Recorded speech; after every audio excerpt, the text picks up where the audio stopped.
They are fraying at the edges. So the guessing game once again begins for the batsman. The pace is slow, but the difficult quotient has been really, really tough for the batsman because any batsman would want the pitch to have a regular bounce. Any batsman would want, if it is spinning, to have a regular spin to tackle. But here, the conditions are tough for batting because out of the rough, especially, some deliveries are jumping at you, some are staying the course, and you're guessing. Generally, I think good batting has been off the back foot because it has allowed the batsman to wait on the ball and then play the shot. But again, you've got to be absolutely lucky to survive this. Now, who's going to win this? I think it's going to be a tough gig for the South Africans. They've got over 200 runs to score. It's not going to be simple. And thank you to Noman Ali because Pakistan have re-strategized their winning options here by preparing such tracks, and he's backed them so well by bowling superbly. Overall, it's been a good test match because any test match that provides a result is a great test match. Okay. Okay. So what do you want me to do?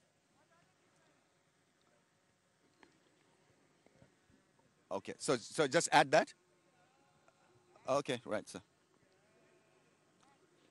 okay. So I'm just going to add that, huh? Or start from the start, scratch. We started from the beginning. Okay.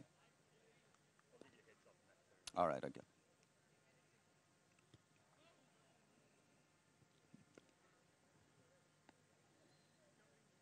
Well, it's not short of special that we're still here talking on this pitch on day 4 because this pitch wasn't supposed to last till day 4.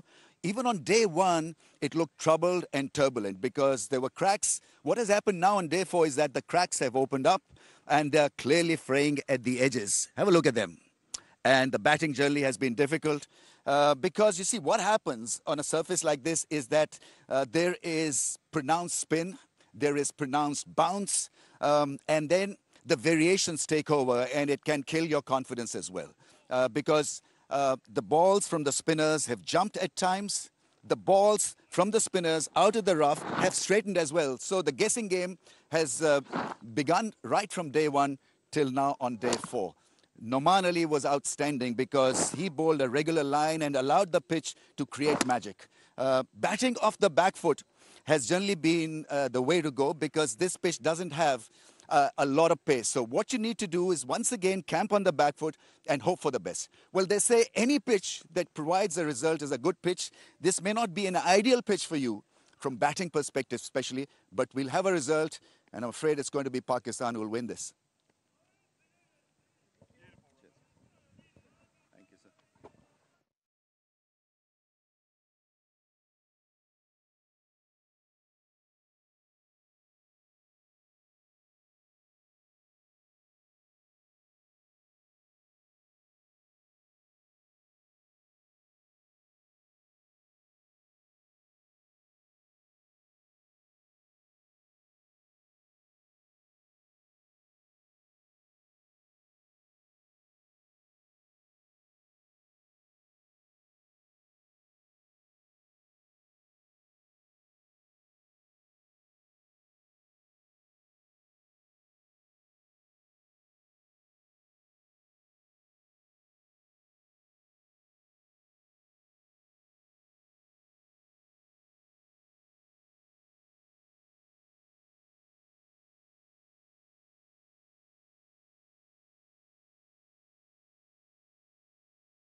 सिर्फ तब होता है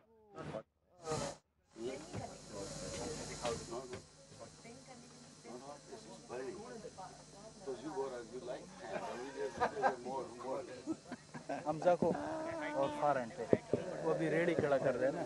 तो बंदा दिया करो ना, तो बंदा है नहीं, कहाँ से अरेंज करें। उसको बोलो ना, फिर प्रोडक्शन में बोलो बंदा नहीं है तो। एक बंदा था पिच पे था, मैं खुद भी पिच पे आज नहीं आया था क्योंकि कैमरा हम लोग ने चेंज किया हमजा का और उसका खानों का।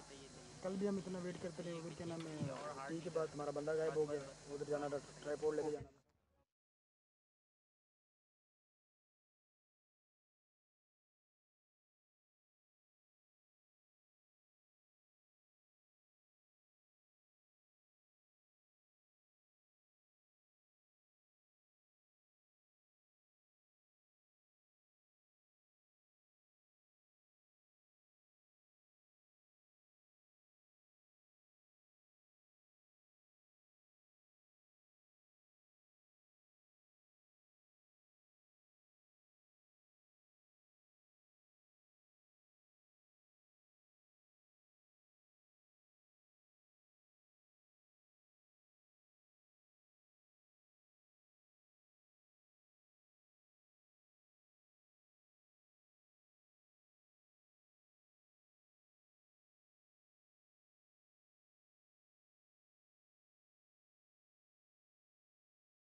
Sort of that.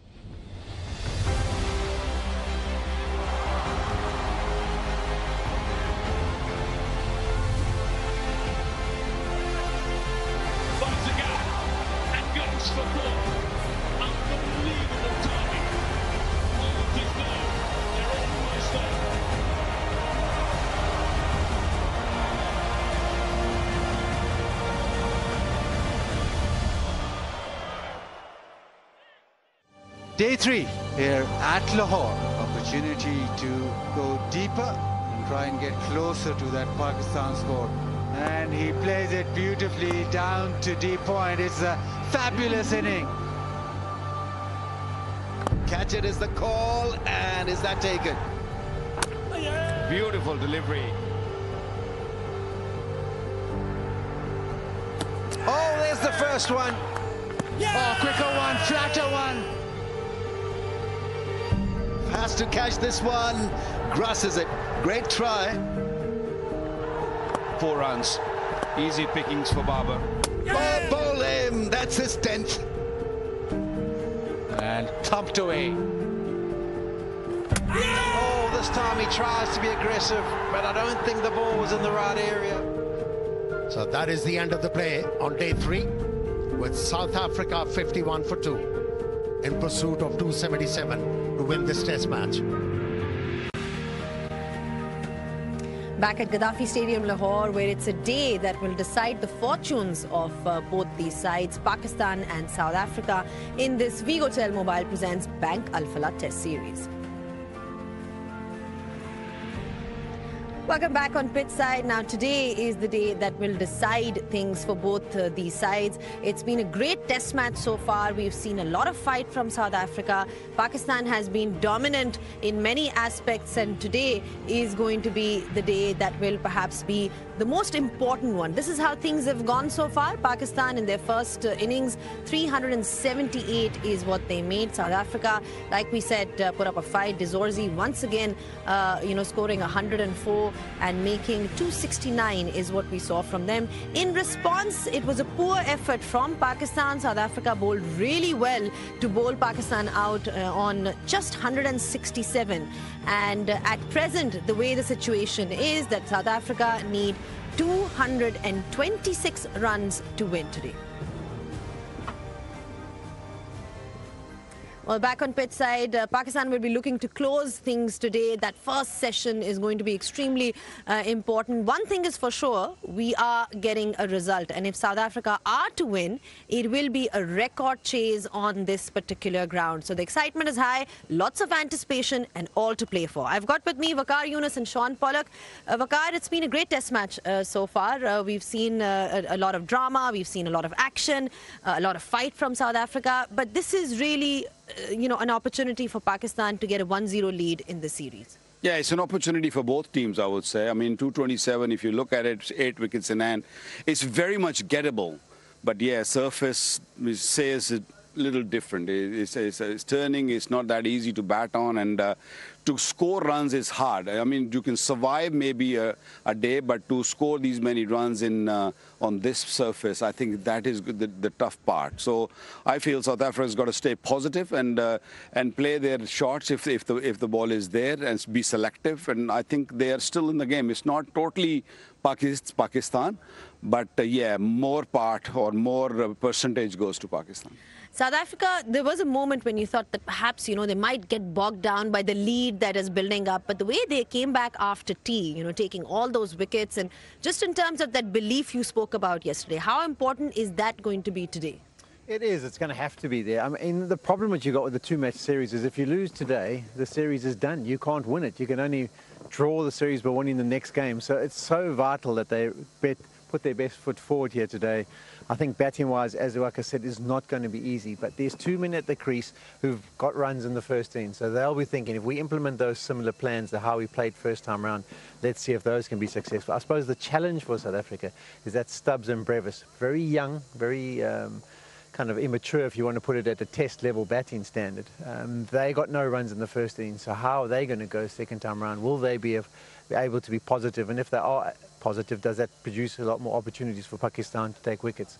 So they've got to come out and believe. I said yesterday, I mean, if everyone got 25 runs in the top 7 batters that come to the crease today, you win the game. But it's not going to be that easy. The only thing I would say, it has got slower, so maybe it's a little bit easier to deal with than what we saw earlier on in the test. The spinners will be liking the cracks that they're seeing develop on day 4, and the role of Noman Ali. We spoke to him yesterday in the post-match show, and he's just got that great character about him, Vakar. He doesn't have that defeatist attitude, so to speak. Yeah, that's purely because he's played so much first-class cricket and has got so much experience behind him, and he keeps it very simple.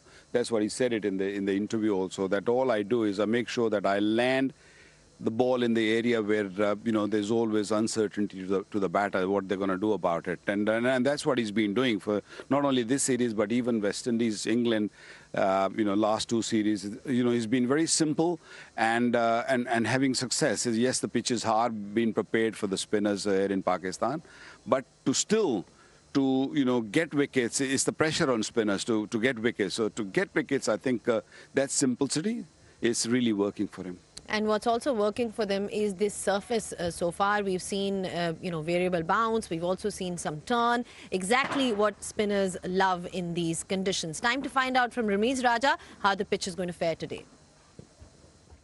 Well, it's not short of special that we're still here talking on this pitch on day 4, because this pitch wasn't supposed to last till day 4.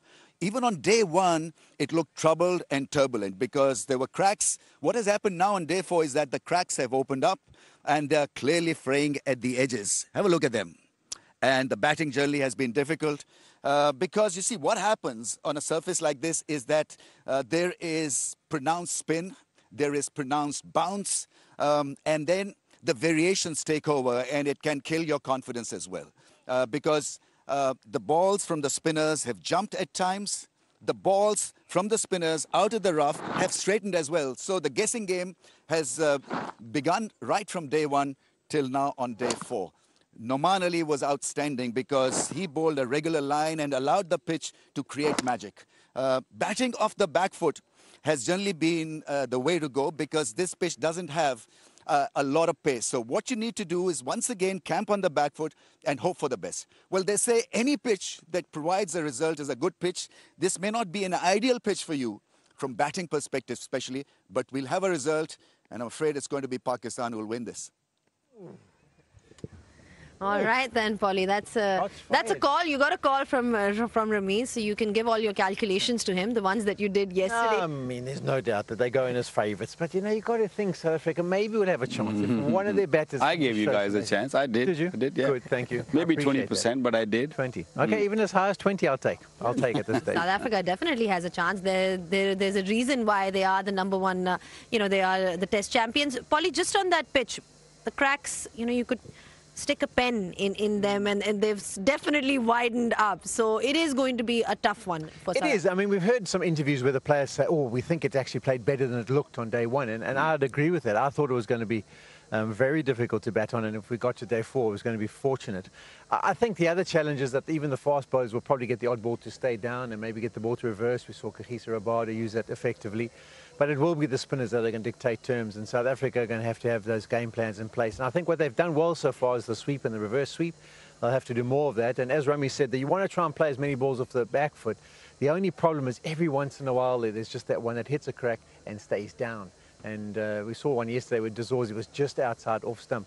So you've got to hope if it misbehaves, it doesn't do damage. Pakistan will be hoping if it does misbehave, it does plenty of damage. All right, that's what we need to see. The battle between the bat and the ball. We're all looking forward to it. Take a short break, a breather on pitch side, and we'll be back just in a bit.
Back on pitch side, just discussing this day today, day 4, the all-important day 4. Will South Africa negate that spin challenge from Pakistan? Waqar, we've spoken a lot about Noman Ali and how well he's bowled. What about Sajid Khan? I mean, how have you found him in terms of the fact that he's just recovered from a viral fever as well? What did you make of his bowling?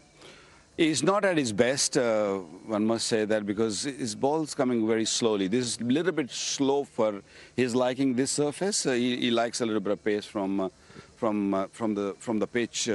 So that's why he struggled. He's a bowler who gives a loop. We discussed this in the commentary yesterday also, that he's a kind of bowler because of his action, he cannot really push every delivery. He needs that loopy.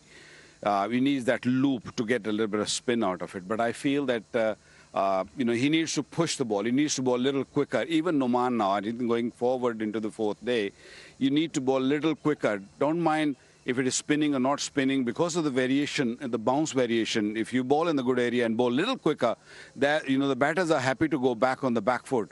And if they're happy to back, you got to push. You got to bowl a little quicker, I think. And once you bowl a little quicker, you see it's just very slow in the air. Yes, it'll get wickets with the new ball, but once the ball gets old, it is little tough for him to get the perches out of surface. Now, Tony de Zorzi's, got 100.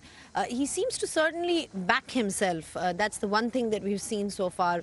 Just in terms of his confidence, talk us about that a little, generally about how he's sort of shaped up to be the cricketer that he is today. Yeah, well, I mentioned that he was left out of the side after he was injured and Ryan Rickleton took his spot. So he couldn't have been coming into the series with too much confidence.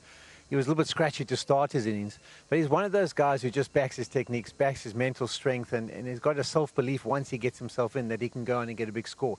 And that's what we saw from him in the first innings. He was more of the same from him yesterday. Yeah, he spent a lot of time under that helmet. He was obviously batting for the 104th, 171 deliveries. He was short-legged for most of the innings. And he's just worked it out now, and I think he's feeling comfortable that his sweep shots can be effective and that playing off the back foot and trying to be as watchful in defence is work for him. So he's mixed it up with a bit of aggression, and I think that's key. I mean, for South Africa, that's why I think these two lefties are key. I know there's a chart where nothing's really been chased down. What the highest score on this ground is 200 that someone's got in the last innings to win a test match. But what we've got to quantify with that is there was almost 10 years of no test cricket here in Pakistan. And the modern cricketer isn't scared. In our day, 200 in the last innings, we were scared. We're like, we can't get that. That's like almost impossible. The modern cricketer thinks 270, that's nothing to chase down. So I think their mindset's a little bit different because the way they play and the attacking options and the different sweep shots. Like we might, in our day, have only had one sweep shot and been waiting for bad deliveries. These guys will go normal sweep, reverse sweep. They'll use their feet. So they've got a bit more scoring options. So the amount of runs isn't as much of a problem. Don't get me wrong, Pakistan are still favourite. But I think de Zorzi and the way he played in the first innings, if he can replicate that, he could be key to setting some sort of foundation to trying to chase it down. Well, there's definitely, certainly very much still in the game. It just depends on how that morning session goes. Predictions, that's what we've had so far. And Waqar, you've been brilliant at them. You've been beating Polly 5-0, is it? I don't know. I've forgotten the scoreline. Yeah, I mean, come on. It's 80-20. I gave it early also. Pakistan 80. I'm just, for sake of Kohli, I'm just giving him 20%. Otherwise, it's all It'll Pakistan. be very interesting if South Africa wins then, Polly. I think we might need to get you off pitch side for that. I'm not coming to Pindi after that. You're not coming to Pindi after that. As I say, I don't think South Africa will be anywhere near the favourites because those middle order haven't got runs and they're young and relatively inexperienced. But I think this first partnership. So once the first wicket down, then come speak to me. If it takes a long time to get there, then I've got some hope. All right. Optimism. Optimism is what we require from everyone. Thank you so much, gentlemen, for your time. It is perhaps the last pre-match show that we have here in Gaddafi Stadium, Lahore. We will take a short break, and when we do come back, we'll have all the live pictures for you. It's day 4, the decider. So keep watching and keep following both the sides.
Day 3 here at Lahore. Opportunity to go deeper and try and get closer to that Pakistan score. And he plays it beautifully down to deep point. It's a fabulous inning. Catch it is the call, and is that taken? Beautiful delivery. Oh, there's the first one. Oh, quicker one, flatter one. Has to catch this one. Grasses it. Great try. 4 runs. Easy pickings for Babar. Oh, bowl him. That's his 10th. And thumped away. Oh, this time he tries to be aggressive, but I don't think the ball was in the right area. So that is the end of the play on day 3, with South Africa 51 for 2 in pursuit of 277 to win this test match. Hello and welcome to Gaddafi Stadium, Lahore. The Vigotel Mobile presents Bank Alfala Test Series 2025. Pakistan versus South Africa, first test, day 4. Important day for Pakistan. They have been dominant throughout these first 3 days. We'll want to keep that going and make sure they go one up. Rabada was excellent yesterday. South Africa need to fight. Stay in this test match. It was a moving day yesterday. 16 wickets fell. And that meant that in that first innings, Pakistan 378, South Africa 269. Then a collapse at the back end of the second innings for Pakistan, 167 all out. South Africa lost a couple last night, but Rickleton is there, 29 not out. South Africa needing 226 on a surface that's offering a lot to the spinners. Talking about the surface, is developed nicely through the test match. Started off dry, and just a crumbling surface, so plenty to work with for the spinners. You be patient and hit the right areas, you will get purchase.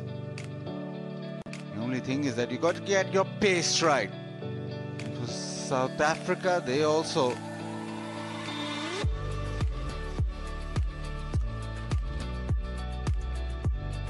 Amir Sohail earlier on caught up with 2 players.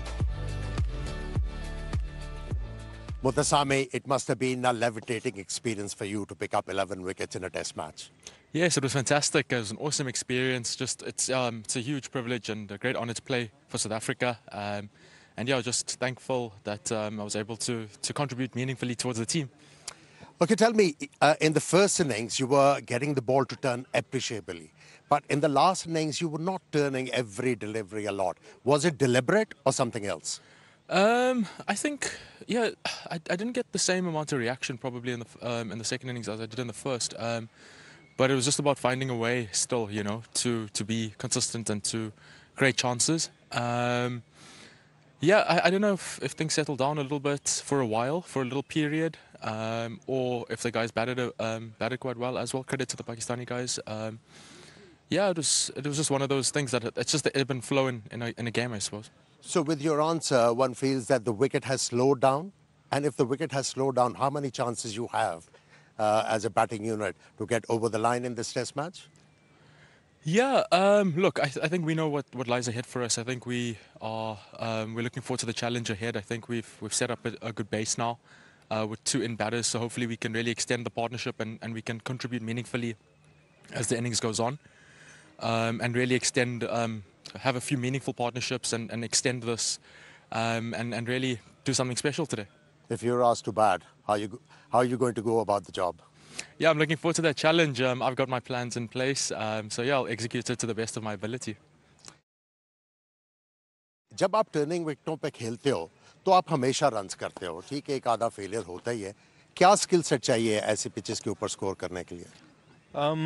देखिए, जब आप थोड़ा ज़्यादा आपको लग रहा है कि पिच में टर्न है और तो आप अपने आप को बैक करते हो कि आप किस तरह ना रन्स ढूंढ सकते हो ना उस पर. तो उसमें ये होता है कि आपके पास स्वीप शॉट और रिवर्स स्वीप शॉट ऐसी होती है कि आप अगर उसको सही तरह एग्जीक्यूट करें तो वहाँ आपको ना रन्स मिल सकते हैं, क्योंकि डाउन द ग्राउंड हिट करना बार बार कंसिस्टेंटली वो मुश्किल हो जाता है। तो उसमें यही है कि बस अपने आप को बैक करना होता है कि आपको ना इंडियन गेम रन्स की है तो आपको रन्स के पीछे ही रहना पड़ता है। तो आपने बस सोल्यूशन निकालना है कि आप किस तरह रन्स निकाल सकते हैं, तो उसी की चीज़ में मैं अपने आप को फिर बैक करता हूँ। यूजुअली आप बहुत तहम्मुल से खेलते हो, लेकिन कल जब आप बैटिंग करने आए तो आप तेज़ खेलने की कोशिश कर रहे थे। आपको ये कहा गया था कि तेज़ खेलना, या आपने खुद फैसला किया?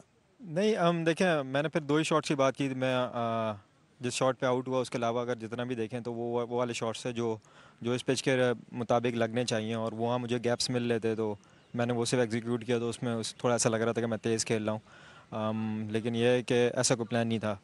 ओके, आज हो सकता है कि ये आखिरी दिन हो टेस्ट मैच का। कितने कॉन्फिडेंट हो आप कि आप जल्दी जल्दी 8 विकेट ले लोगे?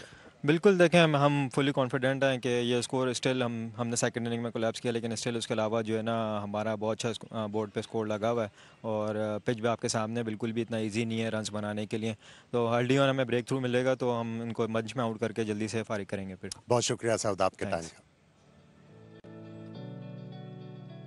South Africa needing 226 on a day 4 pitch. It was England in 1961, 208.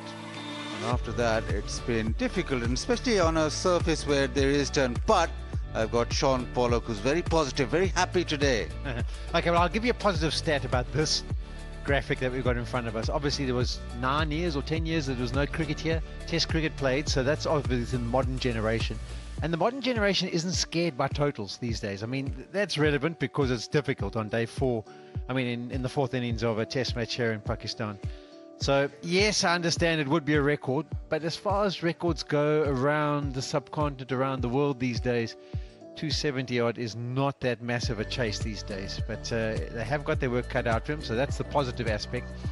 The problem is that there's definitely assistance for the spinners, and it's going to be very challenging for them to bat on this. Absolutely, you'll have to have your plans in place. You have to have a couple of shots where you get out of jail. But Pakistan be very confident at what has transpired so far.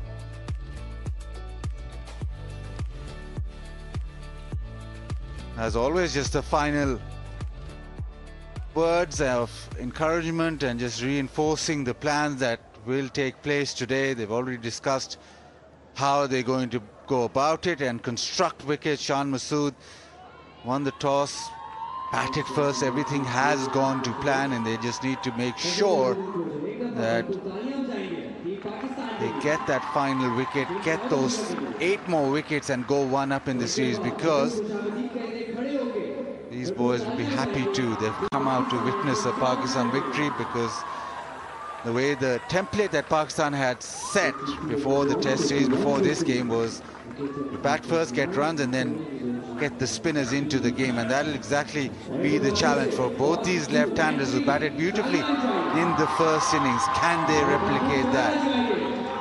It is a surface where wickets fall in clusters. So once you get in, you make sure that you have a big partnership.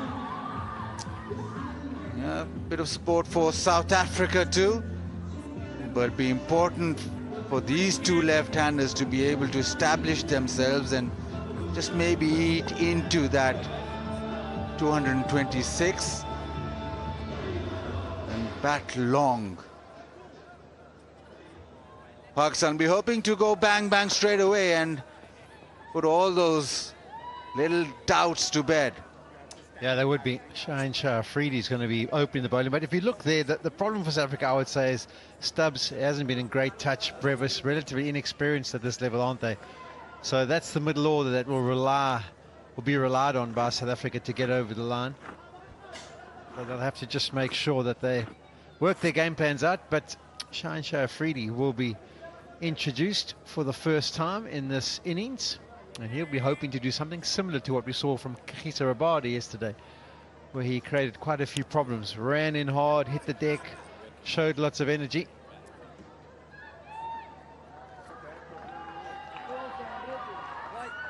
Right, the start of day 4. Shaheen Shah Afridi. Slip in a gully.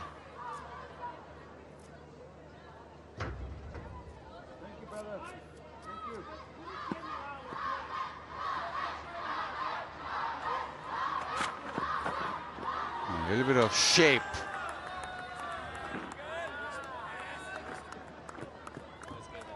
.22 overs old. They think that ball will be nicely scuffed up on one side because of the abrasive nature of the pitch. So we should expect some reverse swing, some movement through the air. It's just going to be whether Shaheen Shah Afridi gets his wrist into the right position. He can be so effective when he's in good rhythm and his wrist is nicely positioned. Sometimes just loses that wrist and then fires balls down the leg side to the lefties.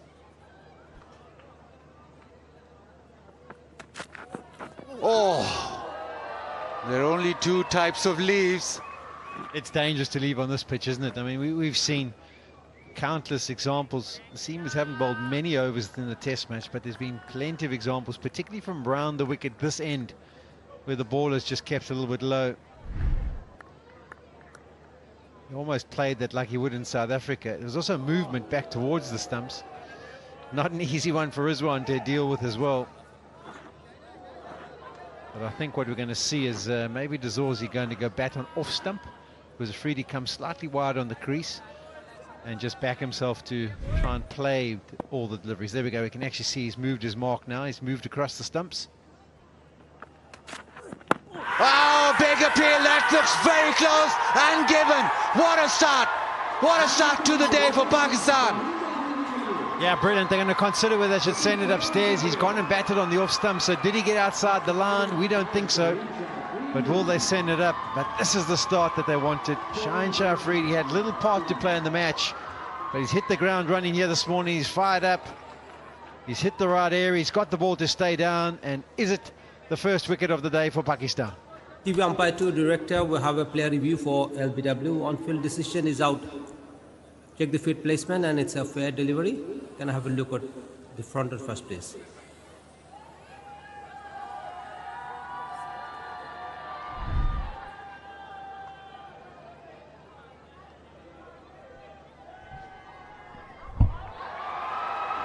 Ball passes close to the bat. Need to check that with outrage.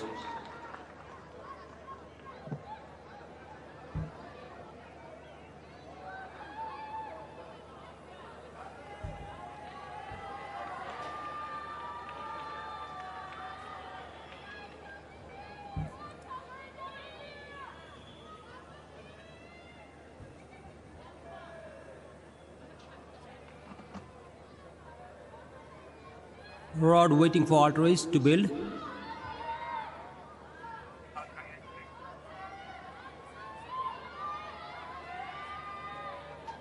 Rolling. You can see a clear gap as the ball passes the bat. Satisfied, no bat involved. Ball tracking whenever it is ready, please.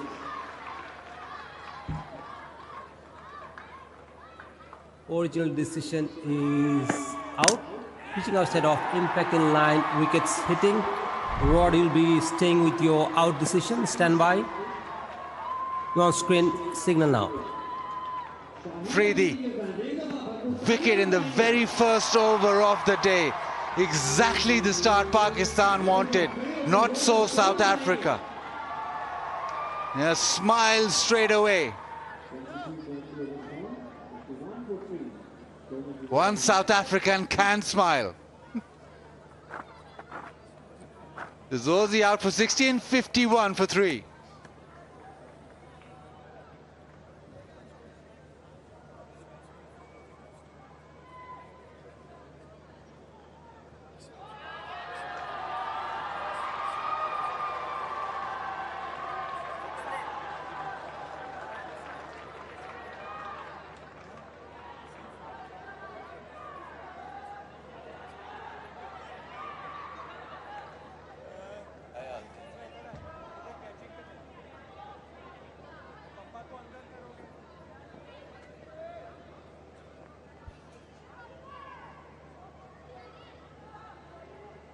Time round.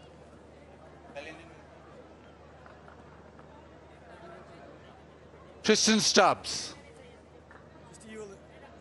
Fourth over of the day, he'll face Shaheen Shah Afridi with his tail up, getting the ball to reverse, just angling back into the left-hander.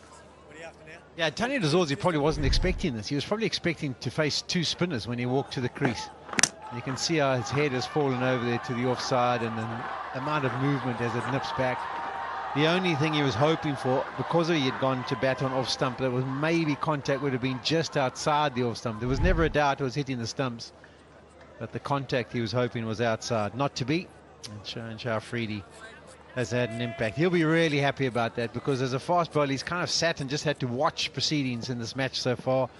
You always want to play your part, and he's just taken 3 deliveries here on day 4 to have an impact. Round the wicket now.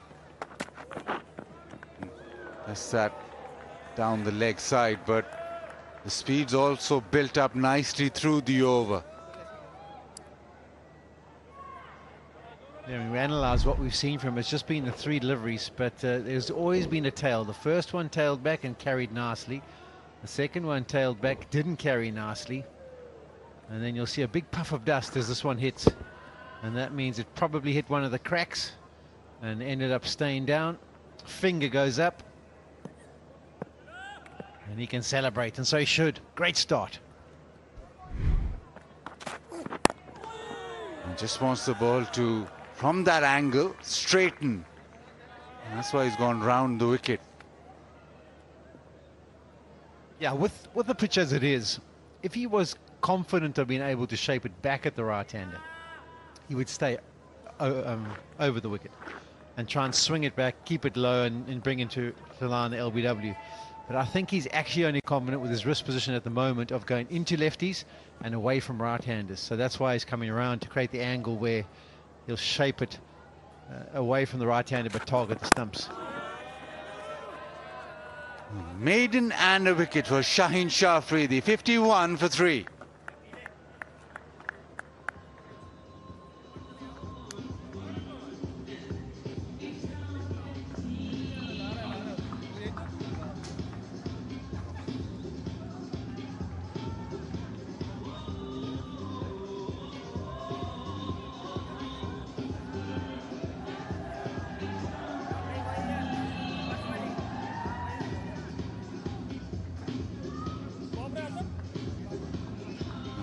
Just the start Pakistan would have dreamed of overnight.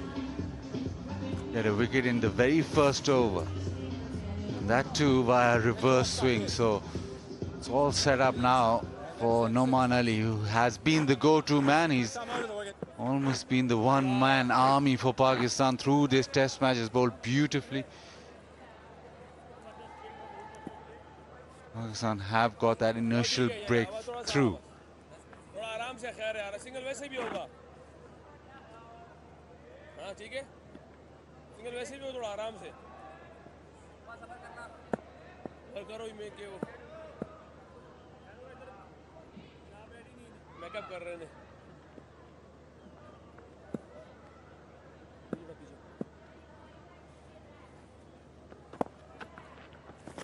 अयो We mentioned in the pre-show 2-match series, so if you lose the first one, a win in the series is gone. You can only come back and maybe level things up in the second test. That's why we love the 3-match series, because it gives you just opportunity to be able to bounce back even if you lose the first one. Another overstep from Numan.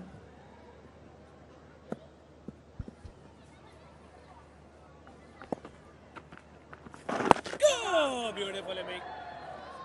And also, probably with the modern day schedule, you don't get a side game, you don't get a practice game. So when you're actually getting used to the conditions, the tour is over.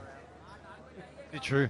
I mean, you've seen countless examples over the years, particularly in the 5-match series, where people start badly, but by the end of the tour, they've bounced back, they've worked out their game plans, come to terms with the surfaces, and make massive contributions.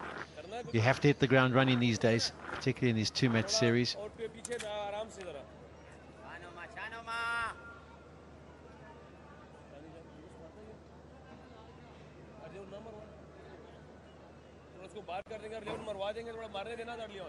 Now this will be the challenge. Left arm spinner. Stubbs a naturally aggressive player. Something that he's not been used to.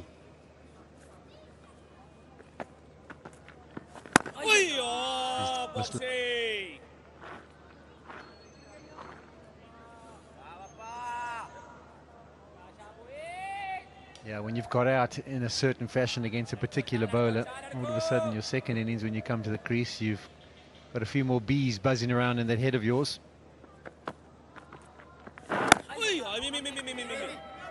Gets off the mark, little push into the leg side, so he'll feel better. Yeah, that was the dismissal.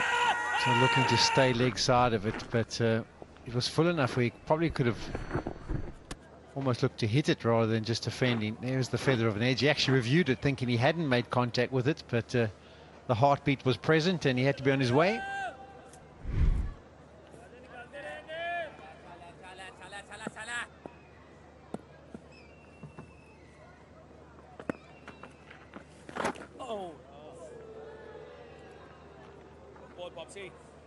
Naman will just get into his work. He'll very quickly work out what pace he has to bowl today. It's a surface which has changed, as in gone slower slightly by each passing day. That's brave to be leaving as well, shouldering arms on this surface, because it can turn prodigiously. Like that. And with the review system, you can obviously send it upstairs.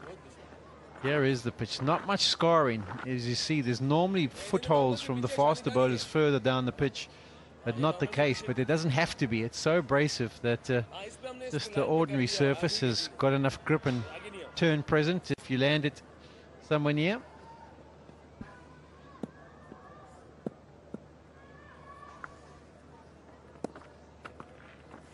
Yes, buddy. Good bowling. Good bowling. 54 for 3.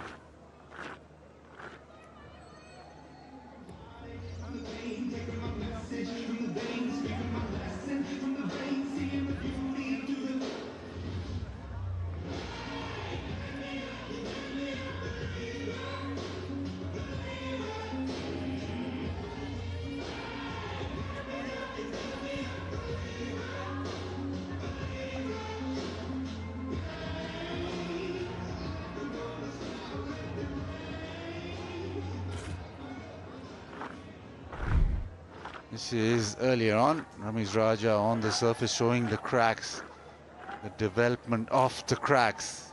But it's been a surface which has been dry from day one. Shine round the wicket, he's got a slip in a gully, but two men catching leg side, a short leg and a short mid wicket and another one.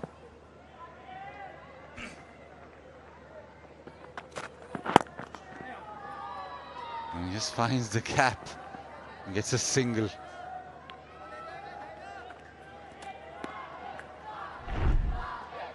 Have a look at the dismissal of Dazorzi. Plenty of wrist action and tail. Just a slightly fuller length. And it did stay down. That normally would probably bounce over the stumps on surfaces, particularly in South Africa. But you can just see how he was just moving further and further across.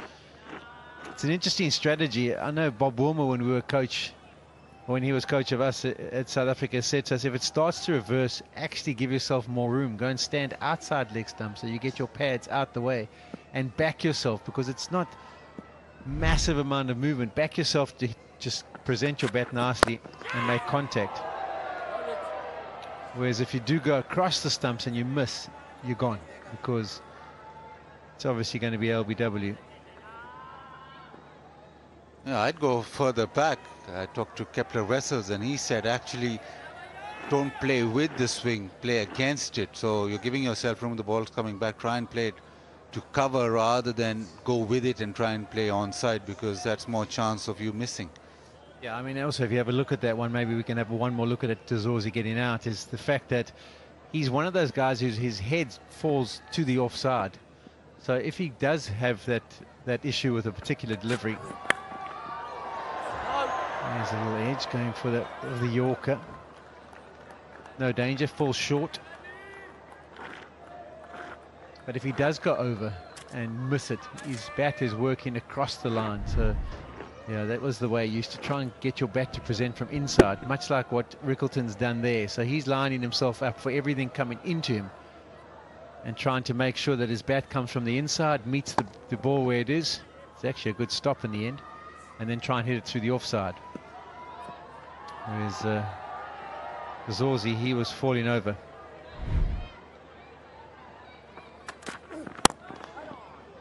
Nicely played.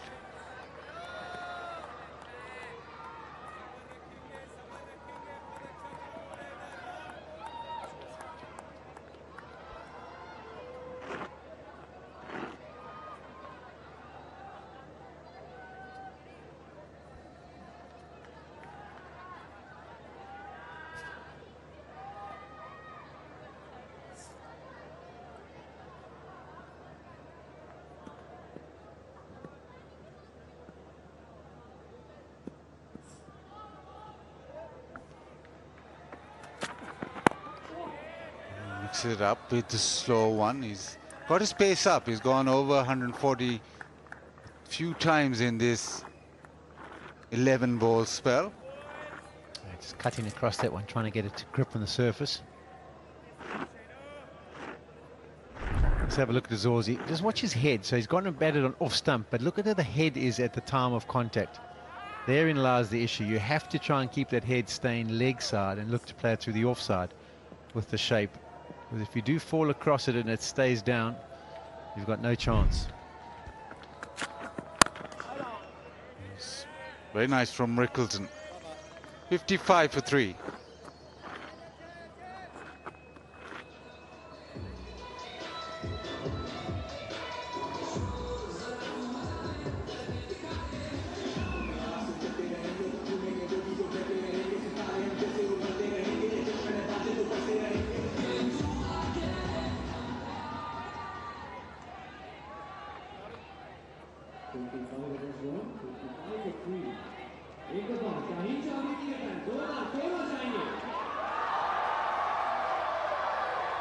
We've got a wicket straight away on day 4.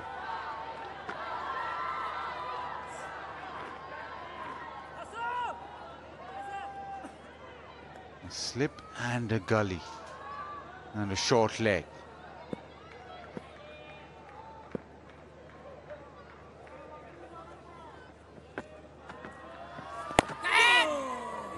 Just nowadays captains are quite averse to getting a silly mid-off in. Here we go, here we go. Exactly, Rizwan has persuaded Shan to get him to short, sort of silly mid-off rather than short leg, because the bat is in front of the pad, and that's the opportunity.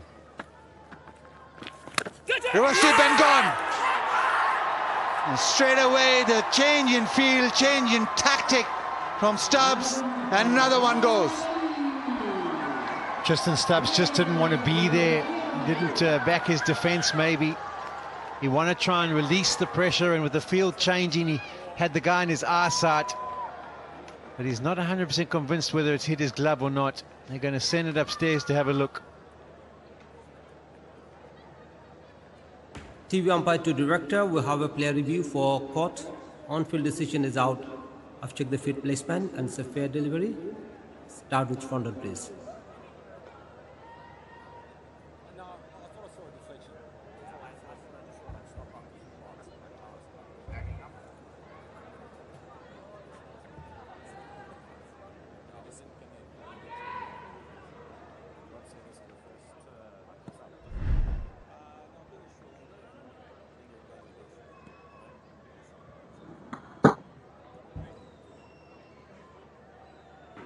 Just roll it. Cannot tell whether the ball has made contact with the bat. I can see the bat hitting the ground after the ball passes. Need to check that with ultra edge.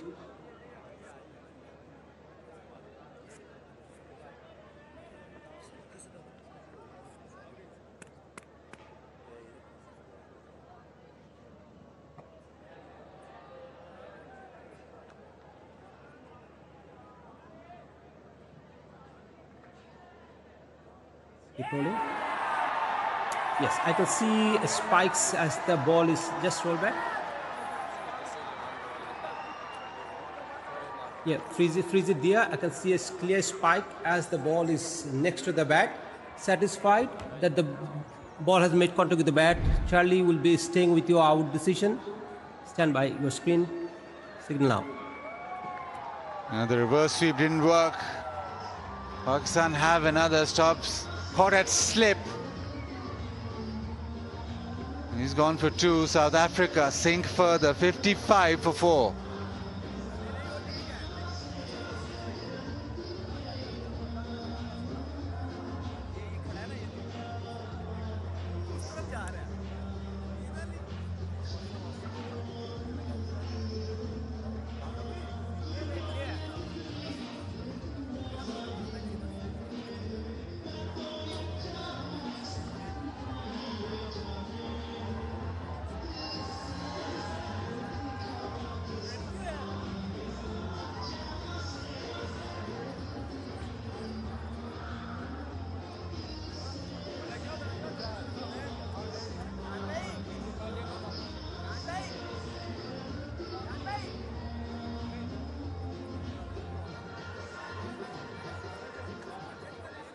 Brevis walks in, just his 3rd game, in a situation where Pakistan really ruling the roost.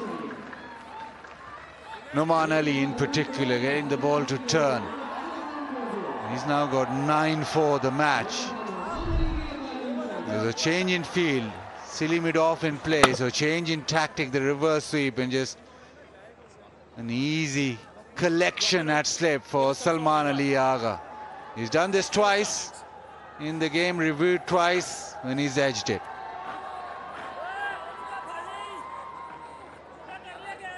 I think we'll forgive him for this one. I think it was Ryan Rickleton who was suggesting to him maybe to send it upstairs.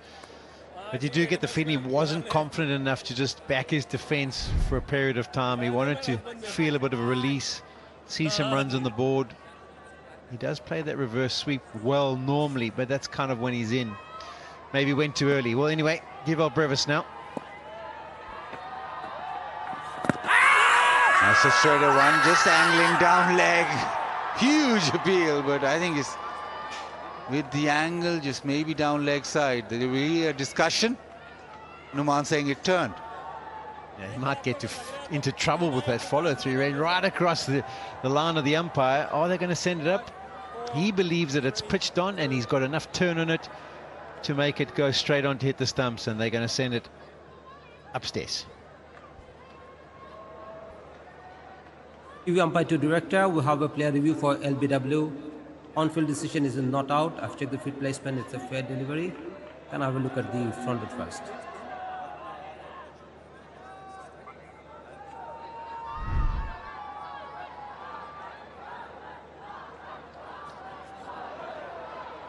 I can see there's a clear gap as the ball passes the bat.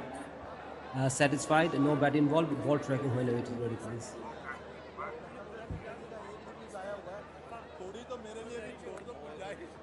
Original decision is not out. Impact umpire's call and wickets missing.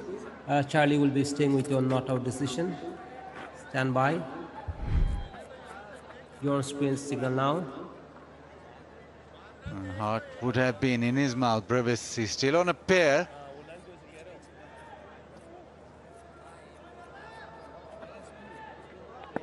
And Noman Ali just searching. Oh, huge swing. He does want to get off that pair. There is a mistrust with the defense against the spinners. I don't know what Rizwan's run down the wicket to have a chat with the umpire. Maybe he's concerned about them losing the review. But the key to it was umpire's call on where it pitched, that it was missing the stumps, so you do lose a review. If that's what he's questioning. But Devil Brevis loves to be aggressive, and it's an unfortunate thing, much like Stubbs. When you first get to the crease and you're relatively inexperienced at the subcontinent, you kind of want to feel bat and ball. You want to get your innings started. And it's a place where you've got to show a bit of patience, wait for the right delivery. The fact that he's trying to hit that one over mid-on is maybe just nerves coming out. He needs to just try and settle in. He would love nothing better than to get a bad delivery that he can put away, but I don't think he's going to get that from no man at this stage.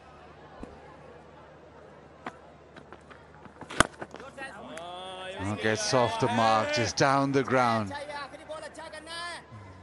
Relief. Chris Brown has had a good game. There's been a lot of appeals, with the spinners, Rod Tucker.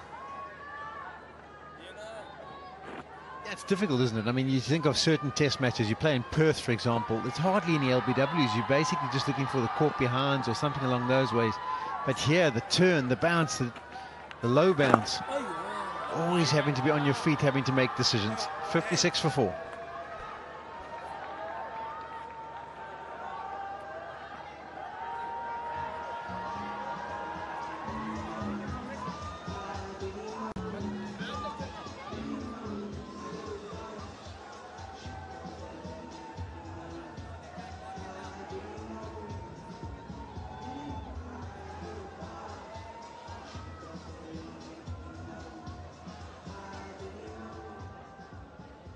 Rickleton 30 not out, but it's been a huge struggle for South Africa. As expected, second innings never easy, especially on a surface which is offering so much.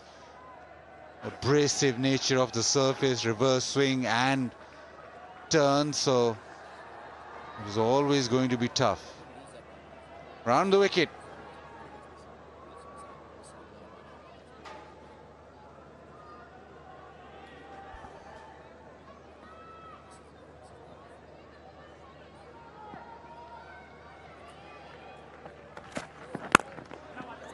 Into the offside, he may be pushed back for 2, yes.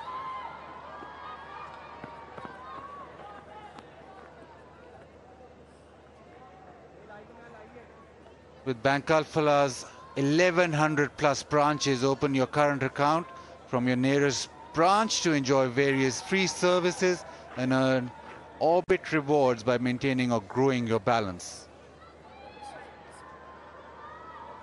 No, as long as I have you here, Sean, I've got a question for you.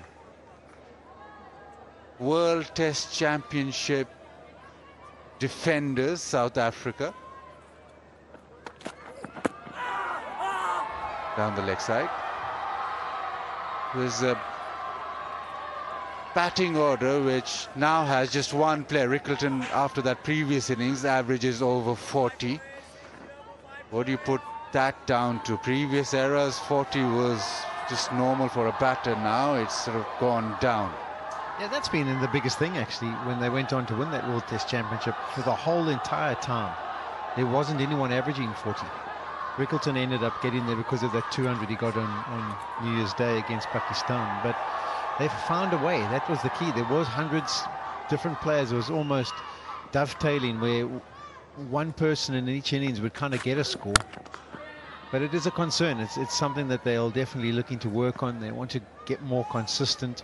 And as you say, I mean, test level, you should have at least 3 or 4 batters averaging over 40, if not 50. I think those are the good teams. And Tim Bavuma, I think he's getting close to 40 now. He's had a good spell over the last 2 years in particular. Aidan Markham's improved. Rickleton. But it's the consistency, and it's going to be challenging because the tours of Pakistan, it's going to be spin friendly. When they go to India, it's going to be spin friendly, which is the next tour. Sri Lanka, I'm sure they'll make a turn as well. So it's not going to be easy. And South Africa can be a bit sporty at times as well. I was actually suggesting at one stage that they have real flat wickets in South Africa because your bowling attack's good. You've got plenty of options there and guys who know how to apply their trade no matter what the surface is like. But we need to have a period in South African cricket where the wickets are good, like solid, really good for batting, where the guys can start to develop their game because they need to learn the skills of batting for long periods of time. And if they're continuously playing games where they get a quick 30 or quick 40, they're not going to learn that skill. I mean, you've seen Brevis come to the crease, second delivery, he wants to whack it out the ground. That's the nature of the young cricketers and the modern day players. But if you give them good surfaces, they'll start to show a little bit more patience. But it is a concern, and that was why we were so impressed that they still managed to put performances together to go and win on that final. Oh, lovely. Just a little bit of away seam movement after pitching. And just to put that in context, Sean, you averaged 32 in your test career. So batting at what, number 7, number 8? My best position was 9. I probably got most of my runs there. But yeah, I started off 7, 8, and then people like Mark Boucher, Lance Klusner kind of leapfrogged me.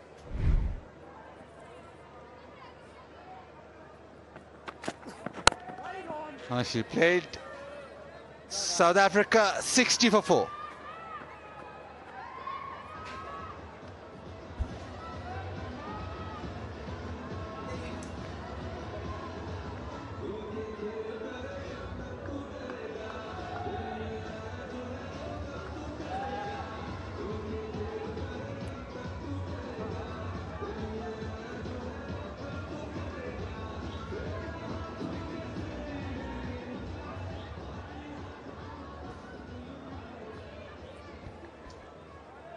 Yeah, deficit is 217.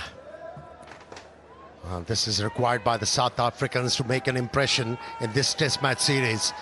Looks very hard at the moment because this morning they never had a great beginning.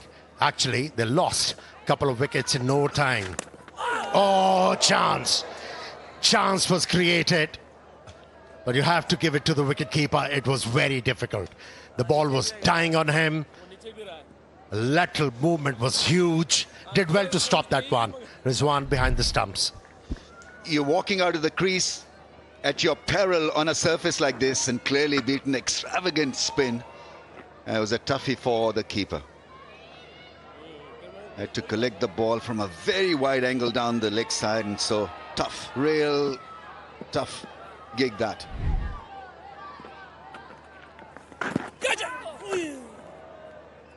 Sharp spin out of the rough has been so good. It's about consistency and backing yourself to aim for that area. And he's consistently changing his lines and lengths. Noman asking questions all the times. Can be perturbing for any batter, especially on a pitch like this.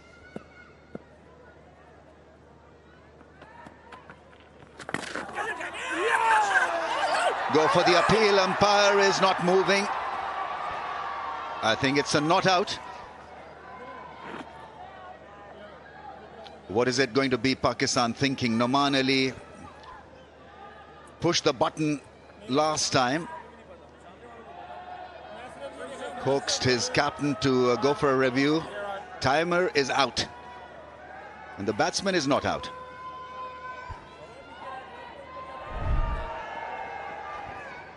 Yeah, that one jumped off the surface. A bit more pace behind that delivery.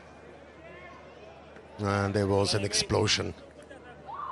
No contact with the gloves or the bat. Did well not to review this one. Don't do that. It was an out.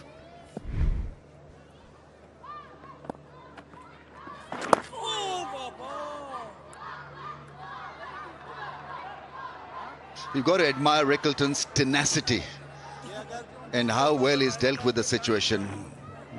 We'll be stressing the obvious when we say that it's not easy out there, but really to last for so many balls, 92 balls for his 31, this tells you about how strong he is mentally.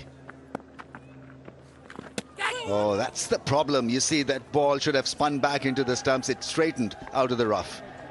You know, to be able to succeed on surfaces like this as a batter, you shouldn't have a swollen ego.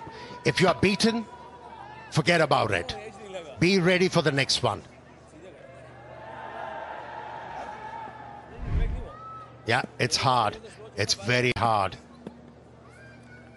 to play consistently well on a pitch like this. And you talked about his tenacity. How about this temerity to keep on reverse sweeping the ball on a pitch like this? Amazing. 60 for 4.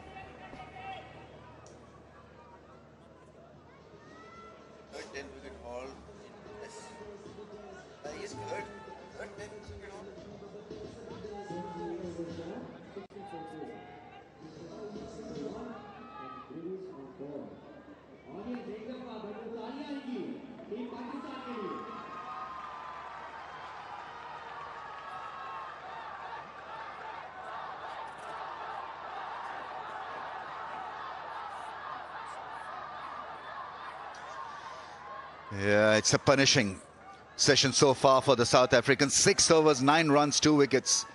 And this was kind of expected. Day 4 pitch is going to have more issues, more problems for the batting side. It turned out to be a masterstroke to start with the Shaheen Shah Afridi.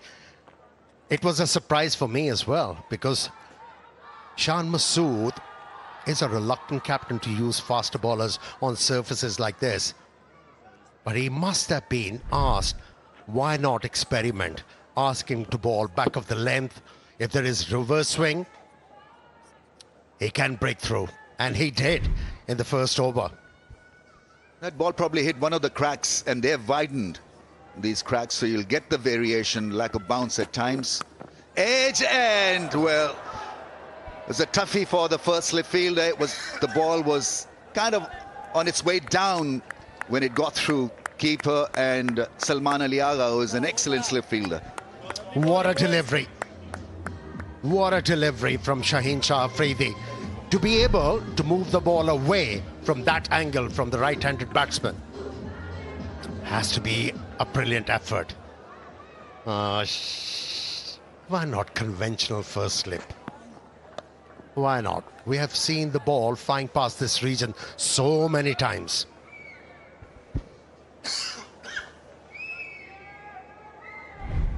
You've got a short mid-wicket and a short cover. One of the fielders can be put in the slip cotton. So just have 2 regular slip fielders.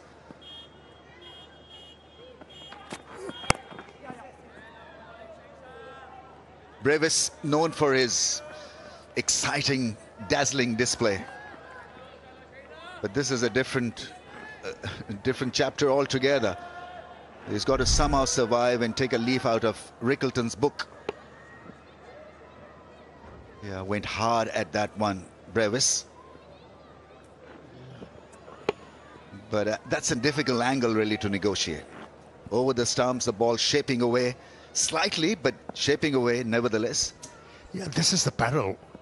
Once you, as a batsman, anticipating everything jagging back, and then the ball stays on its course, becomes very hard.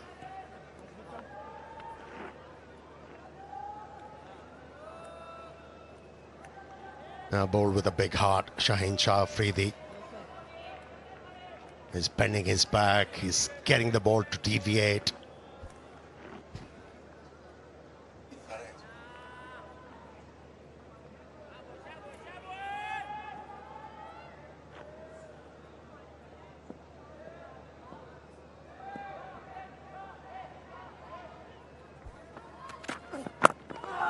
Nicely bowled, fuller length Yorker from Shaheen Shah Afridi, tailing back into the stumps.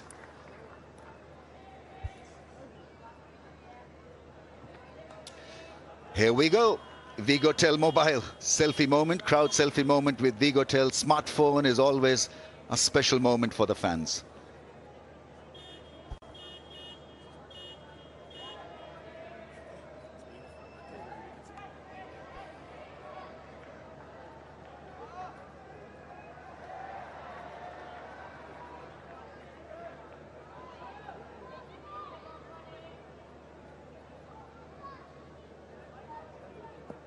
Runs have dried up.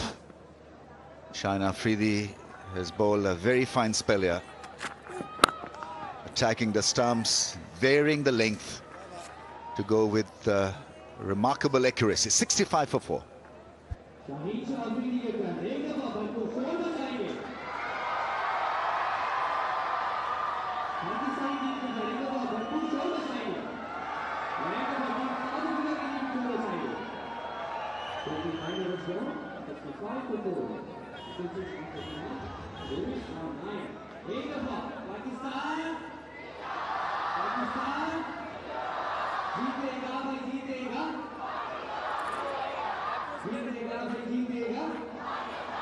He's fast climbing the ladder to be amongst the very best in the business from Pakistan.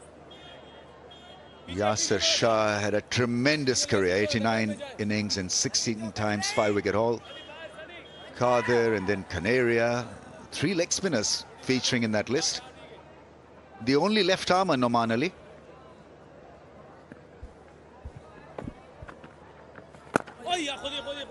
Yeah, over the years, Pakistan has used left-arm spinner as a stock bowler, not an attacking option.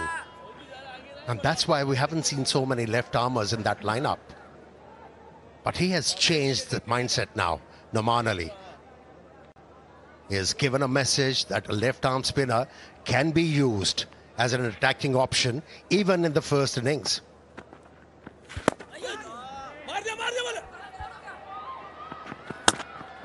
Single taken, and probably they'll take an extra run because the ball hit the stumps on the full.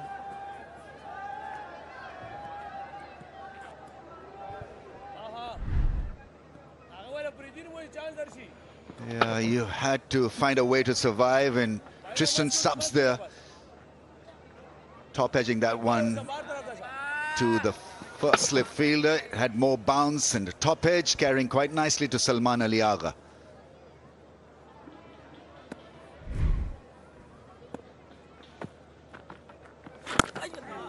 This kind of a left-arm spinner is a rare breed these days. Normally, you know, the left-arm leg spinners are preferred, but he's one of the original ones.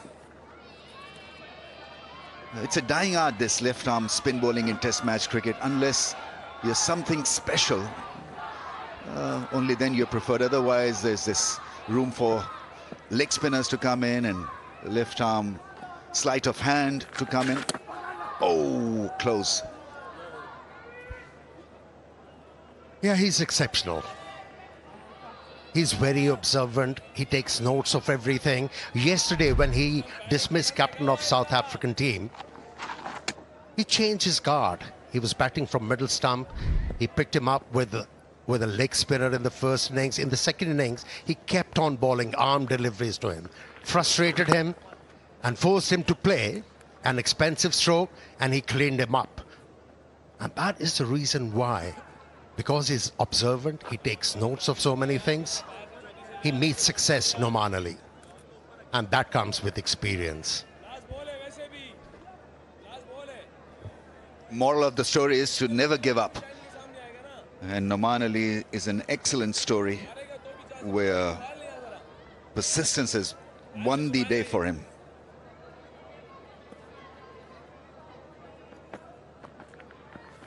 Oh, beautifully bowled. That one straightened, and he had to be lucky really to find that inside edge. 70 for 4.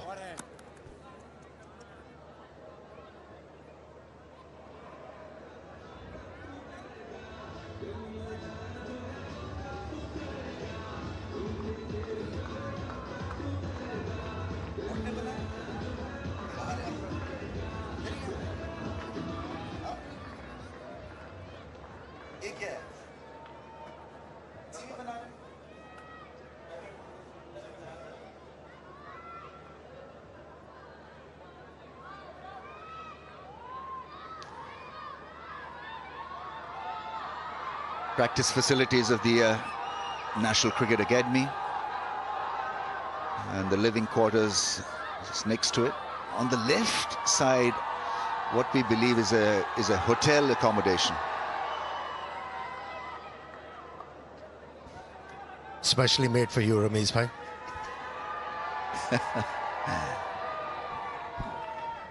It's a lovely compound. Nicely played, wristy through the mid-wicket area. Let's see whether Brevis has the calmness and control to last the distance. Every ball that he plays will be a kind of an experience for this young kid. Oozing with promise, but this is a different kettle of fish. This really is a difficult gig for him.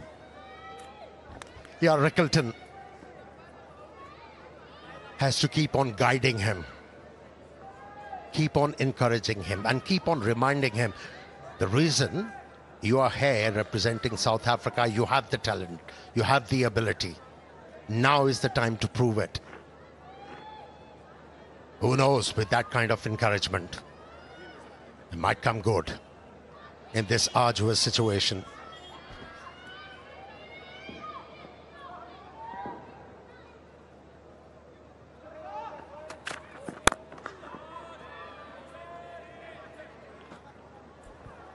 Into the 5th over, Shaheen Afridi. Probably be his last, or could get one more. Good to be engaged. He was kind of well left outside the off stump most part of yesterday as a bowling source. Must have taken a lot from Shan Masood to give a go to Shaheen Shah Afridi for consecutive 5 overs. We haven't seen that happening in last 5 test matches Pakistan played.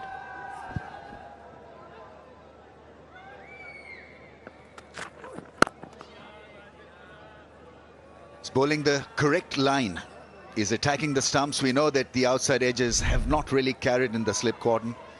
It's about hitting that length and aiming the ball straight at the stumps.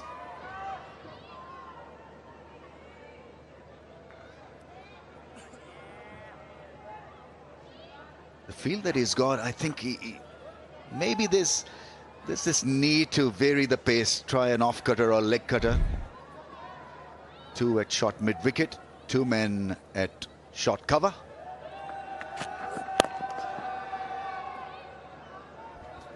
Yeah, the second delivery of this over, he tried a slow one, but Rickleton was clever.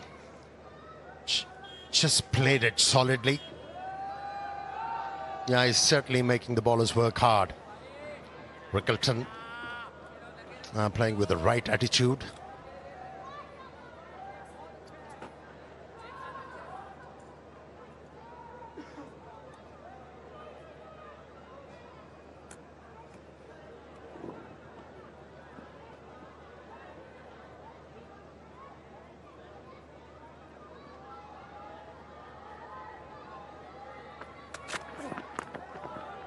A nice option.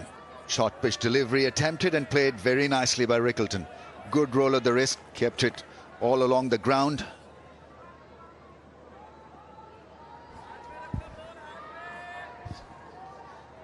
Official food partner, KFC.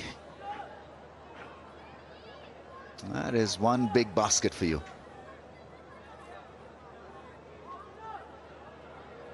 And the best thing about that last stroke from Rickleton, now when you are in a defensive mode and you see an opportunity to score runs, you go very hard. You want to blast the ball.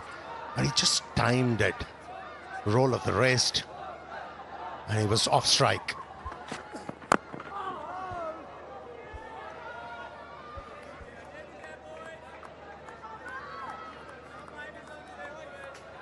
That's one tattered cricket ball. Just shows you how abrasive the surface is. It's not that old, a cricket ball, but it's just that it's taken a toll because of the surface. Trying to keep one side shiny to get some reverse. And usually the other side is as dry as bone.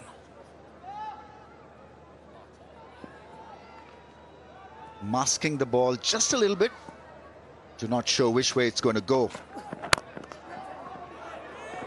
That's nicely fielded at short mid-wicket. Imamul Haq was the fielder, 73 for 4.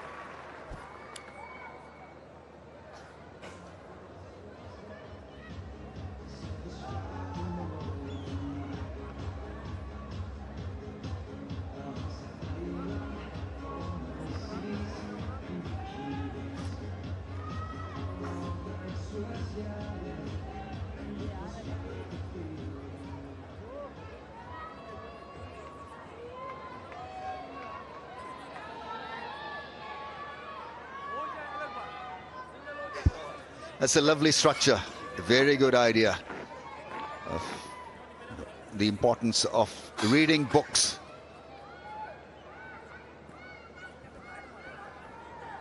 One thing is missing on the roof. Inverect solar panel. Correct. Absolutely, yeah. Eco-friendly.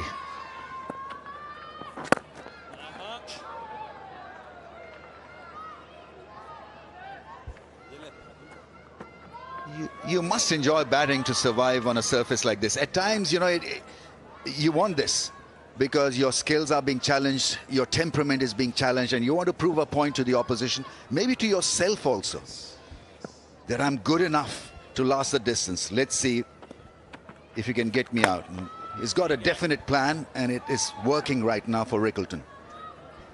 And once you're able to prove that to yourself, that yes, you can prevail on surfaces like this, it does give you that visceral satisfaction, which is very important.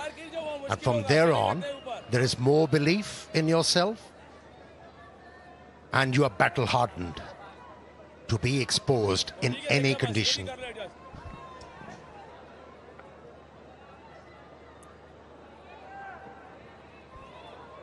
Asking that mid-on fielder to come in a few yards. Balls on that middle and leg stump line and played away nicely. From hard hands to soft hands for Brevis. It's a sea change because he's, yeah, I mean, that is pretty skillful.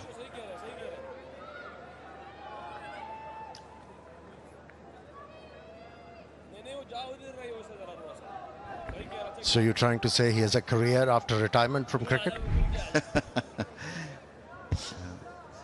Just demonstrates that he's still fit enough.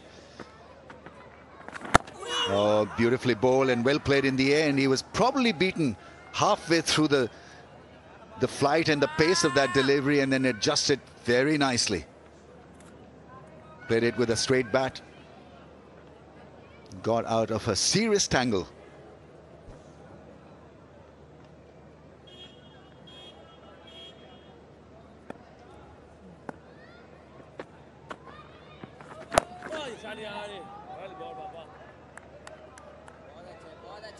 These are subtleties from Noman Ali. A ball before this was quicker, straighter. This had more loop and less pace.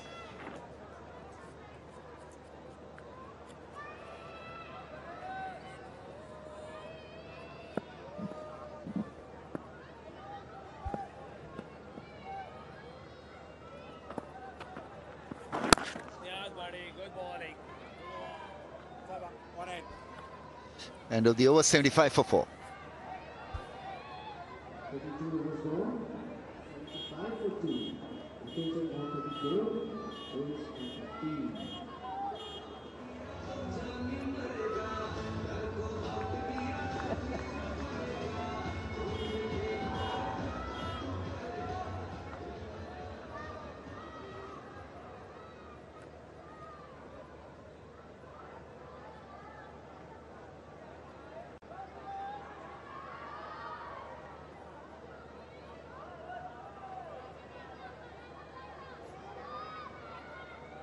Redone, refurbished Gaddafi Stadium.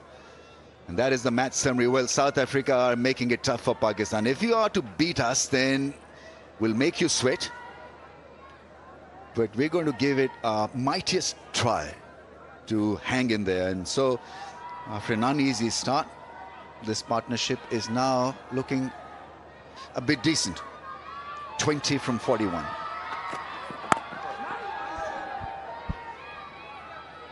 Sixth over for Shaheen Shah Afridi on the trot. Change of heart as far as Pakistani captain is concerned.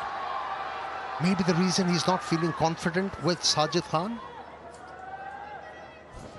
Could be. I think there's value to be have with Shaheen Afridi. You know, one major stay low. What he's doing well is he's targeting the stumps, giving himself best chance to pick up a wicket.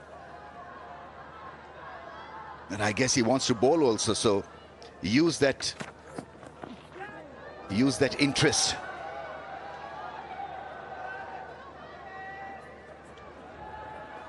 You're never in as a keeper where to stand on a surface like this. Bowling at full throttle and the ball not reaching the keeper on the full.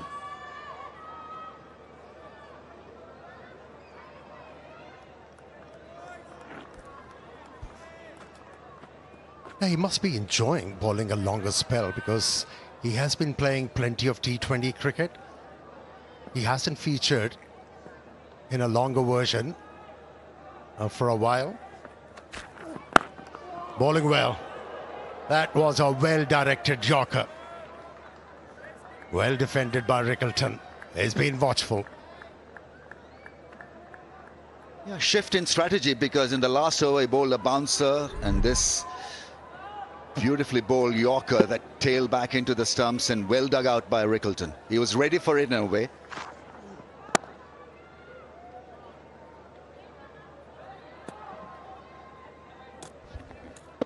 And he presented full face of the bat to that Yorker. Doesn't happen consistently, and tells you how hard he's concentrating at the moment. Putting a big price on his wicket. Nice, very nice from Rickleton. That's not an easy shot to play on a surface like this. Full face of the blade and reaching out to the pitch of the ball and showing us why it's been such a good knock. In control. It's all about controlling the process. He's persistently looking for that tailback delivery.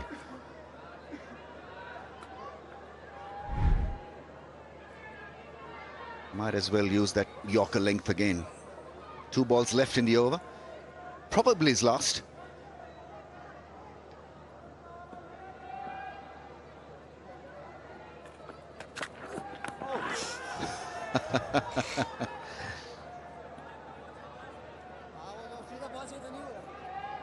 Yeah, when the players are amazed by a situation, you know that something special has happened, and that really was special because the ball scooted along. The bouncer, there's nothing there for Rickleton really to tackle. And Shaheen Shah Afridi wasted a special delivery there. The line wasn't right. Should have bowled this one within the stumps. Nice one through the offside. Rickleton has played a lovely cover drive for 4. He's producing a beauty here. We've seen everything. Resolve, commitment, and lovely drives through the offside. 80 for 4.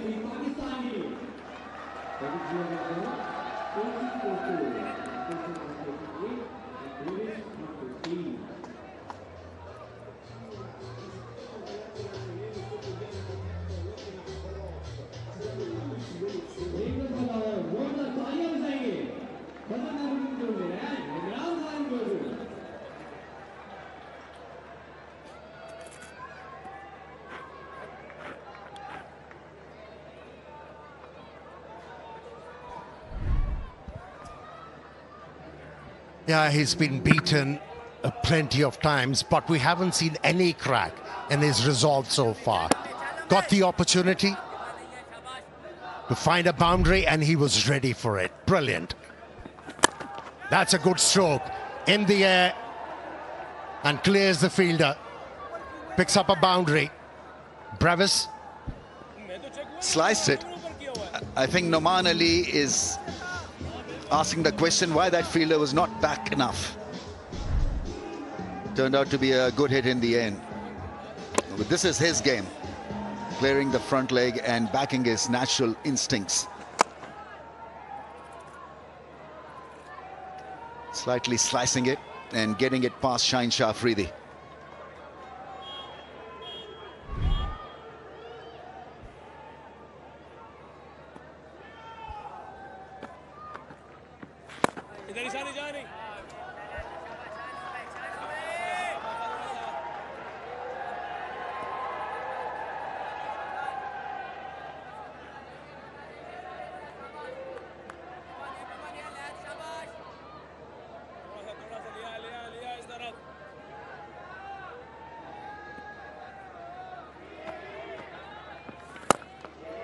Now that's a mighty good strike.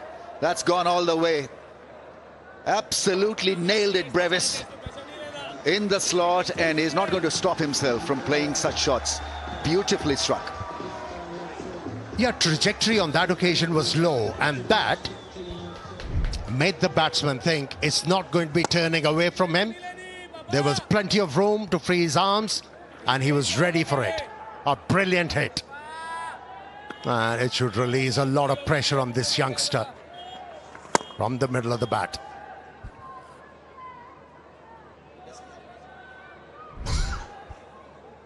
He's young and exciting prospect, not only for South Africa, but for world circuit. Just 22 years old.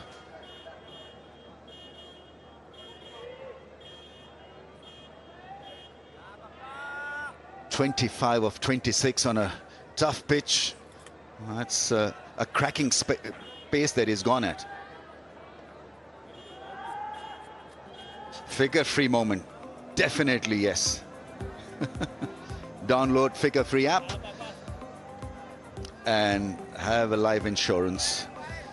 Maybe you can live a life like this 24/7.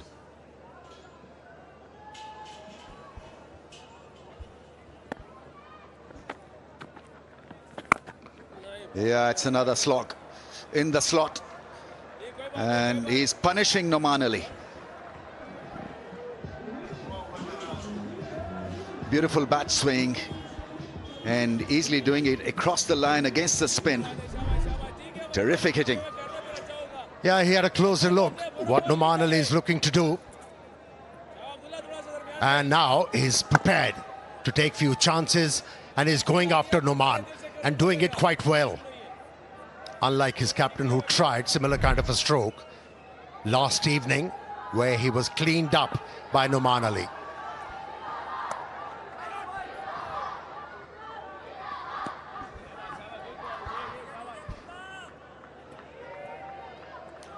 This is a good approach, provided he can back himself playing like this for a few more overs. Because every run, every boundary, every six will put Pakistan under pressure. Single, he is into the 30s, Brevis. 95 for 4.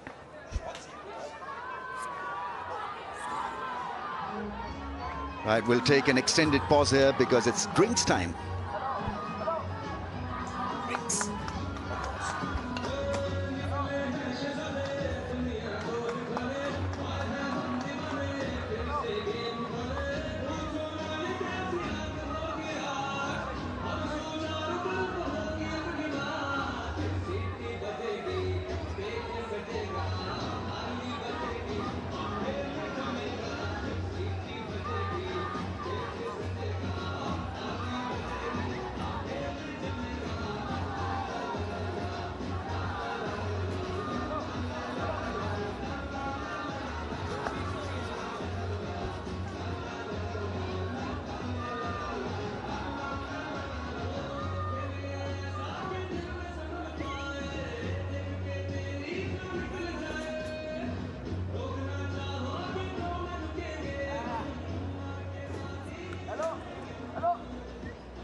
Six wickets for Pakistan required. South Africa 182 runs to win.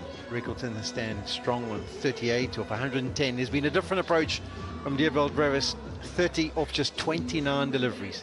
He's a man who likes to attack. you do feel if he just gets through the initial part of his innings and works out when to pull the trigger, he can be mightily effective. 4 wickets have gone down. I don't think Aiden Markham will be happy with that, even if he sees it for a 10th count. Try to withdraw his bat to Vian Mulder. Ali was very effective, and it was great to see Shaheen Shah Afridi having some energy, running in, trying to make things happen. And that was a brilliant start for Pakistan this morning. And unfortunately for Tristan Stubbs, trying to be aggressive, trying to be able to apply some pressure, went for the reverse sweep. Normally plays it actually quite well, but I think in this occasion, maybe too early in his innings, he got a little feather and he had to be on his way. 2 wickets have fallen, 44 runs have been added. South Africa have formed a little bit of a partnership, 40 or 53 deliveries for the 5th wicket, and I'll be hoping that that will continue. Waka Yunus has joined me. Waka, where do you see things? Paulie, if I've just looked at the last 2 overs, I think South Africa is bouncing back. They're looking good, they're being aggressive and putting Pakistan under some sort of pressure. First half an hour, all Pakistan picking up wickets, putting South Africa under so much pressure. They had no clue what to do. Things were looking very, very dicey for them. But it's just that last half an hour, this partnership, they're just gathering themselves back into the game and also being aggressive. And I think that's the way to go. If the ball is there, make sure you keep scoring runs, because the total is not huge. It's not that big. If you just keep scoring runs, Pakistani bowlers will get under pressure. And also see Shaheen bowling well, and now give an opportunity to Hassan Ali. Faster bowlers are coming in the game. That's nicely played. So he'll start where he left off before the drinks break. Boundary time for Brevis. I think the good thing is he's been positive. And then we've got Ryan Rickleton, who's pretty secure about his defence and being able to survive. And that's a good blend for a partnership in these circumstances. Yeah, good stride in. Good positive feet movement, and then of course middling the ball for 4. Not a very good start from Hassan Ali. He's got to learn from Shaheen and Rabada. We saw Rabada yesterday, Shaheen this morning, hitting the length, back of the length. Yeah, just around there, and stay within the stumps. Couple more. Middled again, isn't it? It makes a wonderful noise of his bat. I mean, it's not an easy surface to come and bat on. And he's one of those players who just kind of have that natural timing, no matter what pitch they play on, whether it's slow, fast. They seem to have that ability to find the middle of the bat.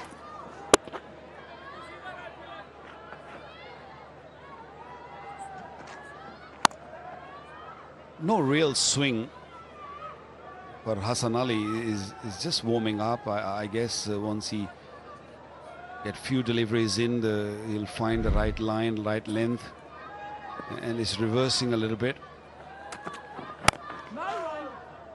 Got to really keep a close eye on the shiny side as a batter, because Hassan Ali is a smart bowler. He will set you up. The first 3 deliveries are all going away. Nothing has come in yet, so he's planning it. He will come up with a delivery which will come back, but the length's got to be right. He's got those 2 men at short mid-wicket, hasn't he? So he definitely will be trying that at some stage, or maybe cutting his fingers across it. That 2 off the bat of Diego Brevis brought up the 100 for South Africa. There it is, but that one's missing leg stump, I fear. We knew it was coming. I don't know if Diego Brevis knew, but he now knows he's got that ability to get the ball to shape back sharply. Waiting just to give his signal until they've decided whether they'll send it upstairs or not. I think it would be a waste, and the fact that they've only got 2, I wouldn't be wasting one of them now. They decide against it. Bowlers most of the time knows where the ball's heading. This one kind of bounced also and came in very sharply. Good appeal. Given out might have been okay, but not when you just not given and you take a review, because that is going to be a waste. I was actually going to say, it actually looked better in the slow-mo. Live, looking down the line, I felt definitely heading down the leg side, but you're right, that one might have just clipped, but the fact that it's umpire's call and not in your favour is always risky.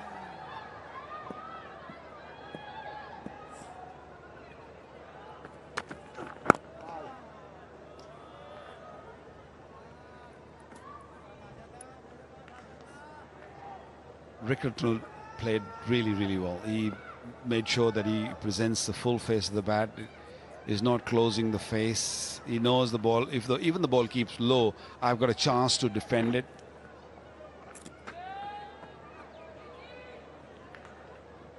He's hit 4 fours in his 38, 111 deliveries. He spent quite a long time at the crease. The other one, but there's movement, and that's what Hassan Ali will be very happy about. 102 for 4.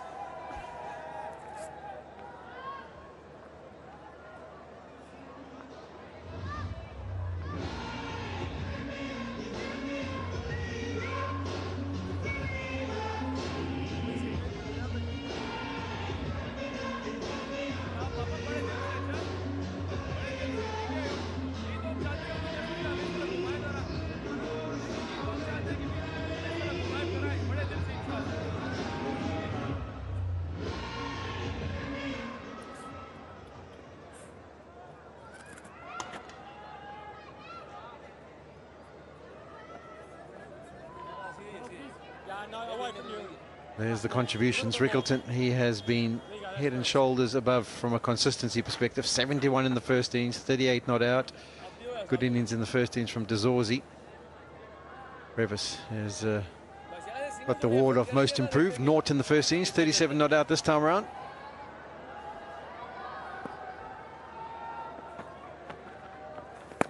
I think what he's going to do now, he's changed the field. He's given himself a little bit more protection at mid-wicket. And I think what he's going to try and say is, I'm going to give it air. I'm going to bowl it slower. I'm not going to give you the pace to work with. Let's see what shots you can produce if I bowl it slowly. Will Brevis decide to continue to attack? Will he use his feet, try and get to the pitch? It's interesting test batting. Catch!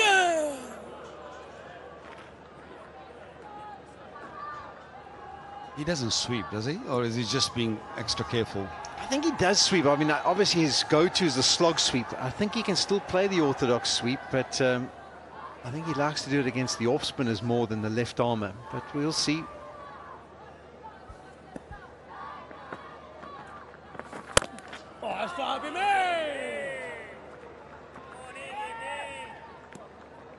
That's unfortunate from Brevis's perspective, because you get the feeling that maybe just a few deliveries standing down the other side might be good for him. So if he had picked up that single, could have maybe just had a rethink about what he wants to do. This change has definitely got his mind buzzing just a touch.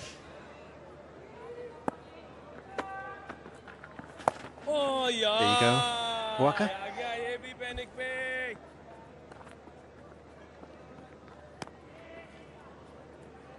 This lot has done really good job. They've been asked to prepare a pitch which Pakistan selectors, Pakistan management wanted. They've done a good job. We're into the 4th day, so it can't be a bad pitch.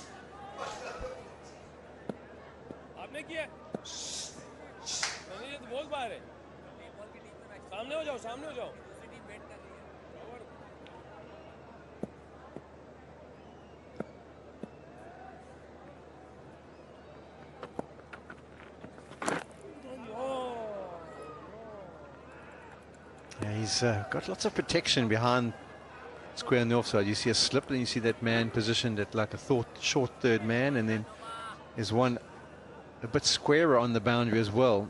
He's now decided he's maybe just going to throw it outside that rough and see what it'll do. And that was the variation. I don't know if he saw Rickerton shaping up to reverse, but he changed his line. 103 for 4.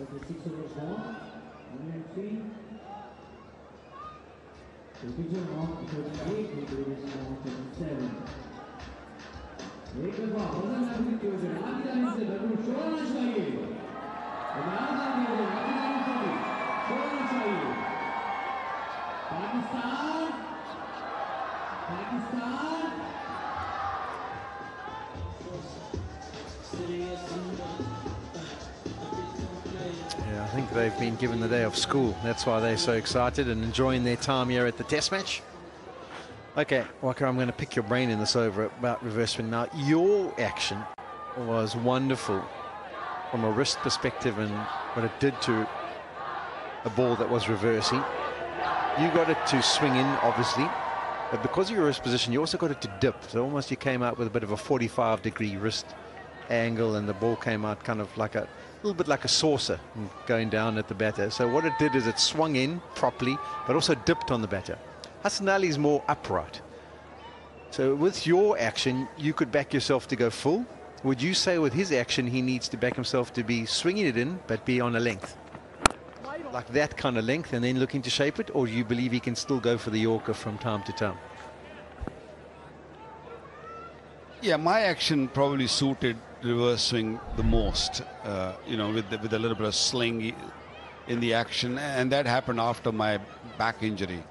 I used to be really high arm in the first couple of years of my career. It all happened after 92 when I broke my back, and my body automatically adjusted to that action. I didn't do anything with it. It's just that, you know, my body said, okay, you're putting way too much pressure on the back, so you got to bowl certain way.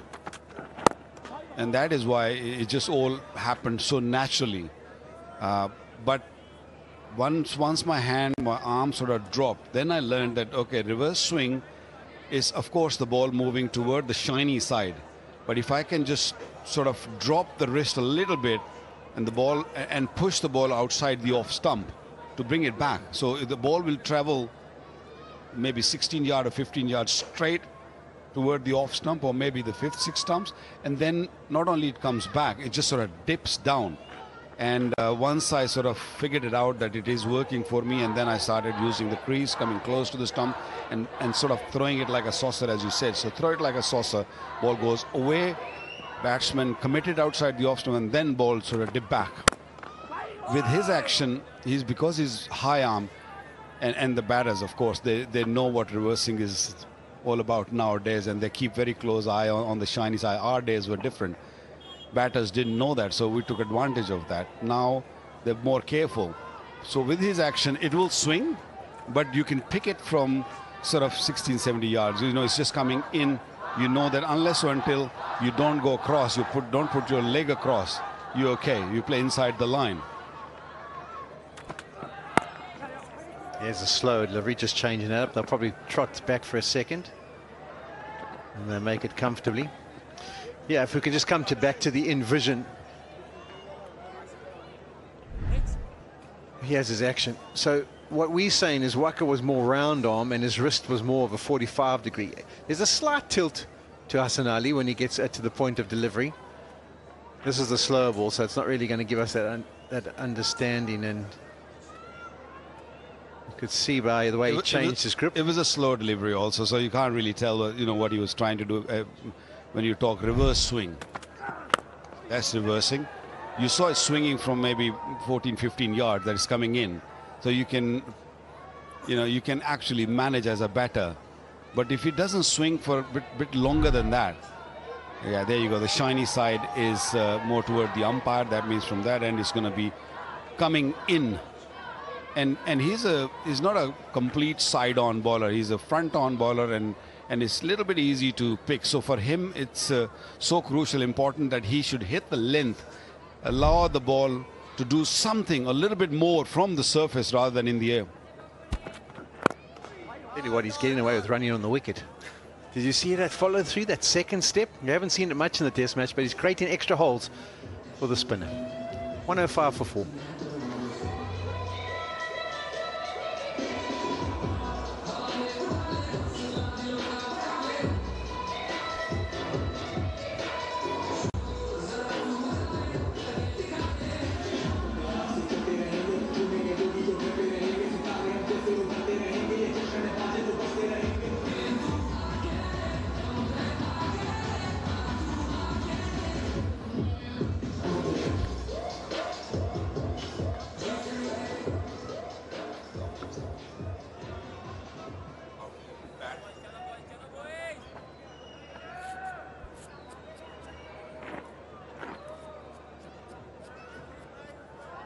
.172 required with 6 wickets in hand. Game on for South Africa. Pakistan only need 6 good deliveries to wrap this first test match.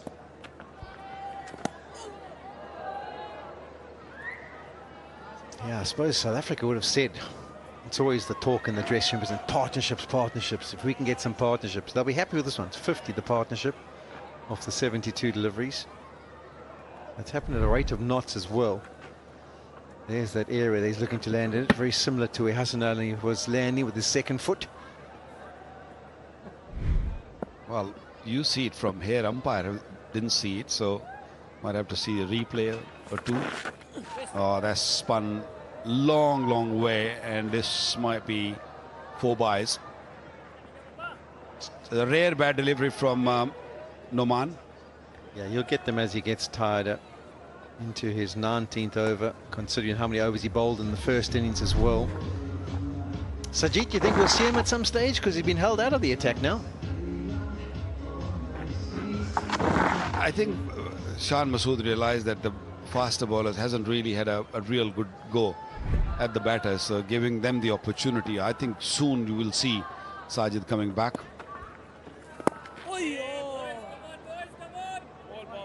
That's the area where he wants to bowl.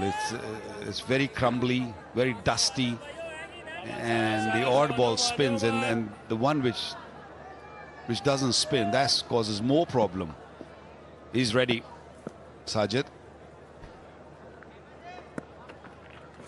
If he does come on and Brevis is at the crease, that will be the matchup. You know, this modern word where they talk about the matchup. I think Brevis will try and really be aggressive against him, so that could be entertaining for us. Have a look at this one. That looks like the undercutter, trying to get it to go on straight, but still massive puff of dust.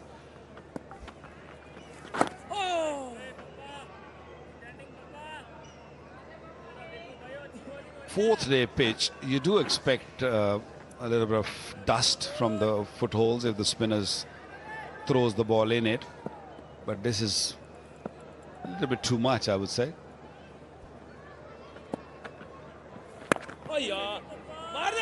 Trying to be expansive on that one, trying to get it through the covers, mistimes it, but still picks up a single. 110 for 4.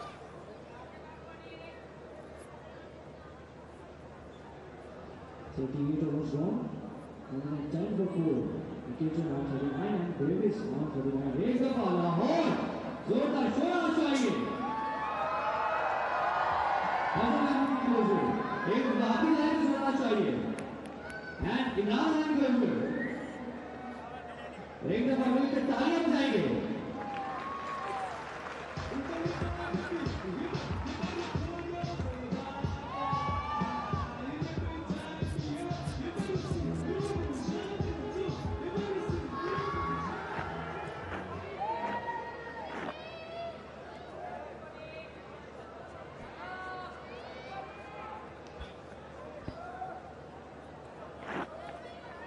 He's going to come around the wicket to Ryan Rickleton. Same plan, still 2 men in front of him. One at short wicket, one at short cover.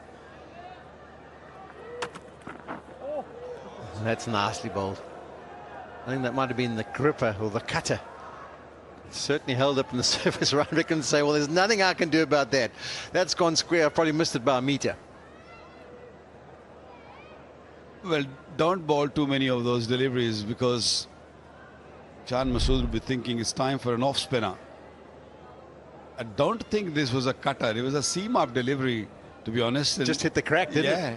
There's so many cracks out there, and if it hits either side of the crack, you never know which way it's going to go. It's gone to the chest of Rizwan, who's struggling.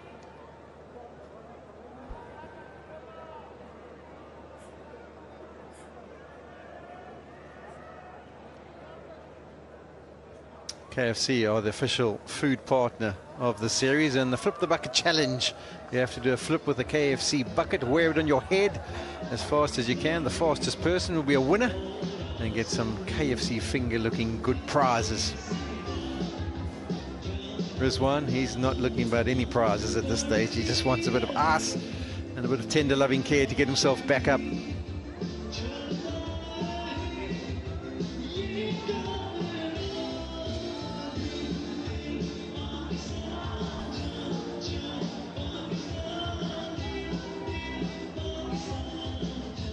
we've got some time, we can have a look at the analysis as where that foot of his is running.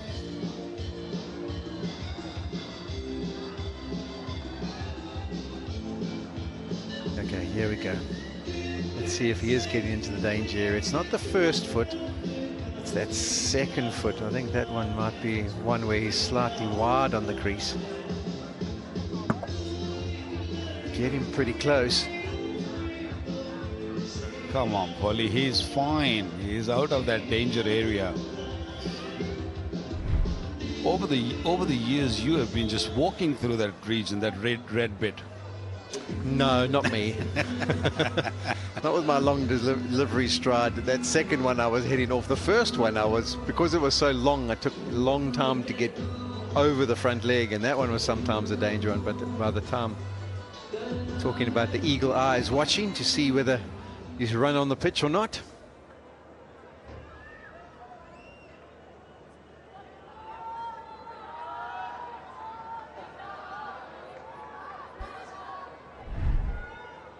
This is the one I'm worried about. Oh, we go, Waka. You can't be running there, Waka. It's just one odd delivery, Wally, and you worked hard to dig that one out. One more delivery, you got to get a warning. We'll see. There'll be a message going out via the walkie-talkies to Rod Tucker to say, hey, just have a look where he's running there. And as a batter, if you're the other end, after each delivery, you just go and pat down to bring it to the attention of the umpire. I heard the third umpire and the fourth umpire, they don't listen to us. They're not listening. It's a mute TV there. Pictures do a lot of talking.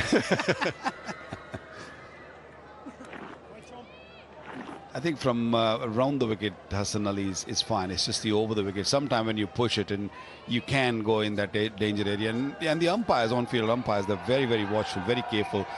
You know, especially third day, fourth day, going into fifth day. You know, especially pitch like this. Yeah, we're talking about how at the pitch report how there was no scoring because what had been so few overs bowled by Rabada, a lot of them had been round the wicket. Vion Mulder had only bowled the 2. None of the Pakistan bowlers had bowled long spells. So that's why we can see the clear footholds there now that he's created. And that's why it's easy to spot at this stage of the game because no one's been there before. Well, the right hand is on strike now, so we'll be on eagle watch.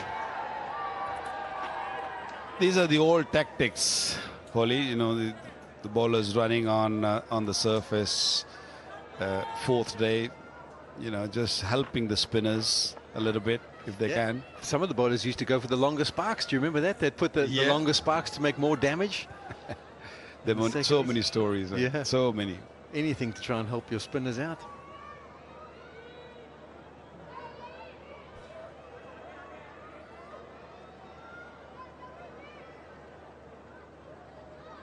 Actually, at one stage, we did an exercise in the nets where we worked out where each person followed through and we put beacons to try and make a bigger area. That one, it looks like he might have been running close again. Oh, Rod Tucker's on it. Look at it. See? It's going to go have a look. It's all you're doing. It's all you're doing. You're the one who created that. It was all going fine. It was all going fine until it was brought to his attention. It's the walkie-talkie working. That second step, that's the one they're worried about. And it's the perfect length as well, probably about 4 meters from the bat for no man. There we go, right in. Just on the edge, that's fine. Move on. It's fine from a Pakistan perspective. South African perspective, I'm not so sure it's fine. Come on, Polly. You guys are doing fine. So I mean, look at the partnership. You're on top. 57 runs partnership. Yeah, but you're on top. We need all the help. We can't afford your ball to be spinning any more than it is.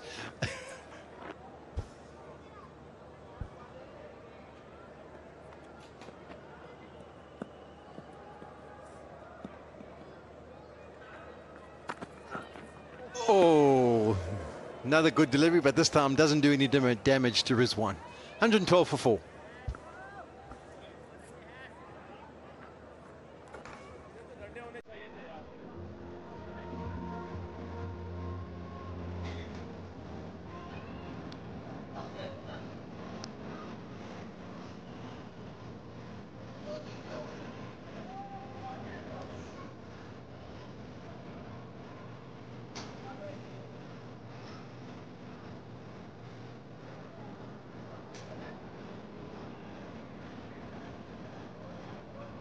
57, the partnership. Bit of resistance from South Africa. Brevis 40 of 45. He's been aggressive. He's found a way. We'll need to carry on. 165. If these two can get it, well, into double figures, then Pakistan will really stress. Right now, they'll be comfortable where the game's at. Noman Ali carries on. Oh, chances his arm. A huge swing of the bat. And it's edged away, but he got the ball to the fence. Yeah, to be able to chase down a total set by the Pakistanis, as a batsman, you have to take few chances. And you have to tell the bowler, I'm coming for you. I'm looking for runs. That'll create a bit of pressure on the bowlers. And that's what Brevis is looking to do. Not the first time he has taken chances against Noman Ali. So far, so good for South Africa and for the youngster. Oh, lovely delivery. Slows it up, gets a lot of purchase, has a little word. Good contest. Yeah, that's where these two batsmen have been very good. They haven't allowed these small annoyances to weigh on them. Yes, they've been beaten on quite a few occasions, but they got that out of their system very quickly. Got ready for the next delivery. Like that. Johnny, beautiful Johnny.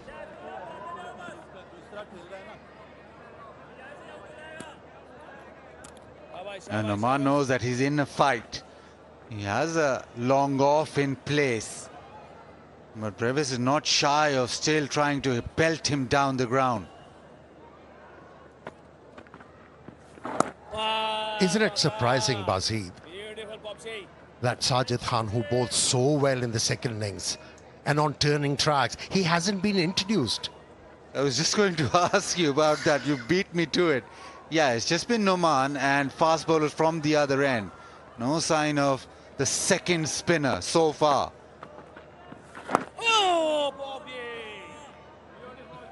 Interesting that, yeah, Sajid hasn't bowled, but he hasn't even tried Salman Ali Agha. It's just been about the left arm spinner and the fast bowlers. Yeah, the way Brevis played the last delivery, it tells you that he's growing in confidence. He's not shy to commit himself on the back foot now. That's in the air, gone high, and clears everything. It's a 6 and 50 for the youngster.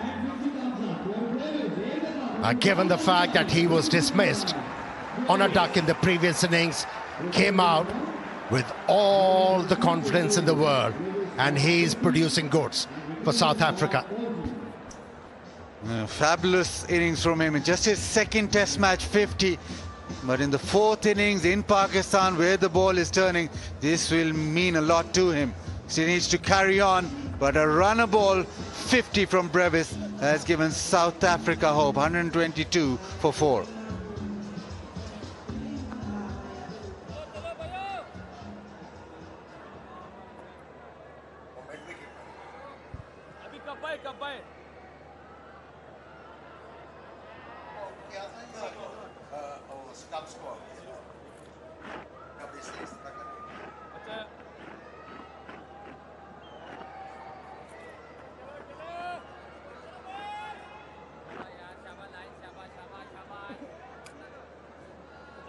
Brevis with a fabulous innings. This will be probably one for him to remember. If he can get South Africa closer. Sajid Khan, though, introduced into the attack in the 90th over of the day. Just been reminded, this is that last shot. It is turning, but he backs himself. It's very low and hits it over mid-on. See, the reason why he was able to execute that stroke perfectly, he was not looking to hit the ball towards mid-wicket. The arc of the bat was straight, and that's why he was able to pull it off. Good to see. Good to see Sajid Khan landing the ball in the right area from the word go. He was struggling in the first innings big time. He was all over the shop. Just been reminded that Brevis was dismissed by Sajid Khan in the first innings. That one just carries on. Maybe just making sure that Sajid Khan is fired up. He bowls best when he's actually fired up and really aggressive through his run-up. He's almost like a fast bowler in the way that he attacks the batter. Oh, lovely. Straight away he's causing problems. The bounce and the stare. And the reason why he's been able to land the ball in the right areas, he's releasing the ball slightly earlier. He was delaying it in the first innings, and that's why he looks dangerous. That was too short. Couple of runs for the left-hander.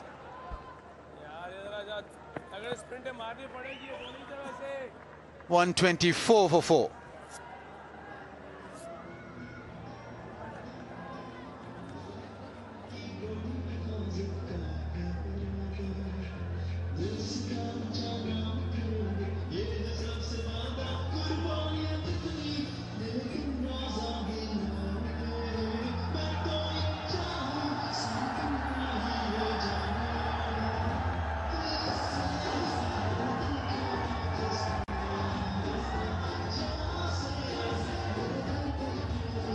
Brevis has stuck to his gun. He's been attacking. He's made sure that he takes on the spinner, especially Numan Ali, who's been tossing it up. And Brevis, the way that he plays, he's packed his natural ability to hit the ball over the top. Yeah, both these batsmen are complementing each other. Rickleton has taken the responsibility to be a glue in this innings for South Africa, and the Brevis youngster, he has decided he's not going to die wandering. He's looking for runs. He's improvising nicely. Another reverse sweep with a good result. Yes, suddenly the chatter from Rizwan is keep calm, don't panic, because there is pressure being applied now from Brevis. Long gone was in place this time around, so he's gone for the reverse and executed it perfectly. Now there's the field wide spread, long off, long on. The gap was offside, exploits that. There's no point sending mid-on back. Yes, he was able to hit the ball nicely in the previous over, but you have to keep on attacking the batsman, pushing the fielders on the boundary line. It sends a signal to the batting unit that, oh, we are afraid now. You have to keep them on a leash. Oh, bowling! Numan Ali produces an absolute jaffa. Pitches leg, hits off, and look at the reaction. Oh, what a delivery. What a delivery. To get another 10-wicket haul in a test match for Numan Ali. When he was looking to flight the ball, Brevis kept on talking the ball towards the boundary line. This time around, he went on the edge of the crease, ball with a flatter trajectory. The batsman thought it's an arm delivery, but it spun and cleaned him up. Beautiful, beautiful, and he deserved another 10 wickets haul. Numan Ali once again bowled really well, but it's a relief for the Pakistani team. And you can judge by the reaction what it meant, but a fabulous innings for Brevis. 54 or 54. South Africa lose their fifth, 128 for 5.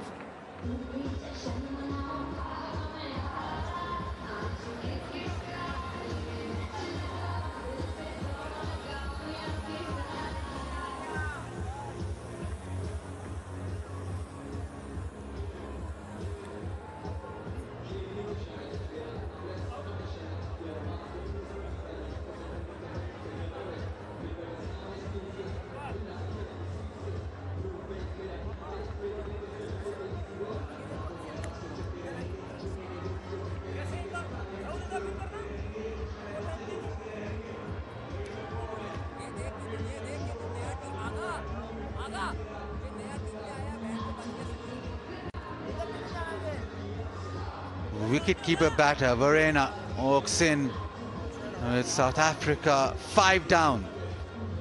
Average is 31, but it'll be tough because Pakistan now looking to close in. Noman Ali with a very important wicket, hitting his third 10-wicket haul in Test match cricket. Pakistan again on the attack. A slipper gully, silly mid-off, and a short cover. Yeah, Verena was very edgy when he was asked to bat in the first innings, especially against Noman Ali. Didn't have a clue how to go about the job. He was relying on a sweep stroke. Let's see what sort of tactics he has come out with. He pushes it out into the offside, gets a single. But Noman Ali has been brilliant. Another performance on a track which just supports him. Ball did drift in and turn sharply. Yeah, from here on, he is left the other batsman to deal with an arduous task.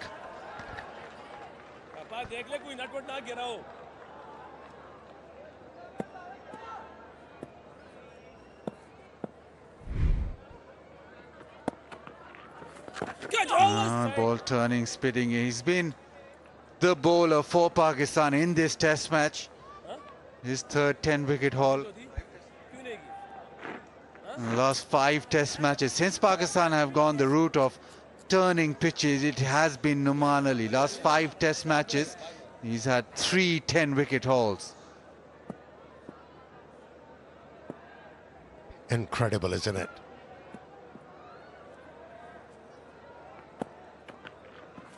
Selectors showed faith in him, and he has obliged them. He has become a match winner for Pakistan in home conditions. Noman Ali. It's 130 for 5.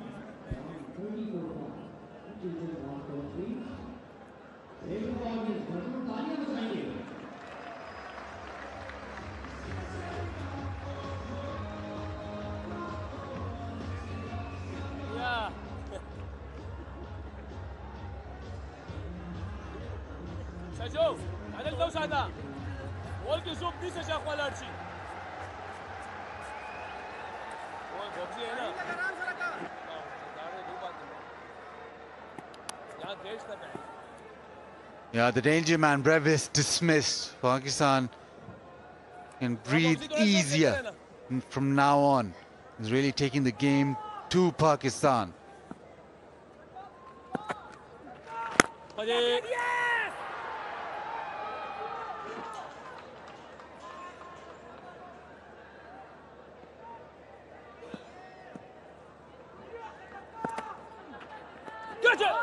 Turns, not a lot of bounce, so just rolls to slip. Yeah, the spin bowling coach congratulating Noman Ali for another feat of 10 wickets in a Test match.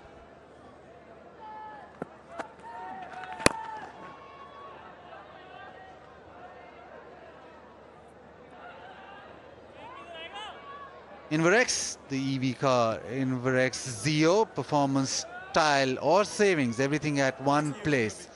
Charge smart, drive smart.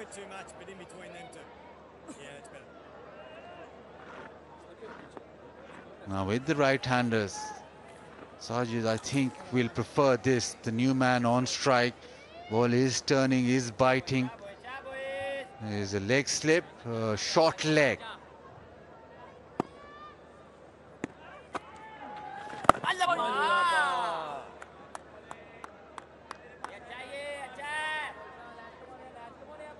Yeah, that's the line.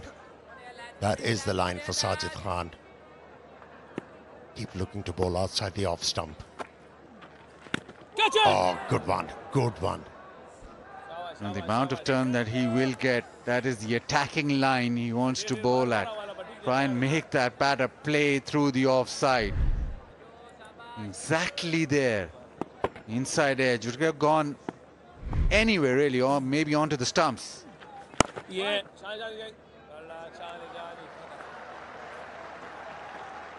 131 for 5.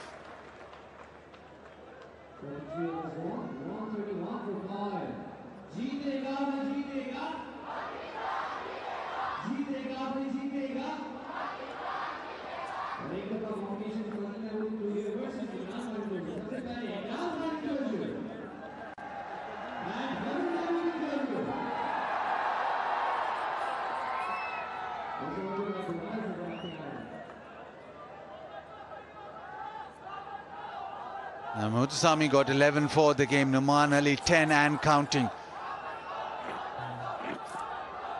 He's bowled beautifully throughout the game, and today he's really taken on the onus. He just settled in from one end.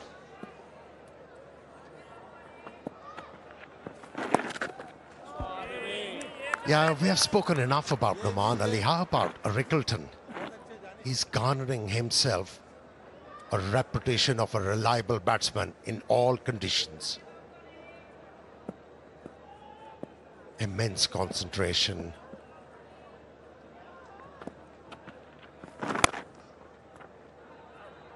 He's got the technique as well. Batting beautifully. And loves playing against Pakistan, especially. Yeah, he's a confident chap, confident batter. And he wears that on his chest. In the air, oh! Brilliant reactions, would have been a spectacular catch. Imamul Haq had silly mid-off, got a hand to it. Yeah, he was anticipating it, and that is the key. That he came very close to gobbling that one. Good effort, though.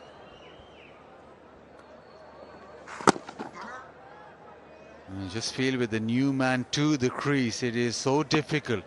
You almost feel that something's going to happen every delivery. Slows it up.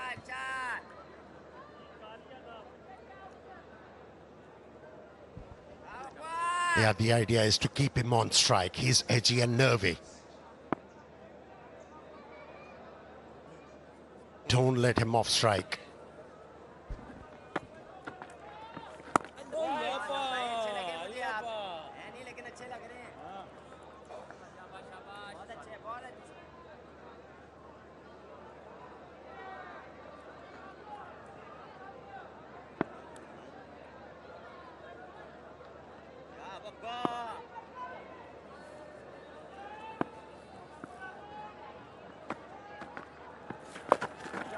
There's that sweep shot.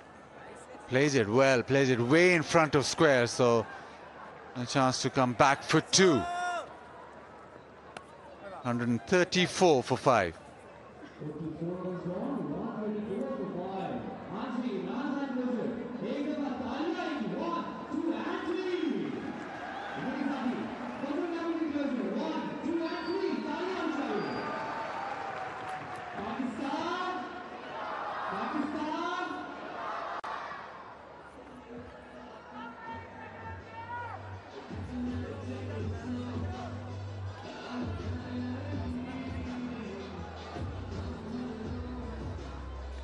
Muthusamy averages 36 with the bat.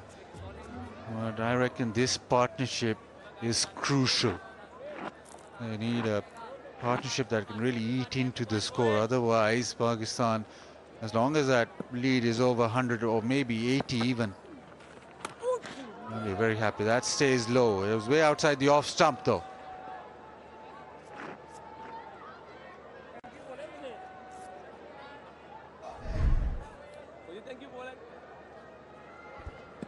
Yeah, that delivery brought a wry smile on Rickleton's face. Oh, yes, man. It just died off the pitch. Yeah, one that hits the rough outside off stump. Carries on with the arm. One thing that doesn't stop in the crowd is the Vigotel selfie moment.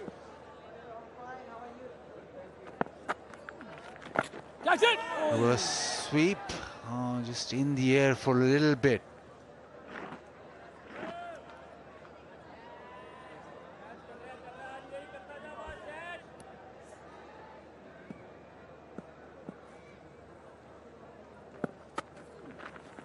That wicket of Brevis was so important. He was the one batter who was actually taking it on and getting boundaries, and the pressure was on Pakistan. Now they're settling back into a groove. Runs not coming at that same rate. Well ball, Sajid. Beautiful, Sajid. Wonderful, Sajid. 134 for 5.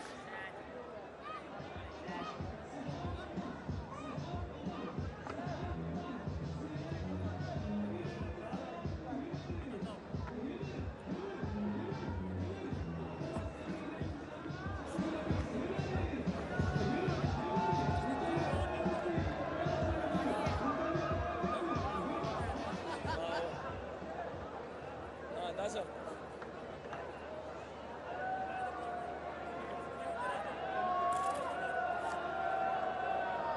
Middleton has batted beautifully. 45 143. He's looked the most accomplished against spin both innings. But South Africa, well, they need to really grind, really battle, find a way to be able to also rotate strike and just stick runs over.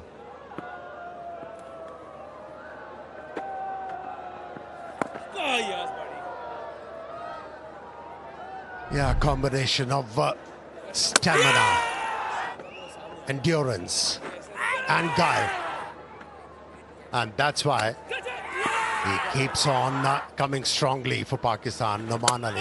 And that's how he picked up 5 wickets. Ayyo. Beautiful, Bobby. I beg your pardon, it was his 10th wicket. He's been consistent with his performances ever since he has made a comeback. He's been amongst wickets, Noman Ali. Yes, beautiful, Papa.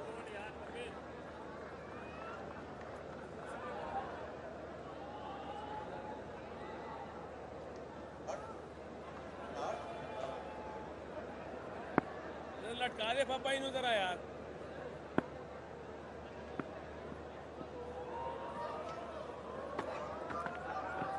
क्या गए And had few fielders placed for it.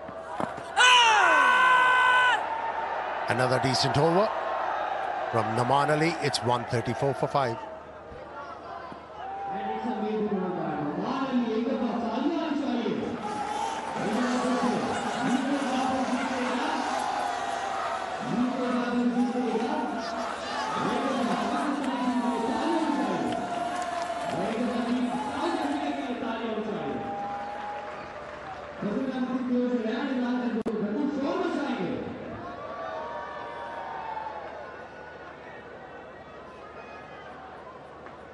And all looks fabulous this time of the year.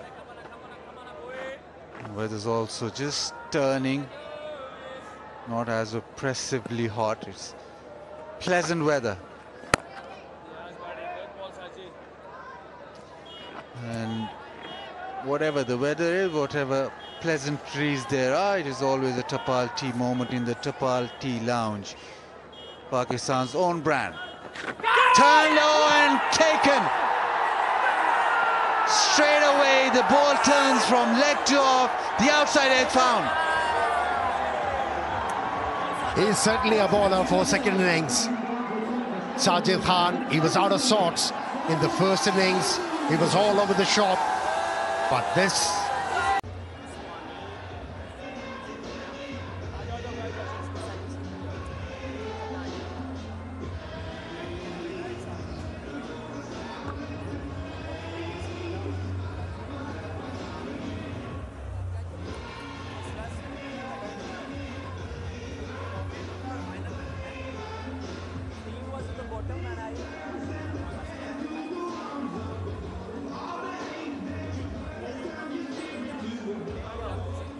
The star with the ball for South Africa walks in. Muthuswamy will have to play an epic with the bat. Pakistan are now closing in. 6 wickets down, South Africa. Spinners making sure that it becomes tougher and tougher in this last innings at Qaddafi Stadium. It is now Sajid in the wickets column 2. Left-hander, slip in a gully. A silly mid-off. He's honing in. He's got the ability with the bat, Muthuswamy. The question is, can he handle the pressure? Oh, the first one, a peach. How about that, Wazid? Perfect delivery to our left-hander on a turning track. Yeah, drift in and turned away. It was a brilliant catch too. He was blinded. It was Salman Ali Agha, but he's fabulous. Intro has that little paddle sweep. It is very close to lunch, but just before that partnership that was brewing between Brevis and Rickleton, both batters now have departed, and Pakistan will be thinking, yes, take one more and go to lunch. We're just 3 wickets away. It's it through the offside. Just be a single.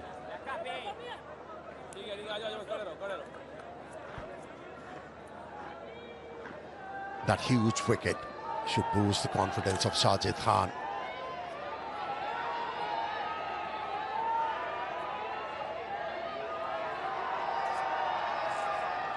He looks fired up. Looks very keen to pick up another one. And goes back, defends, Rizwan runs away. It is 135 for 6.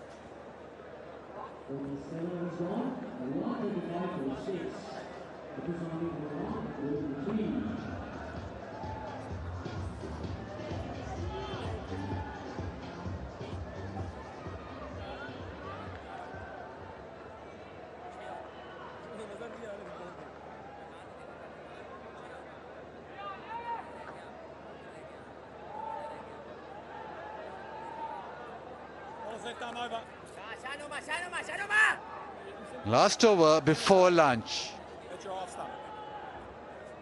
Naman Ali searching for another fifer. Pakistan trying to go one up. They are in touching distance, just 4 wickets away. Exaggerated turn. Yeah, both these spinners picked up important wickets just before lunch. Were able to remove set batters in Rickleton and Brevis. And those strikes were timely because session after lunch hasn't yielded much for the bowlers. In his last 3 days of this test match, 308 runs scored in that particular session for only 8 wickets. So timely strikes by the spinners for Pakistan.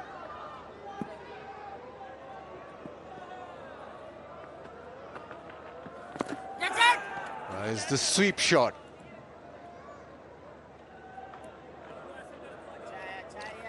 Tapal tea moment. Time for the fans to enjoy cricket with Pakistan's own brand, Tapal, at the Tapal Tea Lounge. #1 tea brand of Pakistan.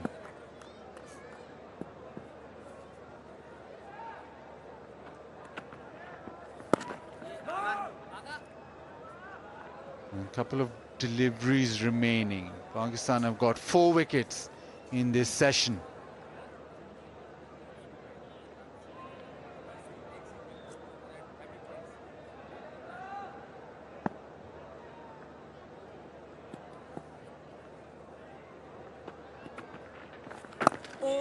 With a flatter defends as Muthuswamy.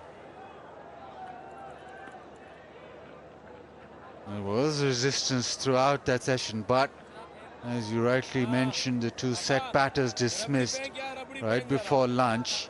That has meant that Pakistan now are in an extremely strong position. Drives it into the offside. And maybe come back for the second. And just be two. And with that, that'll be lunch. South Africa will go to lunch 137 for 6. They still need 140.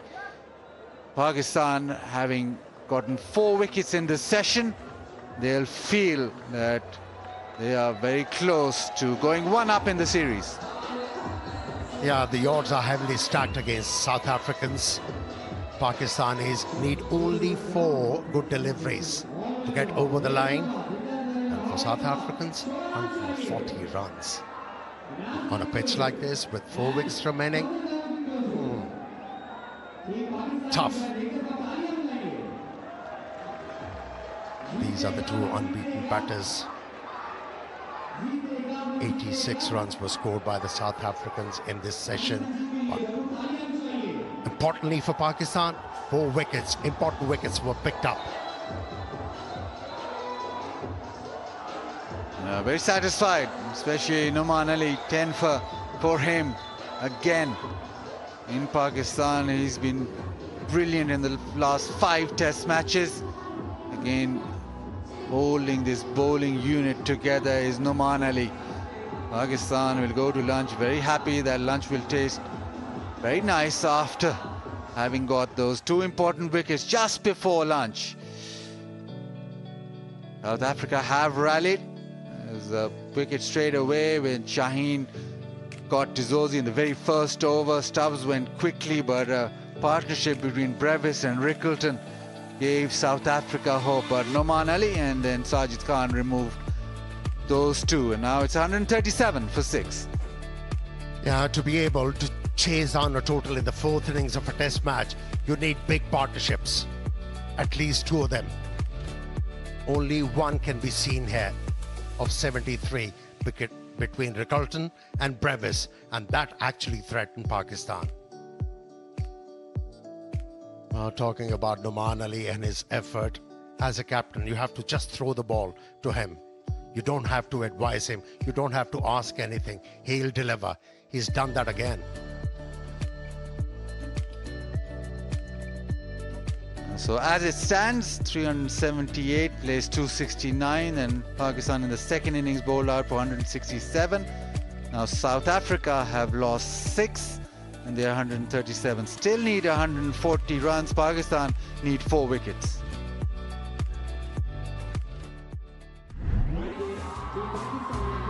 Yeah, so much was expected of Tizosi, who scored 100 in the first innings. But he was dismissed with a beauty from Shaheen Shah Afridi, and then the wicket followed. Stubbs were removed by Nouman Ali. There was an opportunity, but was a difficult one. And the edge found its way to the fence, and then just a little bit of rhythm to the partnership. Brevis took the aerial route. He started attacking. Not out of the middle, that one. This was certainly out of the middle and went all the way. Put pressure back on Nouman Ali. And also a lovely cover drive through the offside. And it seems as if Pakistan were just tightening up when he got to his 50. And then Nouman Ali struck again. Quicker, flatter, turned it from leg stump, hit off stump. Got his 10th wicket for the match, maybe the most important wicket. There's an opportunity at silly mid-off, a very difficult one. Imam, it was an excellent effort. And then Sajid Khan came to the party too. Got the ball to turn, lovely catch from Salman Ali Agha. He's been very good at slip. And Pakistan go into lunch very satisfied. 86 runs scored, 4 wickets fell. It'll be intriguing if South Africa can fight some more. We'll have a little break for lunch and we'll come back with live action.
Are you happy?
Welcome to Lahore for this fabulous test series between two very fine teams.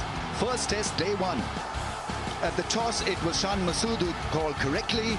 He made probably the right call to bat first. That straight drive will give him a half-century. Shan Masood has played a lovely hand. And that's a 50 for Imam ul Haq, a tremendous innings. Back-to-back boundaries, crowd roars, Barber. Well-deserved 50 for Mohammad Rizwan. It's a 50 for Salman Ali Agha, and he should be mighty pleased with how he's shaped up. And so Pakistan will walk off. They have the clear advantage on day one. Day two, we are here to present more thrills and more excitement to you. That is bowled him. And the third wicket. Beautiful delivery, the edge taken. But the innings comes to an end, and South Africa will be mighty happy about that. It's half-century for Rickleton. South Africa on the back foot here, trying to survive in this test match. They trail by 162 runs. Day three here at Lahore. And he plays it beautifully down to deep point. It's a fabulous inning. Oh, there's the first one. Oh, quicker one, flatter one.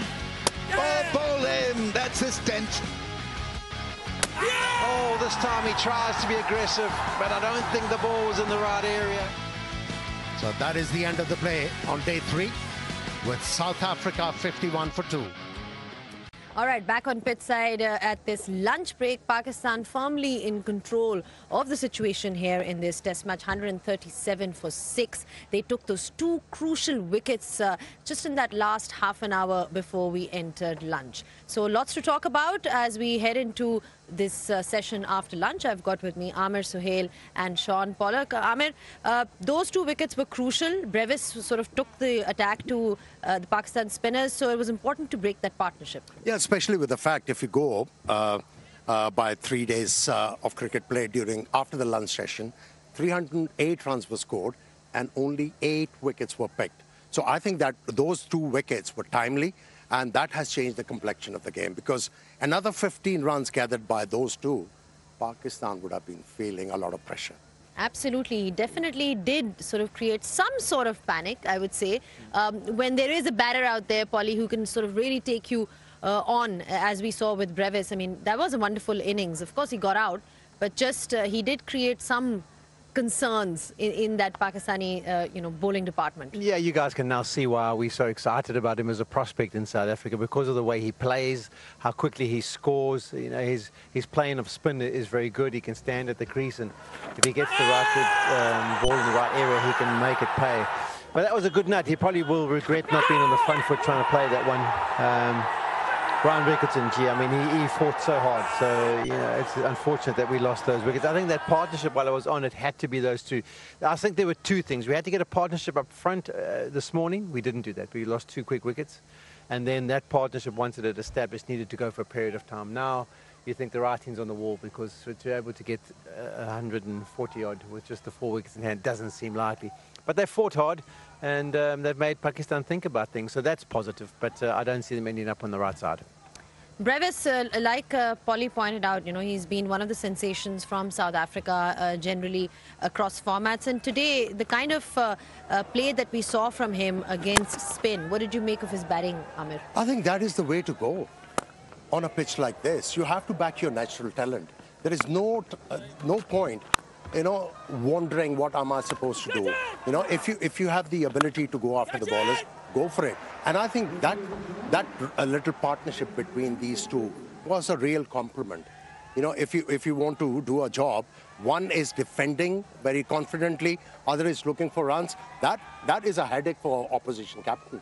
I think what he'll do also, just let me add, I think he'll learn as he goes along, as he matures, how to go through the gears. Because what we've seen in his international career, in the T20s and the one days and even in the tests, he kind of gets to 5th or 6th gear and stays there.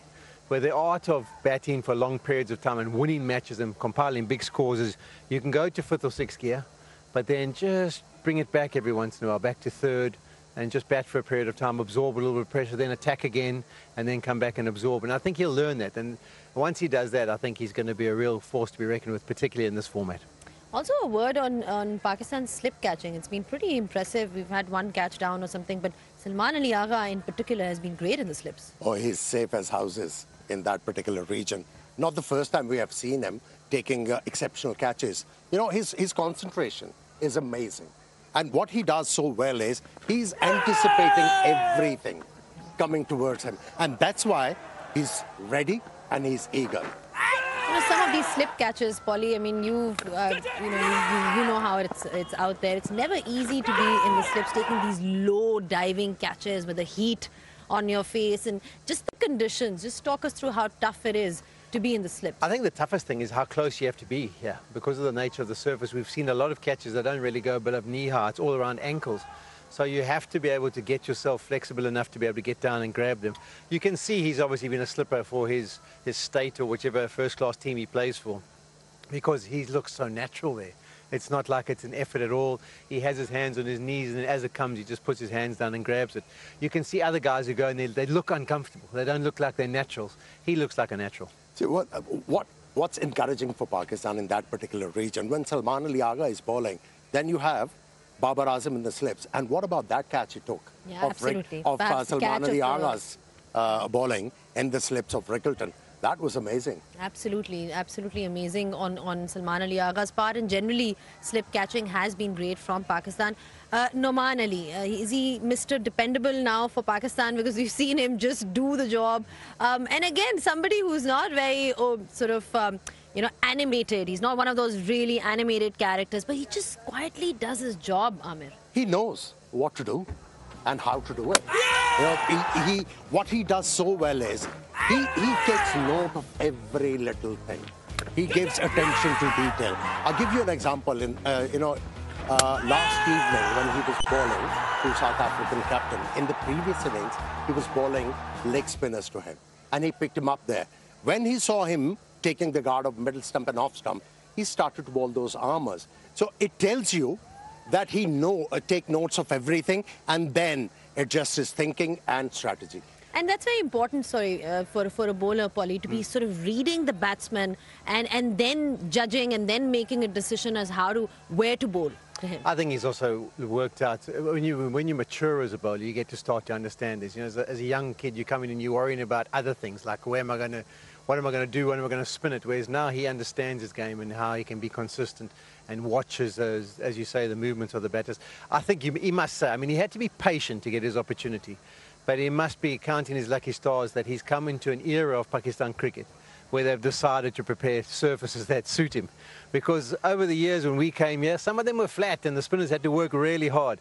So he's accurate and he's brilliant and he's got those skills, but he's also enjoyed this little period where they said, okay, we're going to back our spinners rather than our fast bowlers. And he's what has he got, 9 or was it 10 fifers that he's got in his career so far? He's been brilliant. 9 5-wicket hauls for Noman Ali by Pakistan spinners in tests. That just tells you a story. It's in 38 innings as well. You look at all the other innings that you can see here of all the other players, and it tells you the kind of success and consistency he's had. You know, where he separates himself, he's a finger spinner. He doesn't have that doosra. He doesn't have those varieties like Saklan had or Saeed Ajmal had. These are finger spinners. But to be a finger spinner without those varieties, to bowl consistently and keep on picking up wickets for Pakistan. Amazing. You wouldn't bet against him getting another fifer in Islamabad.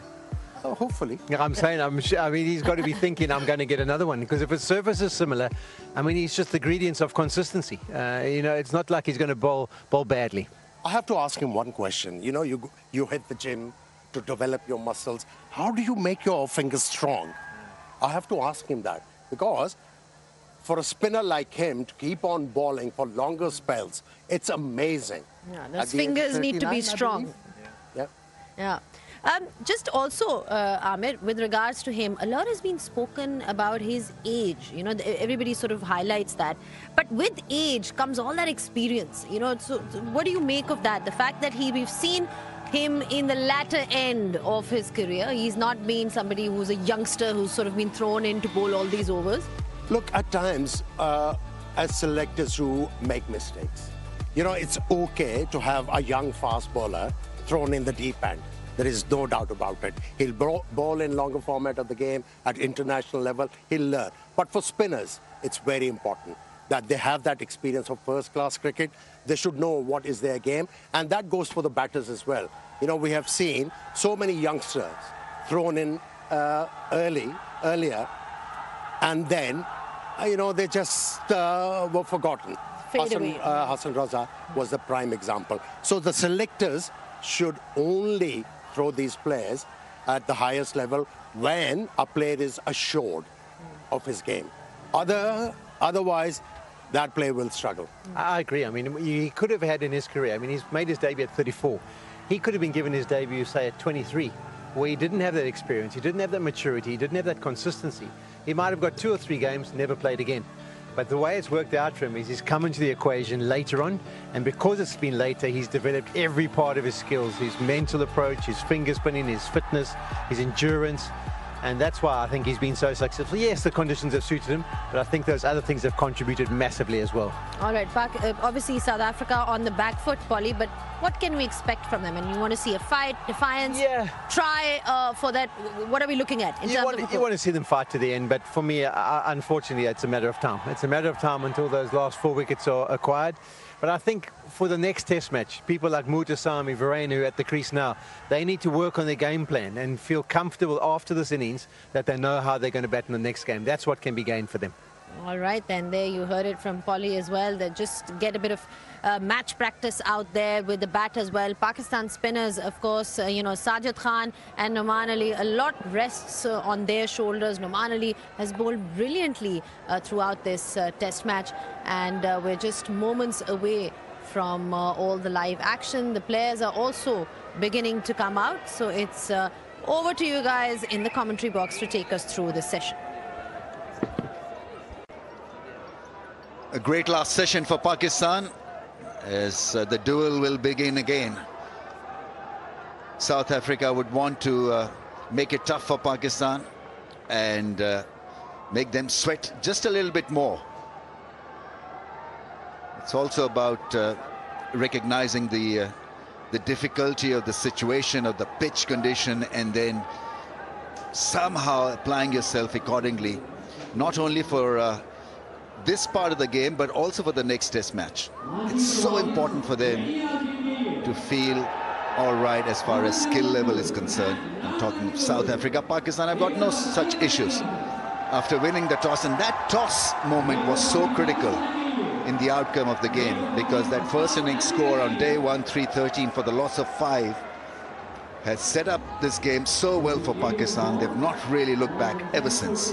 378 on a turning track was good enough to challenge South Africa. South Africa fought hard through Zosi and Rickleton to get to 269, and even though Pakistan failed in the second innings, 167 all out, but they knew they had enough runs in the kitty to win this contest. South Africa need 140 runs to win, 4 wickets in hand, and so it's going to be a massive challenge for them really to get cracking. I've got Waqar Youniseh with me. That winning the toss, Waqar, was the critical moment, and then batting well on day one.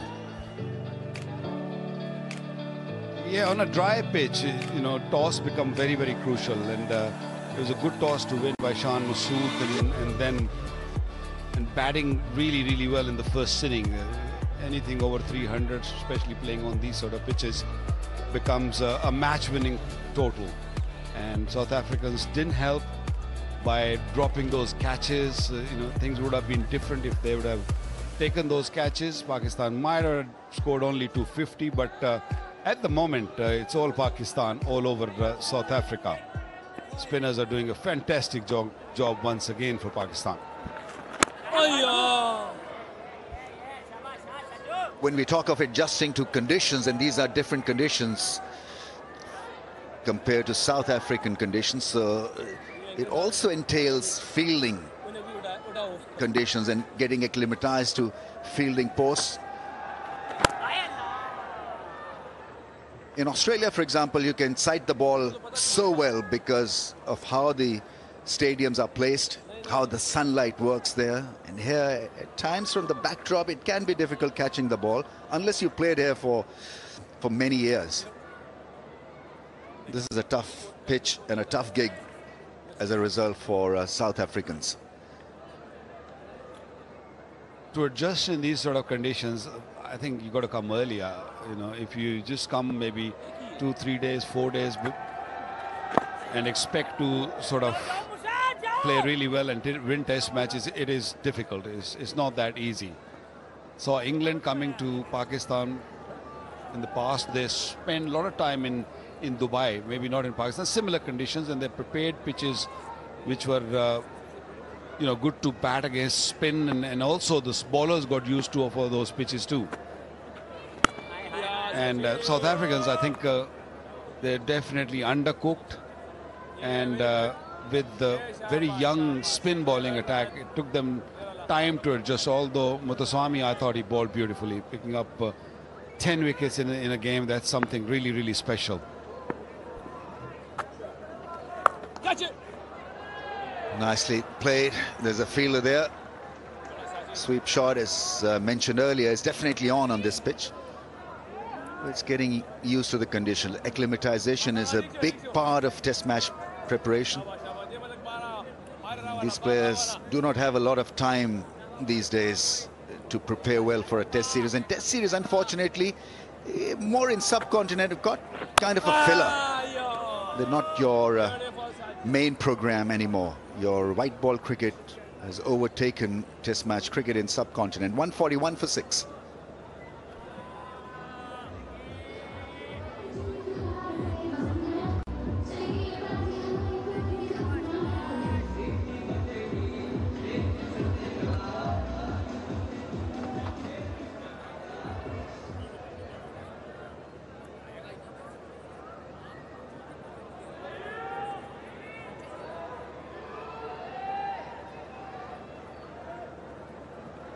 Well, Noman Ali is clearly living up to his reputation.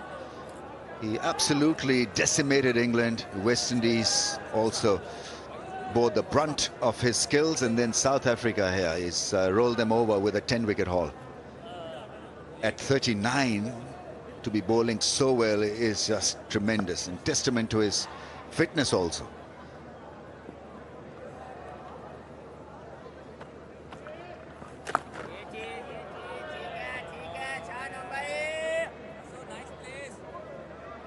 And Ramesh, it's vice versa, isn't it? When teams going from subcontinent to, Australia, South Africa, even England, if you're not prepared, you struggle on those bouncy pitches. I think it's important to have two different teams. If you have a test team, they can actually prepare for, overseas. If you're happy to prepare pitches like this where you just want to win, and then you got to have separate team who maybe travel to different countries before time and spend time there and play on those pitches and have, get used to the conditions there, the pitches there, and then I think it might work. India does it. Oh, beauty. Beautiful delivery. When you're playing 5 test matches like India does with Australia, England and all, because we play very little cricket, it's more important that your team's got to be prepared for any conditions. And for that, I feel maybe go early, at your own expense or whatever it takes, because Test Match Championship, if you want to win that, you have to be prepared to play all conditions. I'm just loud thinking, maybe you have your white ball cricket before the test series, so get used to the conditions. If your teams are not absolutely different, test match team and a white ball team, the other, obviously, the point that you can be in early to prepare. I remember 92 World Cup, we were the first team to land in Australia to get acclimatized, played something like 10 practice matches. Even then we struggled in the earlier part of that 92 World Cup competition. So getting acclimatized is so critical, especially if you're playing a test series. Played it well, there's lack of bounce, arm delivery, played well in the end. 143 for 6. 50 overs gone, 143 for 6. एक दफा आपको तालियां दी चाहिए team Pakistan के लिए, एक दफा team south Africa के लिए। पाकिस्तान जीतेगा भाई, जीतेगा।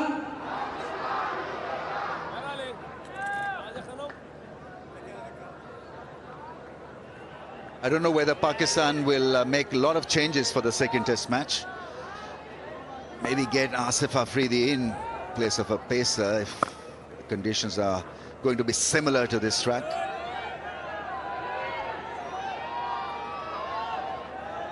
It's hard to make any change, when your team's won the game, unless it's really necessary or somebody's injured.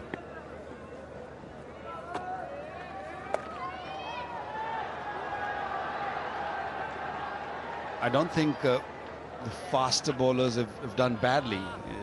Shaheen today looked a different bowler. He produced some pace also. He was bowling at 140 plus most of the deliveries, and then Hassan Ali in patches looked good. Didn't get enough opportunity, enough chance to bowl long spell. But unless or until you want to go 3 spinners, that's a different story.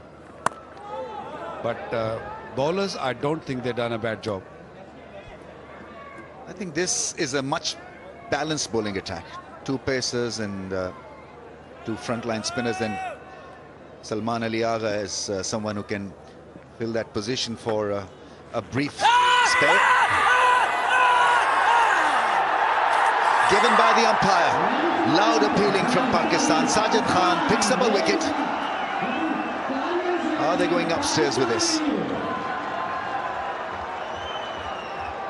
Half-hearted attempt at sweeping the ball. Probably a late reaction. Muthuswamy wants another look at it.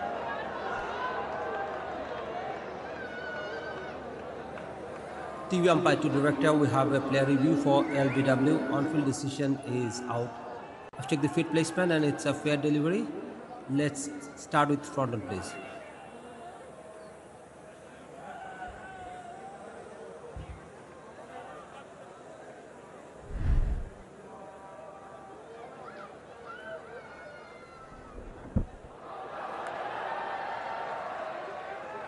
It doesn't appear to be any bat involved, but I need to check that with outrage if there is any, please.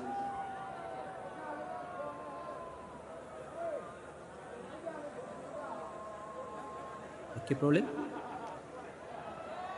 A clear gap as the ball that passes the bat. Satisfied, no bat involved. Ball tracking whenever it is ready, please. Original decision is out. Pitching outside of impact in line and wickets hitting. Rod, stay with your out decision. Stand by.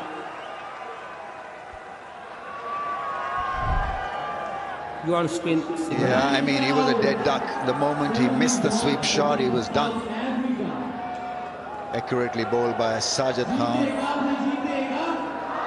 And so Pakistan now 3 strikes away from winning this first test match. Played well in the first innings. And just an early exit in the second. Got 6. 144 for 7.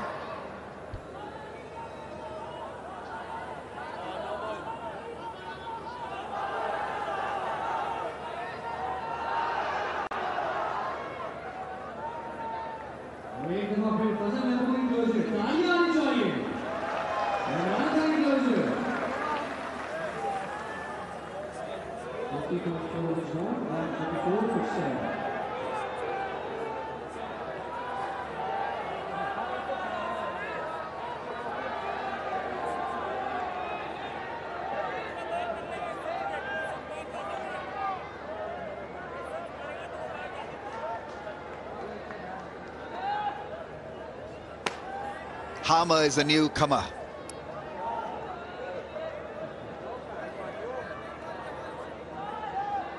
"36 years of age, and his work is definitely cut out on a surface like this." Let's see how many balls can he survive. It's that kind of a pitch, and the bowlers are in that kind of a mood. Sajid, 2 wickets now.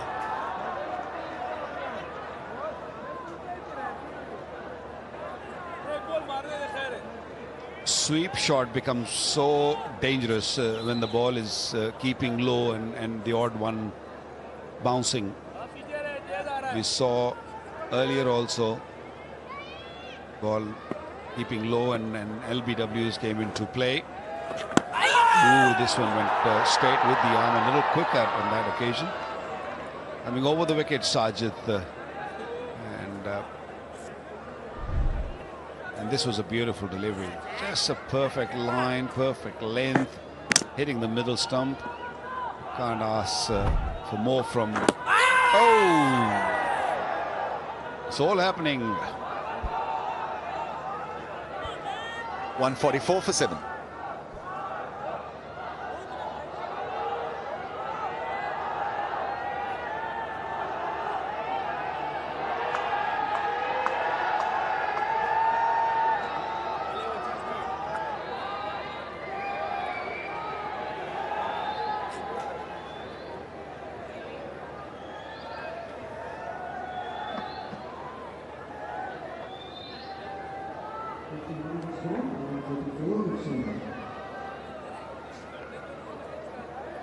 Good to see Brevis play that knock. 54. 54 has got a lot of potential.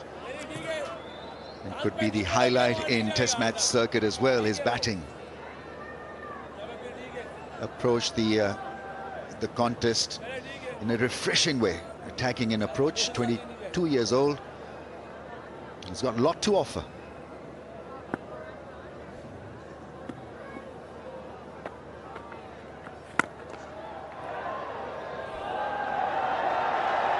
That's a good age, isn't it? 22. You have no fear. I remember when Inzamam played for Pakistan for the first time, no fear at all. Even in the 19s, he used to just smack the ball all over the park. At that age, you have first you have no fear, and then you are always happy to take risks. And that's what he did. That's why he played such a good knock. And in modern day cricket, people just love these sort of batters who excites them, give them entertainment, and entertainment was given by this man in Inzamam over the years, starting from 1992 World Cup, and then didn't stop for good 15 years. Great player.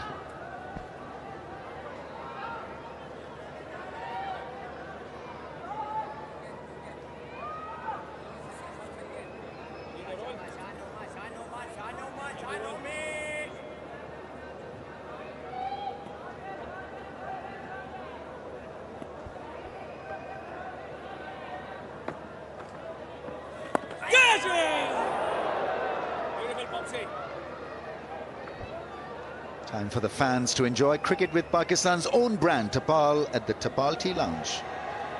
Tapal, the #1 tea brand of Pakistan.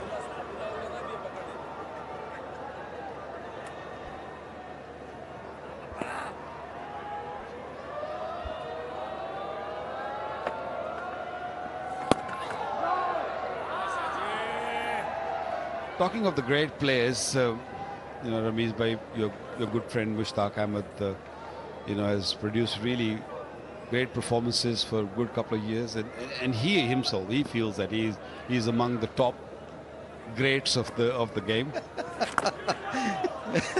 And what is your view on that? Well, if he feels like that, it's okay. I've got nothing more to add.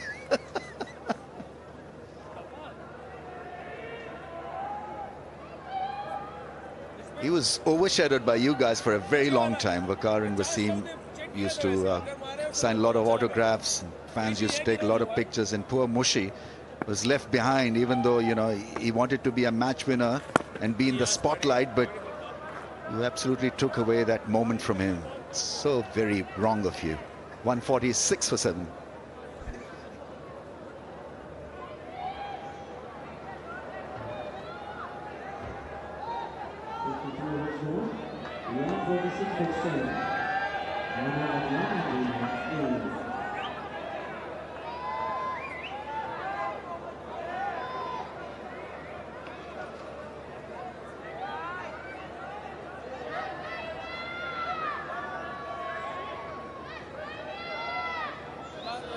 It's a proper series, only if Test series could have been 3 Test match series, because I feel that South Africa will fight back a lot better in the second Test match. You know, they will get used to the conditions, acclimatized to the pitch-dominated conditions.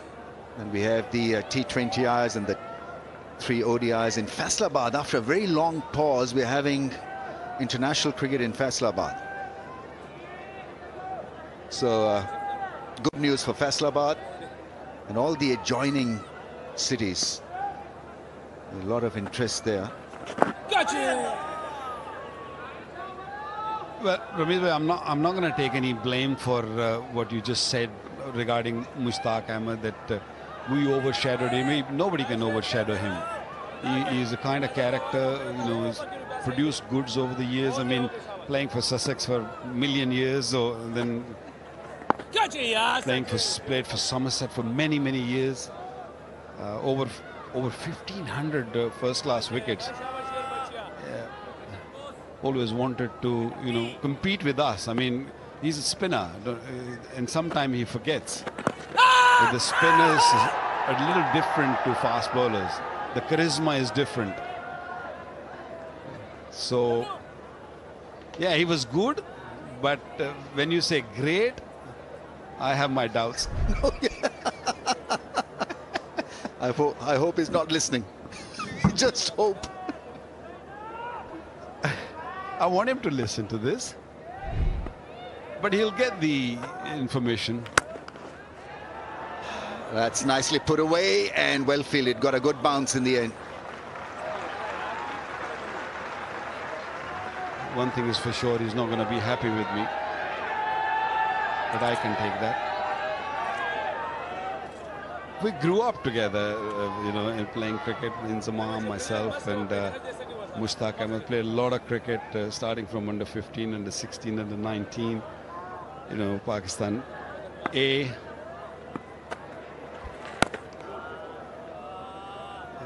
Great character of the game. I mean, 1992 World Cup, you were there. He made Pakistan proud. He won Pakistan games with his magic. Pakistan probably is the first team where two leg spinners featured in the playing 11. Abdul Qadir and Mushtaq Ahmed. 147 for 7.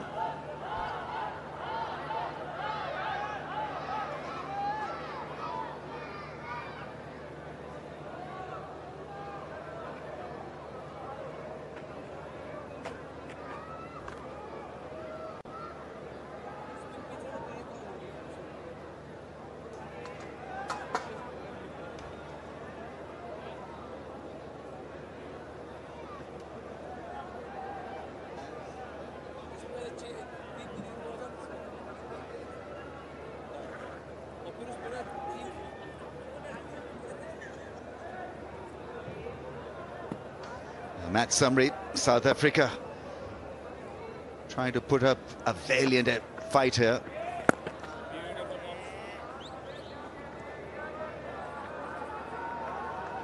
Just hope that Noman Ali is fresh for the second test match. There's a gap of, what, 3 days?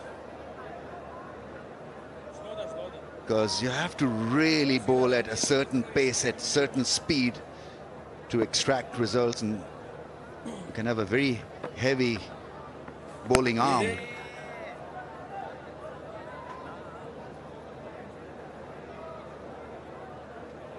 But he's been a tremendous success, and maybe change of guard for Pakistan cricket, you know, from pace to spin. And he's been a real hero for Pakistan in the last 3 series. Beautifully bowled. Played back to a ball that should have been played off the front foot. But that is what he does, creates little problems. Hello here. Here today, gone tomorrow. 100% confidence with dandruff free hair. Fantastic.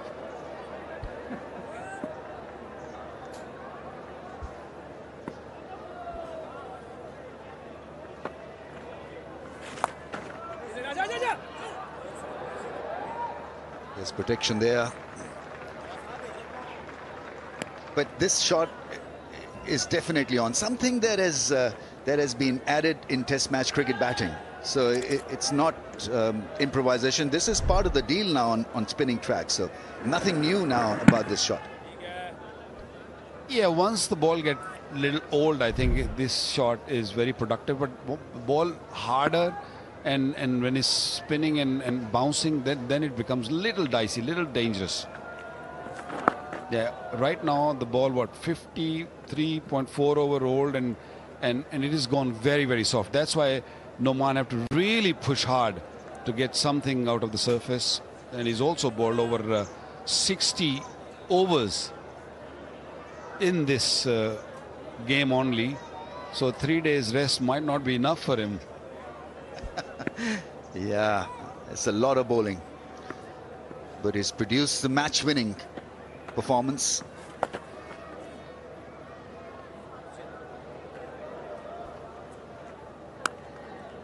$149 for 7.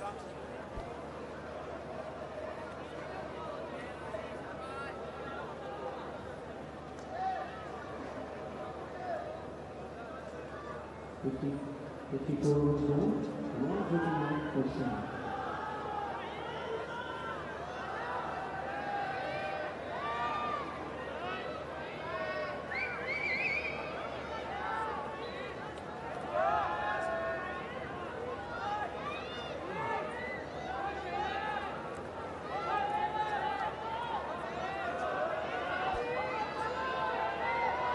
A good crowd in. Actually, there's a bit of interest for Test match cricket, which is great news. Fans want to follow Test cricket.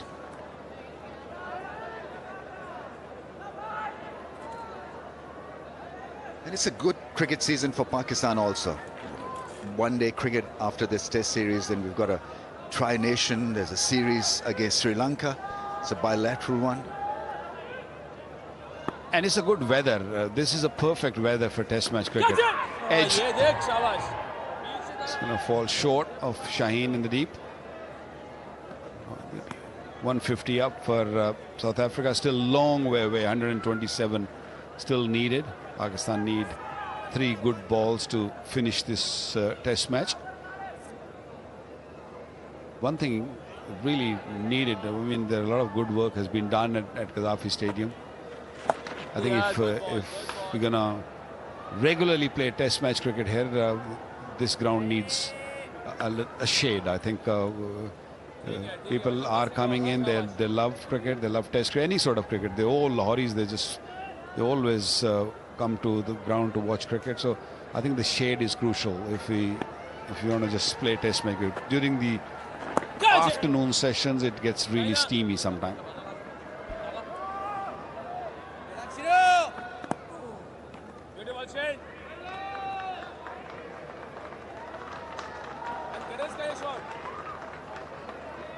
What next for South Africa then, Waqar? I mean, this is jolt from the blue. I mean, they are the current World Test champions.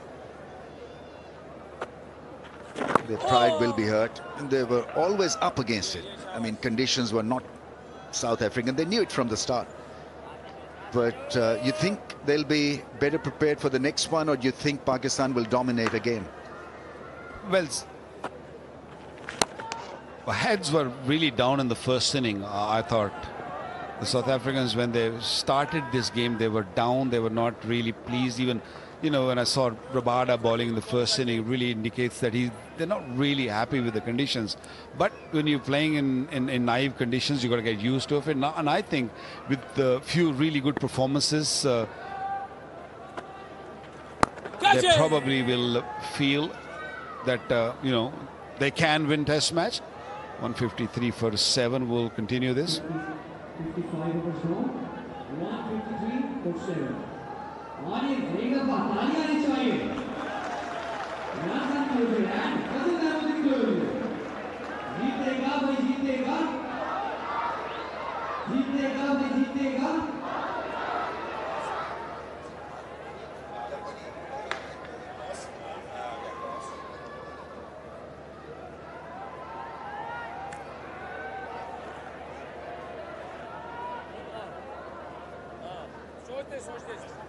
This is the South African squad, and looking at the first Test match, it'll be very harsh to sort of make any changes. Maybe, you know, you can bring another spinner in the side,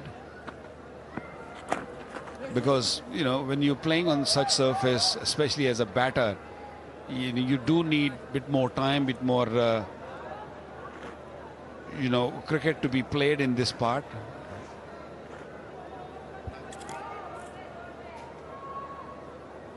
Kishan Maharaj is here, so that's a good news. He played, he was in the middle of the first class game back home, that's why he didn't come for this Test match. All the fitness is probably tested, and he'll be ready to go at Pindi. So we might see one change for sure. Not sure if they're going to make too many changes. 203 wickets in 59 matches. That's good record, playing in South Africa on those pitches, which doesn't really help much to the spinners.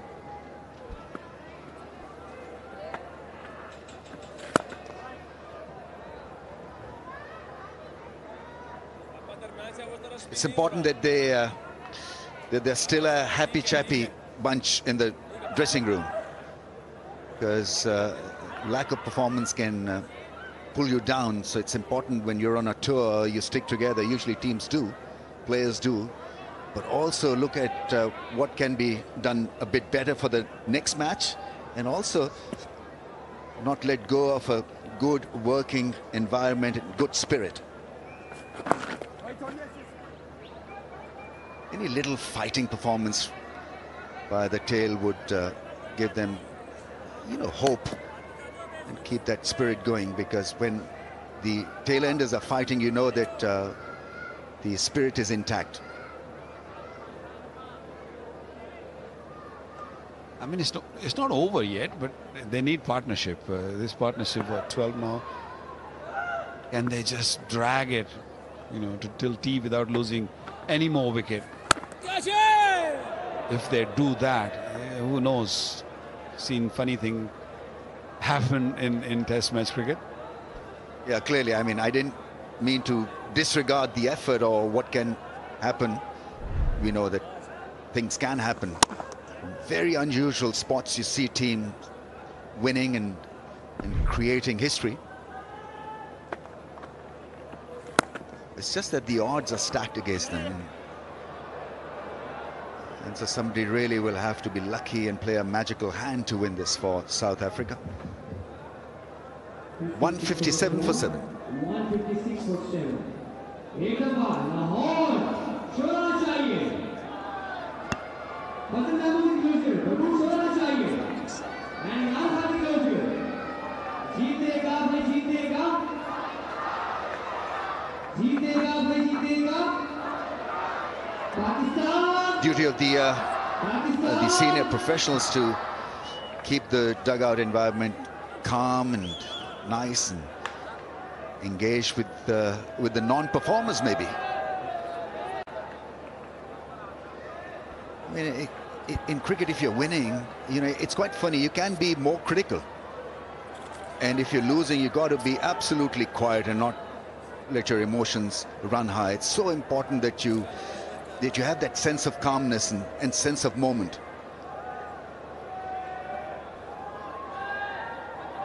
I think South Africa will, they might lose this test match. They will be still up for the challenge going Rawalpindi, because they have got so many positives coming out of this test match. Rickleton played really well.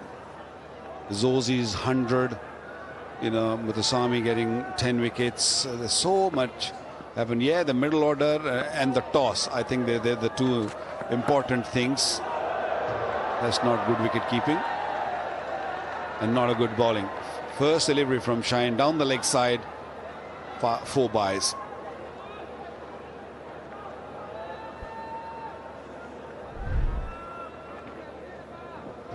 Yeah, I mean, a casual delivery, first delivery off the pads, and it's been a tough day for Rizwan. He's been hit many a times, taken quite a few body blows. That kind of pitch where, a batsman is never in, a keeper is never in as well. Oh, sharp movement back into the stumps. And that you got to look out for. If you're a bowler, hope that you hit one of the cracks. Yeah, that one went with the shine, and if you plant your front foot before the ball's delivered, you're in trouble, and that's what happened here. I'm glad Shaheen is bowled few more overs, looking in better rhythm. Previous spell he bowled over 140 few occasions, so that's another good sign for Pakistan. Nice shot, driven well. So many things to like about this shot. Didn't try to overhit it. It was about footwork. And once he got there, it's a smooth flow of the blade, earning him a 4. This is a pitch where you cannot go full. You have to really hit the deck, because there are so many variations, so much in that surface with all those cracks and dryness. The ball will shoot and keep low. So the best way to go is just keep it back of the length.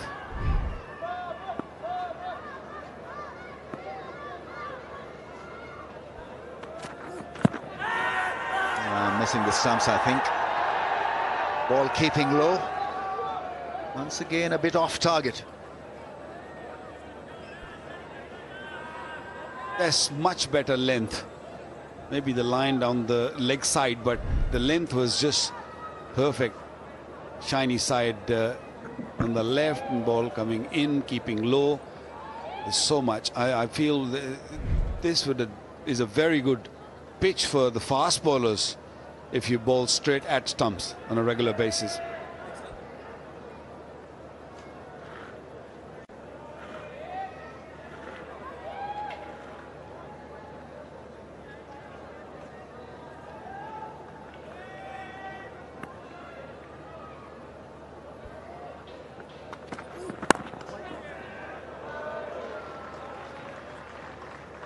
It's important that you read the field, and I think by reading the field you know that most of the balls will be coming back into the stumps.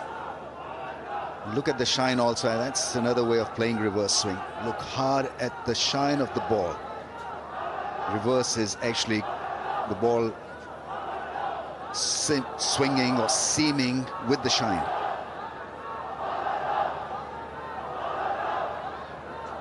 Yeah, this ball is 57, almost 57 over also. Plenty of scuffing. That's a shiny side, don't forget. The other side is the scuff one. So, looking to hide Shaheen, it's not that easy when you're just running with both hands together, the ball in one hand, and you're trying to cover the ball. Yeah, this is better. No good. This might go for 4. 170 for 7. 170 for 7. एक दफा इमरान खान की ओर से तालियां बजाएंगे आपको और बदल Ahmed closure competition में लगा है कि बदल अहमद क्लोजर जो है बहुत ज्यादा एनर्जेटिक है या इमरान खान क्लोजर है 1 2 and 3 Badal Ahmed closer Imran Khan closer एक दफा फिर से Badal Ahmed closer This partition now 26. South Africa's highest successful chases in Asia. 205 in Bangladesh. 2024, 106 against Bangladesh again, but right now they required 107 more. Partnership just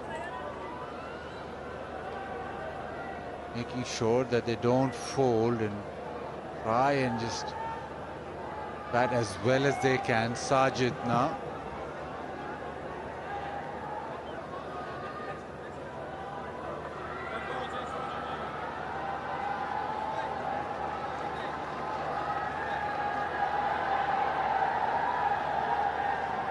Never know, you need to just rally, try and make sure that you make it hard for the opposition. It is a huge ask, but just carry on.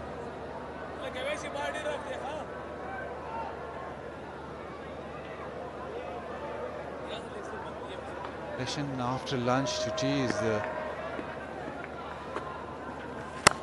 best session to bat in. The stats suggest throughout this test match, so maybe South Africa can make use of that and then be flicker-free. It is a flicker-free moment. Relaxing, download now, and insurance on your fingertips with the flicker-free app.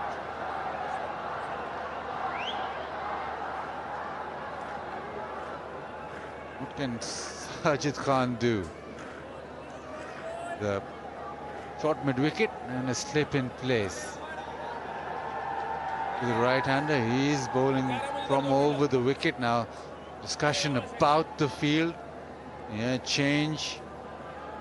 So the short fine leg goes to a short third. As might suggest he's going to try and bowl a little bit wider of the off stump and see if he can hit some foot marks and get the ball to turn properly.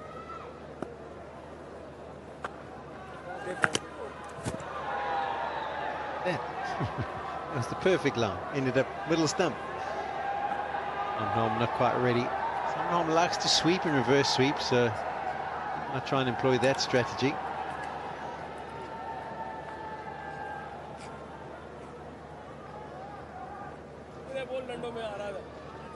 Does have credentials with the bat, Simon Harmer. Just the session. I don't know what it is about this session, the middle session, where the batters just find it slightly easier.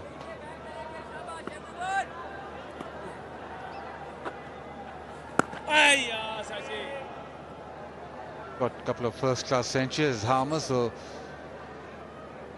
does know how to wield the willow, and especially against spinners, he'll sort of pride himself not to get out against spin. Especially against off-spin. Why would you want to get out to an off-spinner of the opposition?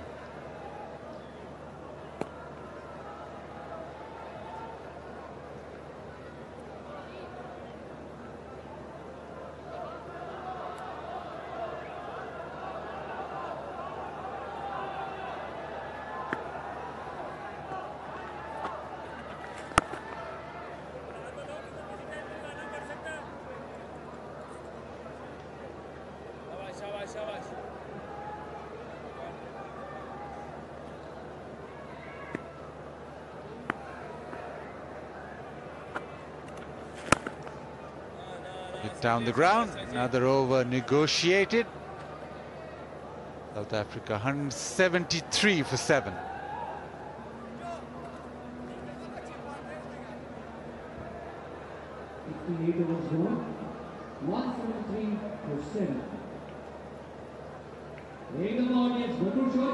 Pakistan जीतेगा भाई जीतेगा एक दफा लाहौर जरूर show आएगा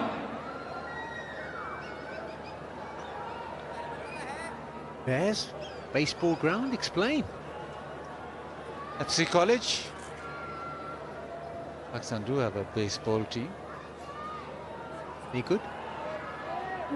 Decent. There was one Pakistan test player who actually got selected for the Pakistan baseball team. I think he went on a couple of tours. Oh, swings back in front. Yes! Shaheen Shafridi breaks through. The variable bounce, we've seen it as the test match has gone on for the faster bowlers. Kyle Verreynne did not even look up or turn around. He just headed for the dressing room. He knew he was done, he was dusted.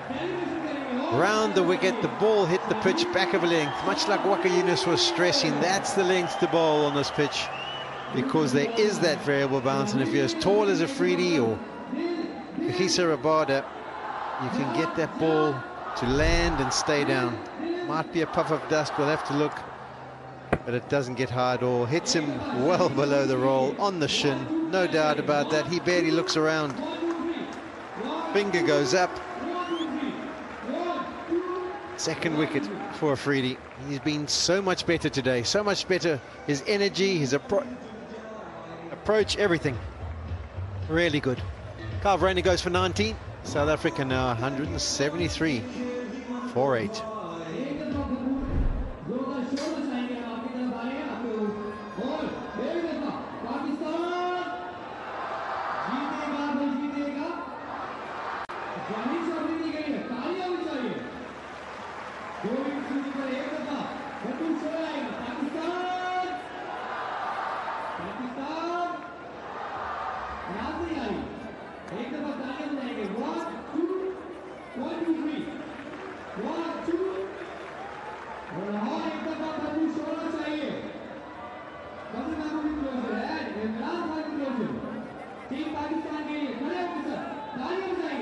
Pakistan now 2 wickets away.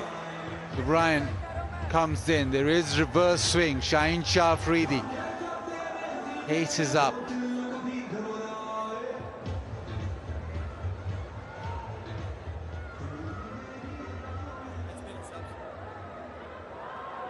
Couple of wickets for Shaheen. That last delivery was 140 clicks again. He's been able to breach 140 a few times during this spell. All on the attack, Pakistan. Reverse swing, angle back into the stumps, a short leg, couple of short mid-wickets, a short cover, slip in place. Shaheen Shah Afridi round the wicket. He bangs it in short. You don't know what to do. So Brian at the crease, does he stand up and play? Does he try and duck? Does it bounce? In swing dealt with. If you don't know Carl Verreynne, he's one of those guys who doesn't get a big stride at the best of times. Kind of grown up in South Africa where maybe the biggest stride's not required. But totally caught on the crease on this occasion. Not much he can do. It's just one of those deliveries on a day 4 or 5 pitch all around the world, really. But particularly on this one, where you can get the variable bounce and it's done for the batter.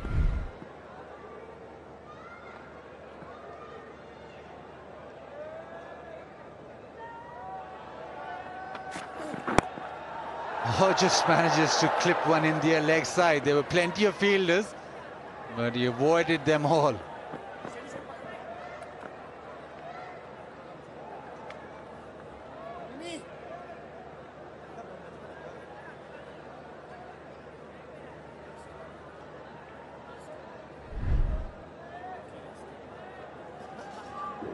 In the air, past Imam. Know what Shaheen Shah Afridi is bowling to. He's angling the ball back in. Got a few catches on the leg side.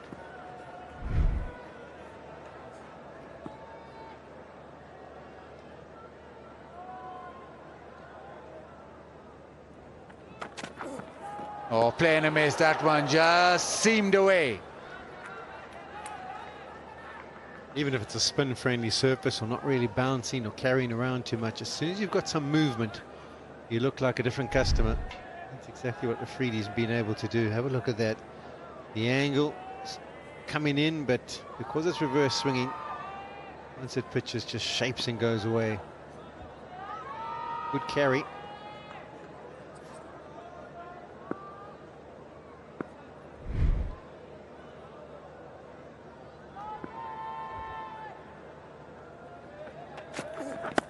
Edge, and that's just trickled away down to third to the fence. Lovely bowling, but no pace in the pitch.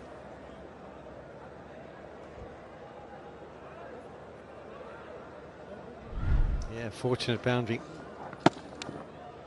Stopped his shot, and most of the ball seemed to stop in the surface. Pitched and then lost a bit of pace, but a fortunate boundary. So Brian will take it. Test runs.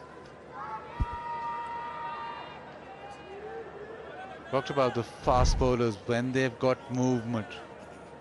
I think South Africa in the second test, just thinking forward. They go for an extra fast bowler. They've had 3 spinners, essentially just 4 bowlers. Older bowl, just a couple of overs. Maybe there is an option. Maybe. Oh, they've come back for 2. Shaheen not happy at all. How is that conceded? 2 from the fence. 181 for 8.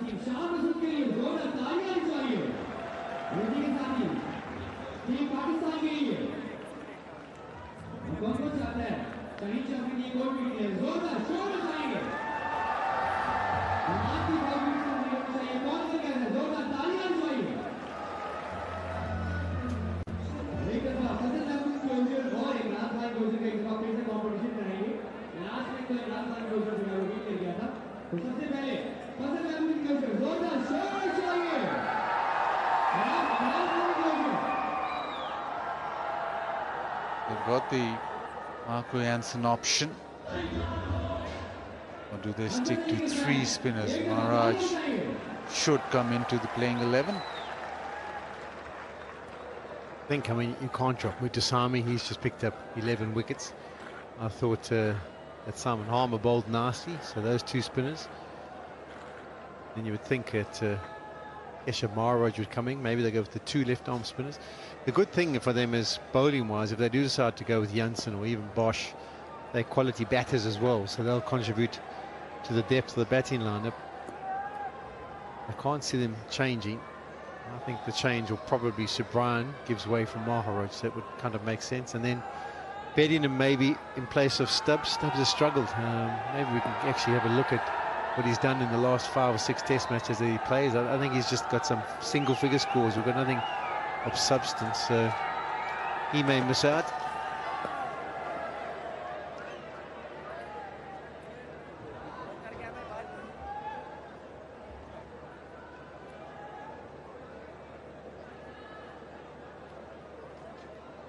Well, Hassan Ali's been called back into the attack. There is reverse on offer.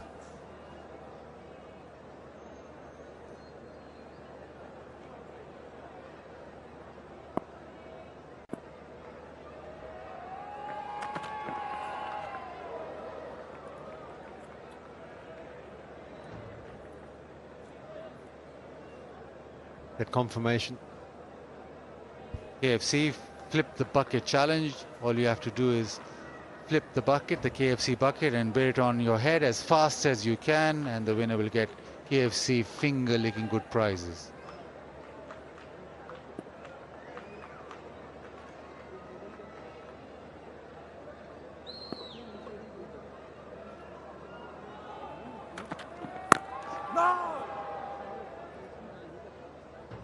Now what he started a lot of ways, a lot of delivery shaping away from the right-hander. He hasn't gone for the big booming in-swinger. That'll be around the corner. Sure, he'll be looking to target those stumps and pads. Brevis will be better off for the second test after his 50 that he got. They do some good aggression. I think the key for South Africa is if they can win the toss and bat first. I think that would just be a big advantage. I think we've seen that in this test match, and if the surface is similar. Nicely played.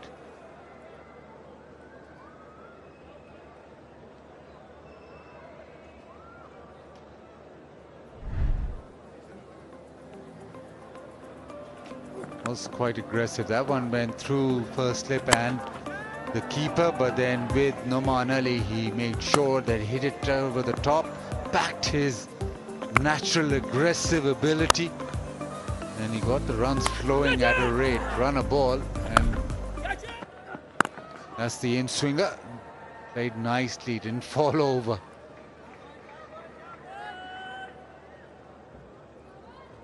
As long as Brevis was out there, Pakistan were just a little worried because he was getting the scoreboard moving. The partnership was good, but the impetus that he provided was just eating into the required score. And in a run chase, if somebody can get going like that and run a ball and really put the pressure back on the opposition. Bowling plans just suffer a little. With the leg side, get back for 2. 183 for 8.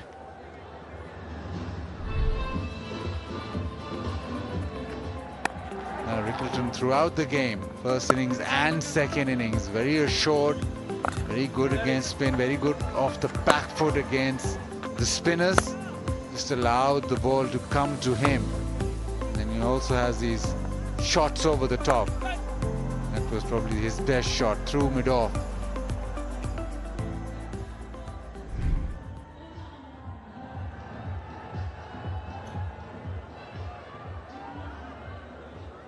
So a few positives with the bat, obviously Muthusamy with the ball. One skill set that South Africa weren't so good at was the catching, which is a surprise.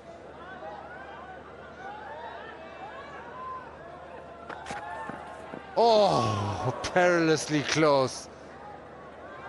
In the end, he left it, but the ball was so close to the off stump. Yeah, the thing is, you can't leave it with confidence on this pitch, can you? I mean, there's no guarantee that it's going to bounce over the top. That one went below bail height, so if it had just moved back a little bit more, it would have clattered into that off stump.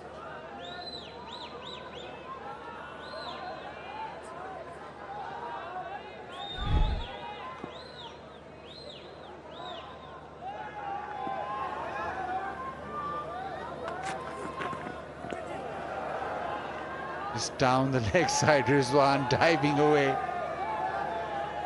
Ball's not carried to him. Injury meant that only Dazorzi got an opportunity. It was similar to what happened to Ryan Rickleton, and he took it. Only person to get a three-figure score in the match. Played really well for his 104. Once he was settled, he came up with some good plans against the spinners.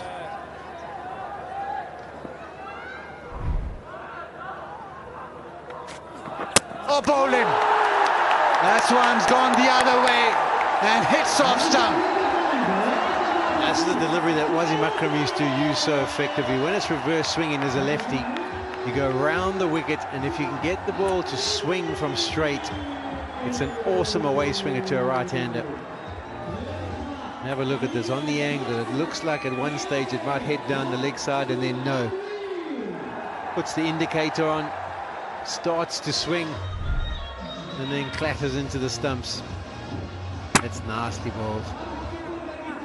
Brian wouldn't have seen too many of those kind of deliveries before. What an impact he's had. What an improved performance from the first innings. And Afridi picks up his third. So Brian goes for 8. 183 for 9, and time for the players to have a drink.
Well, it's been a terrific test match for Pakistan, on the cusp of something very special.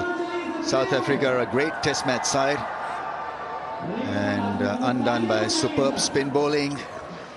Great batting from Pakistan in the first innings, and then following it up is Shaheen Shah Afridi with a 3-wicket haul, and he's bowled superbly with the old ball. Used the conditions, the cracks on the pitch superbly. This was a terrific ball. Turned him around, fuller length. And from that angle to get the ball away towards the slip cordon was something special. Yeah, for me, this is the biggest positive in this test match for Pakistan. Shaheen Shah Afridi picking up 3 wickets. Exploiting the conditions, making use of reverse swing. Bowled really well with the older ball. It's Kagiso Rabada out there in the middle for South Africa.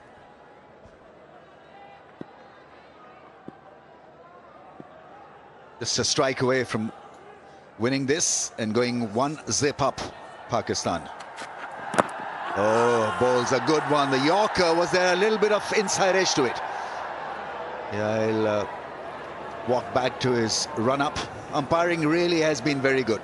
Not an easy pitch to umpire on, because the ball is kept low, it's spun more, it's spun sharply, it stayed the course, and then to go with all of this, the reverse swing. Yeah, this pitch has tested everybody. And the guile of the spinners, batter's ability, and then the umpires.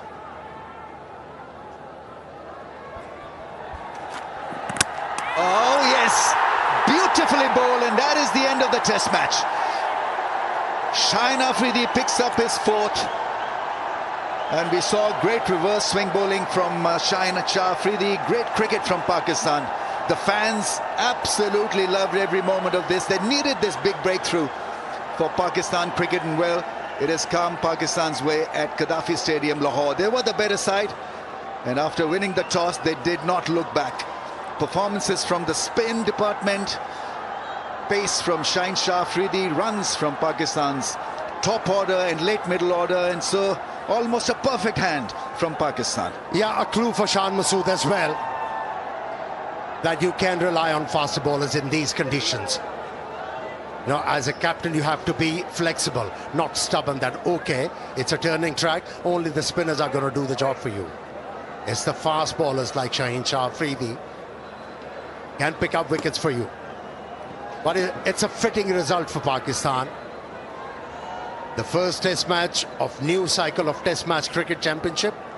Pakistan getting points. Off to a good start. Comprehensive win. They win this by 93 runs.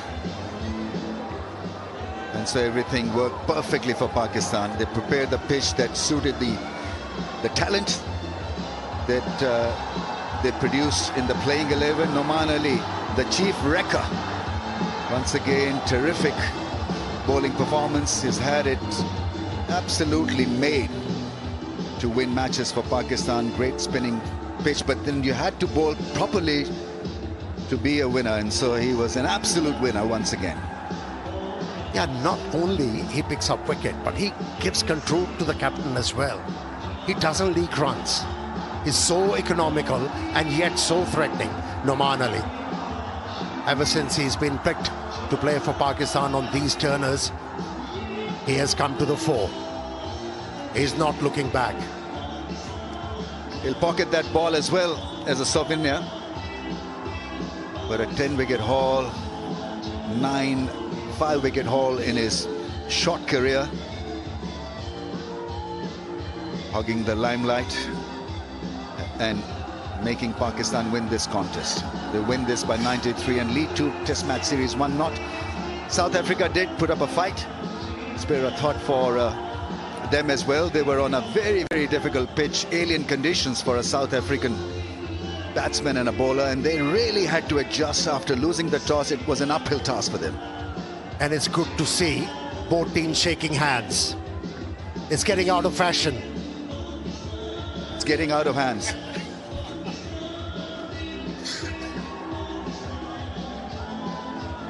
It's a great tradition. And well, cricket is about tradition, about being gentlemanly, about being fair.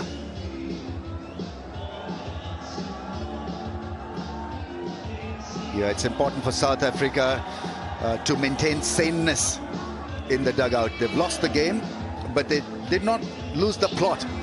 Obviously, they were undone by that loss of the toss. But credit to Pakistan for batting so well in that first innings. And so that was the cutting edge. That was the real difference. Yeah, they rue the fact that they dropped quite a few catches in the first innings. And that's why they were pushed back in this test match. But they did well to recover most of the times, but couldn't get over the line. So many positives for South Africans as well, because they haven't got the experience to deal with these conditions. Putaswamy, for example, a great success, picked up 11 wickets. And it's sad to see him on the losing side, but that's how the cards were dealt. Zosi with a very, very good and fighting century. Didn't look comfortable at all for most part of that innings, but he did not throw it away. Brevis, a real talent. So the sample size is there for South Africa to follow. Brevis can be a good sort of sample size for them. Go out there, attack, be instinctive. Zosi can be the other example for you. Just dig in. Rickleton, for example, played so well off the back foot. He was really good against spin. For me, there are two prime examples to meet success in these conditions. Either you play like Rickleton, have faith in your defensive technique, be a glue, or like Previs, a youngster, go with a natural talent. Ashwell Prince is the assistant coach, batting coach in fact, and so I'm sure South Africa will learn from this experience and move on, and we'll see them in a better shape for the second game. They're a very fine side, but were inserted on a difficult pitch. And Pakistan with a clear advantage of winning the toss and electing to bat, and batted extremely well. Yeah, these wickets, they reminded of you the 90s era, where that was a norm. Ball hitting the stumps, ball hitting the toes, putting batters under pressure, and job well done by Shaheen Shah Afridi, proving that he's still got so much in his tank to be able to succeed in Test match cricket. Yeah, real confidence booster, because Pakistan were obviously checking the boxes, and so one box that wasn't checked was fast bowling. And so Shaheen Afridi, they're producing a beauty, picked up 4, but he was the main star for them once again. Noman Ali, a 10-wicket haul, and maintaining his presence right throughout this Test match. Bowled superbly, disciplined and relentless pressure, because he was so accurate and got the natural variation of the surface, but a rock-solid plan that was based on consistency. Pakistan move ahead, 1 zip up, and it takes a lot of hard work, irrespective of where you're playing and whether the other team is feeling great or not. You have to put in the hard yards, whether you're playing South Africa or any other team. And so South Africa clearly beaten by great bowling performance. 183 all out. Dewell Brevis was the star for them. I thought he looked really good, playing against the spin and hitting the ball a mile, 54 of 54. Yeah, they needed a couple of big partnerships to get over the line. Only one, which was impressive, between Rickleton and Brevis. That actually threatened Pakistan for a little while. But once this partnership was broken, became too easy for the Pakistani bowlers. And it was Noman and Shaheen Shah Afridi. Absolutely, Hassan Ali, none for 14, but Noman Ali, 4 wickets for 79, was used as a strike force for 28 overs. He was mostly all over South Africa. Like a rash Sajid Khan, 2 for 33. His role was curtailed just a little bit compared to his first innings role, and Shaheen Shah Afridi rolled back with 4 for 33. So that is the upshot. Match summary then, Pakistan 378, and that was the real difference. Batted so well, Muthuswamy 6 for 117.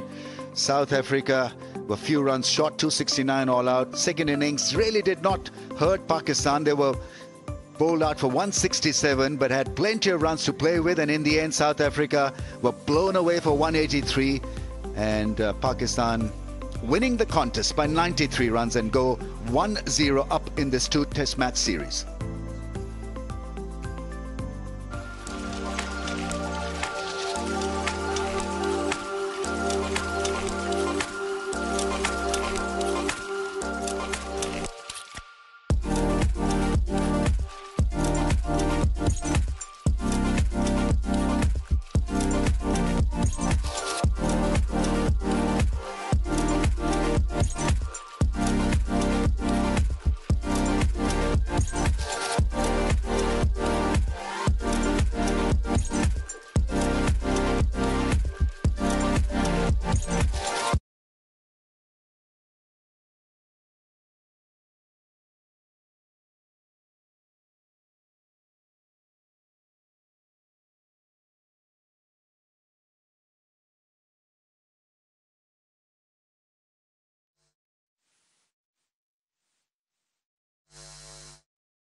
A tremendous all-round performance by Pakistan to finish the test match on day 4. A heavyweight performance. They checked the boxes. South Africa in the second innings knocked over for 183. It was always going to be difficult for them to get over 200 and be a real threat to Pakistan spin and clearly late in the day pace of Shaheen Shah Afridi. Couple of very good performances in that lineup. Brevis stood out with a quick-fire 54, 45 from Rickleton. And then Zosi, who's a centurion of the first innings, could only last for 16, but there's a bit of fight. And I'm sure that South Africa will take a few good moments with them and make it happen in the second test match. Good time to show you the fall of wickets. Captain didn't really look too happy. I mean, he was rushed, played the pitch rather than being out there to set an example, and so Noman Ali was at times unplayable. Then Shaheen Shah Afridi came this morning, started the show for Pakistan, and just about the right choice by Shan Masood to introduce him on a surface that had a lot of cracks. Pakistan's fielding was absolutely world-class, especially Salman Ali Agha picked up some great catches. That really was a great delivery to get rid of dangerous-looking Brevis.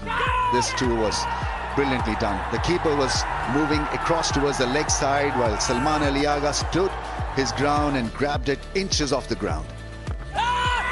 With the Sami, half attempt at sweeping the ball and he was done, leg before wicket. Then Shaheen Afridi came back for another stint and removed the tail. No problem whatsoever. The ball reversed, kept low, and this was a beauty. From around the stumps to get that angle was a cracking delivery in the end, and the last man dismissed, Rabada. Good shape back into the stumps, and so 4 wickets for Shaheen Afridi.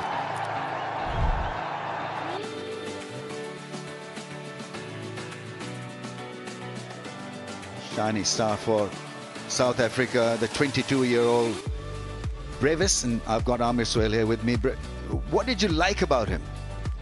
The attitude, especially with the fact that he was picked up for a duck in the previous innings.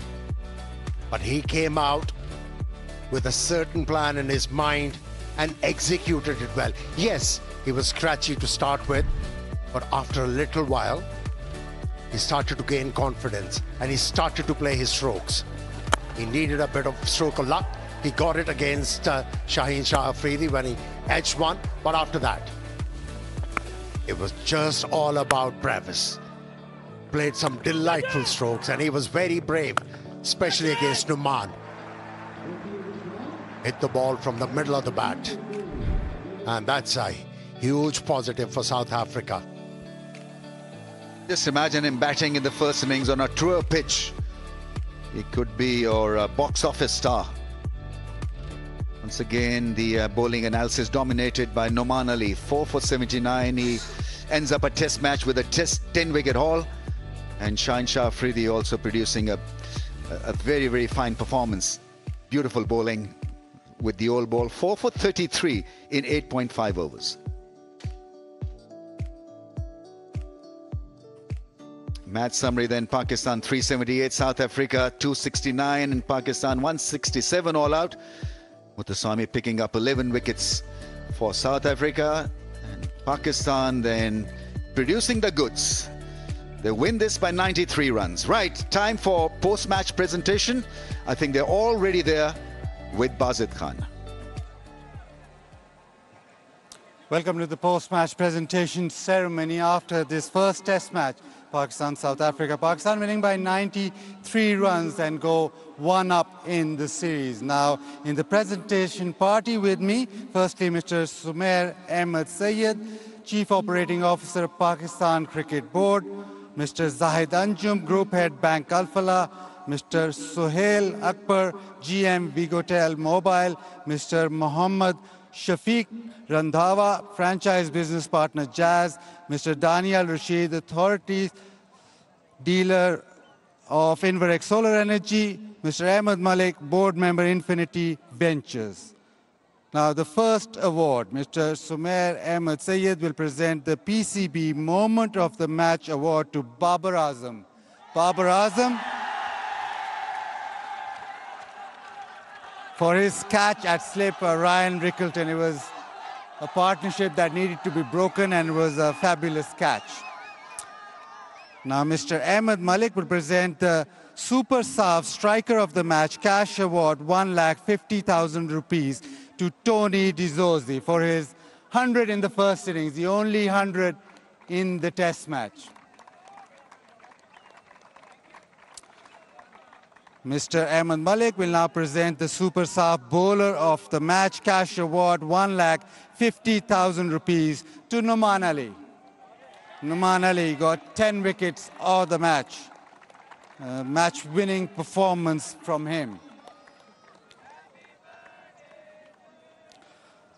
Mr. Sohail Akbar will present the Vigotel Mobile Master Blaster of the Match Cash Award, 1 lakh rupees, to Imamul Haq for his 93 in the first innings.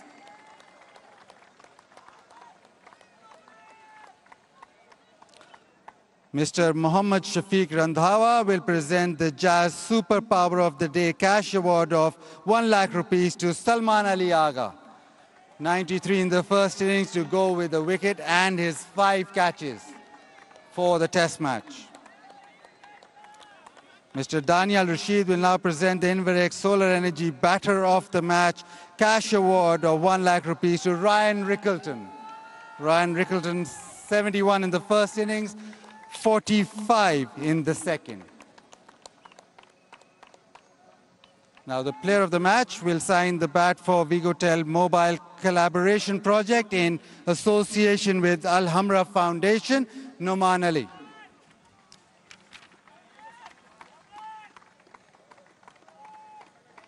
He'll sign the bat. And then Numan will get his Bank Al-Falah Player of the Match trophy and cash award of 300,000 from Mr. Zahid Anjum.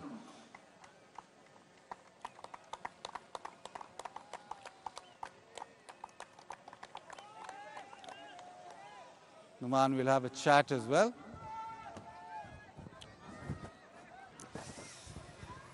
Numan, पहली inning में 6 विकेटें, दूसरी inning में 4 विकेटें, 10 विकेटें match की. इस match में day by day कुछ आप अपनी टैक्टिक्स में चेंज कर रहे थे या नहीं? बिस्मिल्लाहिर्रहमानिर्रहीम जी, पहले तो अल्लाह ताला का लाख लाख शुक्र है कि अल्लाह ताला ने ये trophy man of the match की मिली और इतना अच्छा परफॉर्म किया मैच के अंदर. जी बिल्कुल, देखें हर सेशन में हर घंटे बाद कुछ ना कुछ चेंजिंग आपको करनी पड़ रही थी बैट्समैन के हिसाब से.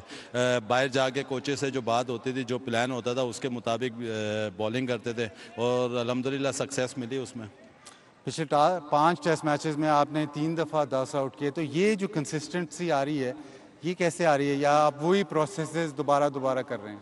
जी बिल्कुल, देखें सिंपल एक अपना प्लान है, जो कंडीशन है उसके हिसाब से आपको बहुत ज़्यादा चीज़ें चेंज करना नहीं पड़ती हैं और सिंपल अपने प्लान पे रहना पड़ता है, अपनी लाइनो लेंथ पे रहना पड़ता है. और सिर्फ रेड बॉल खेलता हूँ, इसलिए कोशिश करता हूँ कि इसकी ज़्यादा से ज़्यादा प्रैक्टिस करूँ.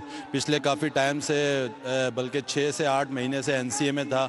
मैं माना भाई के साथ बहुत ज़्यादा उनके साथ मैंने काम किया और फोकस किया है कि अपने एरिया को उसको पक्का करूँ, और आकिब भाई के साथ वहाँ पर काम किया तो काफ़ी उससे अल्हम्दुलिल्लाह सक्सेस मिला है. आज जब आपने ब्रेविस को आउट किया तो काफ़ी सेलिब्रेट किया, वो बहुत बड़ी विकेट लगता है कि इस मैच के लिए थी आपकी. जी देखें, वो जिस तरह खेल रहा था और जिस तरह वो रन्स कर रहा था इस पिच के ऊपर, तो मतलब आपको हिट लग रहे थे, तो एक्साइटेड भी था क्योंकि वो उसकी विकेट मिलती तो ऐसे हमें रन्स नहीं बन रहे थे पूरे मैच के अंदर, इसलिए वो विकेट बहुत ज़रूरी थी और वो मेरी 10वीं विकेट भी थी, तो इस वजह से ज़रा ज़्यादा एक्साइटेड. अब आप बीच में रेस्ट करेंगे या बॉलिंग करते रहेंगे, क्योंकि अगले मैच में भी लगता है काफ़ी बॉलिंग करनी पड़ेगी? कोशिश करूँगा जितना मैच से एक दिन पहले ही होटल से बाहर निकलूं और कोशिश ये करूँगा कि रेस्ट. चलिए, thank you very much, very well played. Thank you ji, बहुत शुक्रिया. Numan Ali, very happy with his performance, very consistent with his bowling, was very happy with the wicket of Brevis. He thought that was crucial for Pakistan's cause today. Now we'll have to have a word with the South African captain, Adrian Markram. Adrian, although a difficult test match, but lots of positives for South Africa, the way that your team fought. Yeah, there was some good stuff over the few days that we played. I thought really good signs with both bat and ball. So a bit to take out, a bit to learn as well, and clean up our space and come back better in the next game. Where do you suppose this test match got away from you? I think it's small moments, quite a few small moments. A really good partnership from them in the first innings, and we had them 5 down. And then with the bat as well, we probably in the first innings could have got a few more. A lot of us got in and got out, and there you really want to capitalise. So small little moments here and there. I think if we tidy that up, it'll put us in good stead. A word on Muthuswamy, the way that he bowled, 11 wickets for the game. Yeah, exceptional. If you watch him behind the scenes, he works really hard, bowls lots of balls, and takes his practice quite seriously. So no surprise that he's reaping the rewards out there in the middle, and just really happy that he could have that this game. Going forward, you said you lot to learn. Do you think that there'll be maybe a sort of a rejig with the bowling attack? Pakistan played 2 fast bowlers. You persisted with 3 spinners. Is that the way you're looking at again, or we'll decide that later? Yeah, I'm not sure. I'm not sure what the conditions will be like outside. I can't see it being too far away from this. I was happy with the balance we had. We felt like if there was a lot of assistance for the seam, we had the 2 seamers in Vian and KG, and then the 3 spins. So nicely balanced team, I felt, but we'll have to get to Pindi and see what it's like there. Rest well. See you again Thank for you. the second test. Thanks, Sean. Now, Shan Masood, Pakistan team's captain. Very happy with the way that his team has performed. Firstly, Shan, birthday was yesterday or today? Yesterday. So belated happy birthday to you, and you won the test match, gone 1 up. It's gone exactly to plan. Batted first, the spinners came into play, reverse swing, the bowlers did your job, and the batters did well enough. And with a lot of challenges in the middle, I think you have to give credit to South Africa. They kept coming back in the game. We had moments where we could get away, but like I said before the series, they're a great measuring stick for us because they're world champions, and world champions don't give up. But I think credit to our team that we kept going, we built enough margins where we could have the upper hand today, and I'm glad we finished it off. The spinners do take the laudits, but Shaheen Shah Afridi getting the ball to reverse. Even Hassan Ali got the ball to reverse, but the spell today from Shaheen Shah Afridi, very heartening. Got his pace up, got the ball to do stuff, and that's sort of one more armor in your bowling attack. I think historically, we've always played on such surfaces, maybe even more docile, and we've produced fast bowlers that have gotten wickets on these surfaces as well. So we've never thought, even when we've gone spin heavy, we've always played a seamer or 2, and we've always wanted reverse swing to be in play. Obviously, it takes time when you try and change the nature of the pitch, of the grounds. But I think it's very important to have our seamers with us, because when you play test cricket or a test championship, it's a collective effort, and Shaheen coming in today, bowling that spell, Hassan Ali in his short burst, but also being understanding that sometimes they only bowled an over or 2, and then we had to bring the spinners back on. And look, the spinners did well. They've been short of match practice a bit. Sajid's been unlucky with his injury, but I thought him bowling about 50 overs in the game, and then Noman is Noman. So plenty of encouraging signs. We've got a couple of seamers in sort of on the bench as well, and a couple of spinners as well. So that sort of creates the right armory going forward. How important was it to win the first test of your season and of the World Test Championship? Obviously, a lot of pressure then gets released. Obviously, I think you always have to start well, and like I said, it's a great opportunity playing the team that won the previous Test Championship. So for us, we're very excited to be back home, to be playing Test cricket, and to start off with a win. I think that's a great start. But look, one game at a time. We've closed it off here today, and on to the next one now. I've heard that you had a couple of cakes yesterday, a coffee cake and an apple cake. Will there be another one? How did you know that? I know everything. I will really have another one today. But I think yesterday I didn't cut any cakes because we were still quite in a tense position. So all today. So all today, hopefully, with Babar. Very well played, Liz. See you in Pindi. Thank you.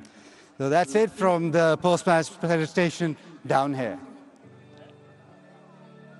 Pakistan go 1-0 up. And so it was a great contest, and well, you're hoping that we'll have another cracker. Vigo Tel Mobile presents Bank Alpha Test Series 2025. Second test, day 1, will begin on 20th October. And as always, we'll be on air at 9:50 AM local time from Rawalpindi Cricket Ground. Till then, it's goodbye, the viewers all around the world.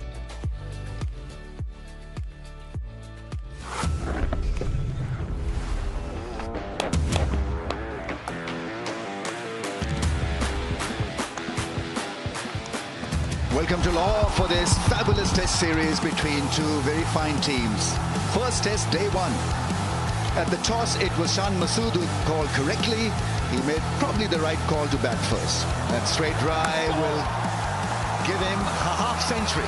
Shan Masood has played a lovely hand. And that's a 50 for Imam ul Haq, a tremendous innings. Back-to-back boundaries. Crowd roars, Barber. Well-deserved 50 for Muhammad Rizwan. It's a 50 for Salman Ali Agha, and he should be mighty pleased with how he's shaped up. And so Pakistan will walk off. They have the clear advantage on day one. Day two, we are here to present more thrills and more excitement to you. That is bowled in. And the third wicket. Beautiful delivery, the edge taken. But the innings comes to an end, and South Africa will be mighty happy about that. It's half century for Rickleton. South Africa on the back foot here, trying to survive in this test match. They trail by 162 runs. Day three here at Lahore. And he plays it beautifully down to deep point. It's a fabulous inning. Oh, there's the first one. Oh, quicker one, flatter one. Oh, bowl him. That's his 10th. Oh, this time he tries to be aggressive, but I don't think the ball was in the right area. So that is the end of the play on day three, with South Africa 51 for 2. Pakistan versus South Africa, first test, day 4. Oh, big appeal, that looks very close, and given. It's a 6 and 50 for the youngster. Oh, bowling! Noman Ali produces an absolute chopper. Oh, yes. Beautifully bowled, and that is the end of the test match. And we saw great reverse swing bowling from Shaheen Shah Afridi. Great cricket from Pakistan.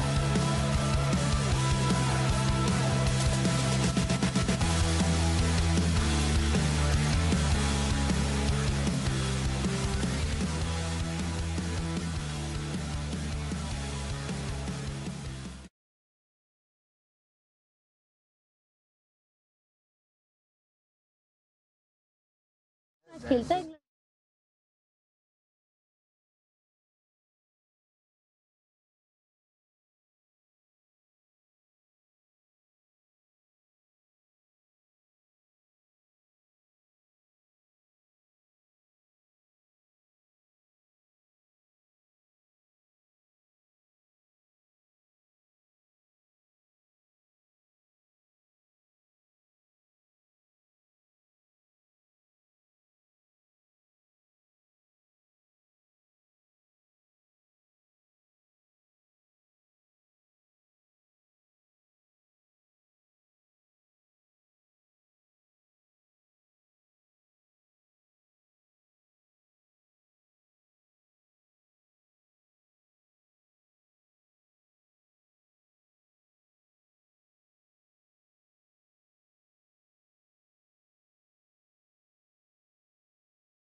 What a performance then by Pakistan to lead this test series 1-0. They were clinical with the bat, with the ball and in the field as well. Shaheen Shah Afridi cleaning up the last batter for South Africa, and an overall impressive win for them. Jubilation all round, especially for their captain, the way he's led this side and generally as well. Pakistan getting everything right.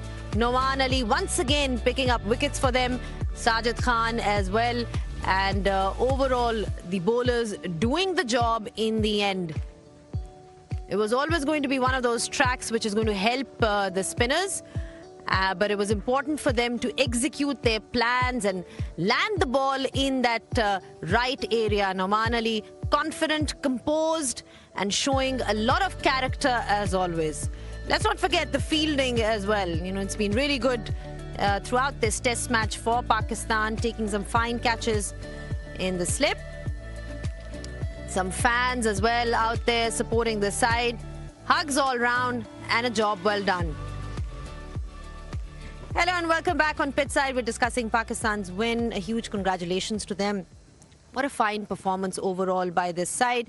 I've been joined by a very, very special guest along with Waqar. Yunus Salman, many congratulations. Fantastic win and fantastic catches. Let's talk about the catches first, because you were absolutely brilliant in the slips.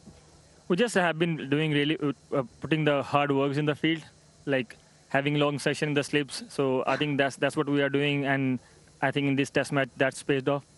अच्छा, आपने कहा कि hard work किया slips में, वहाँ पे क्या nets में प्रैक्टिस करते हैं? ये जो लो डाइविंग कैचेस होते हैं, इनका क्या आर्ट क्या है, स्किल क्या है?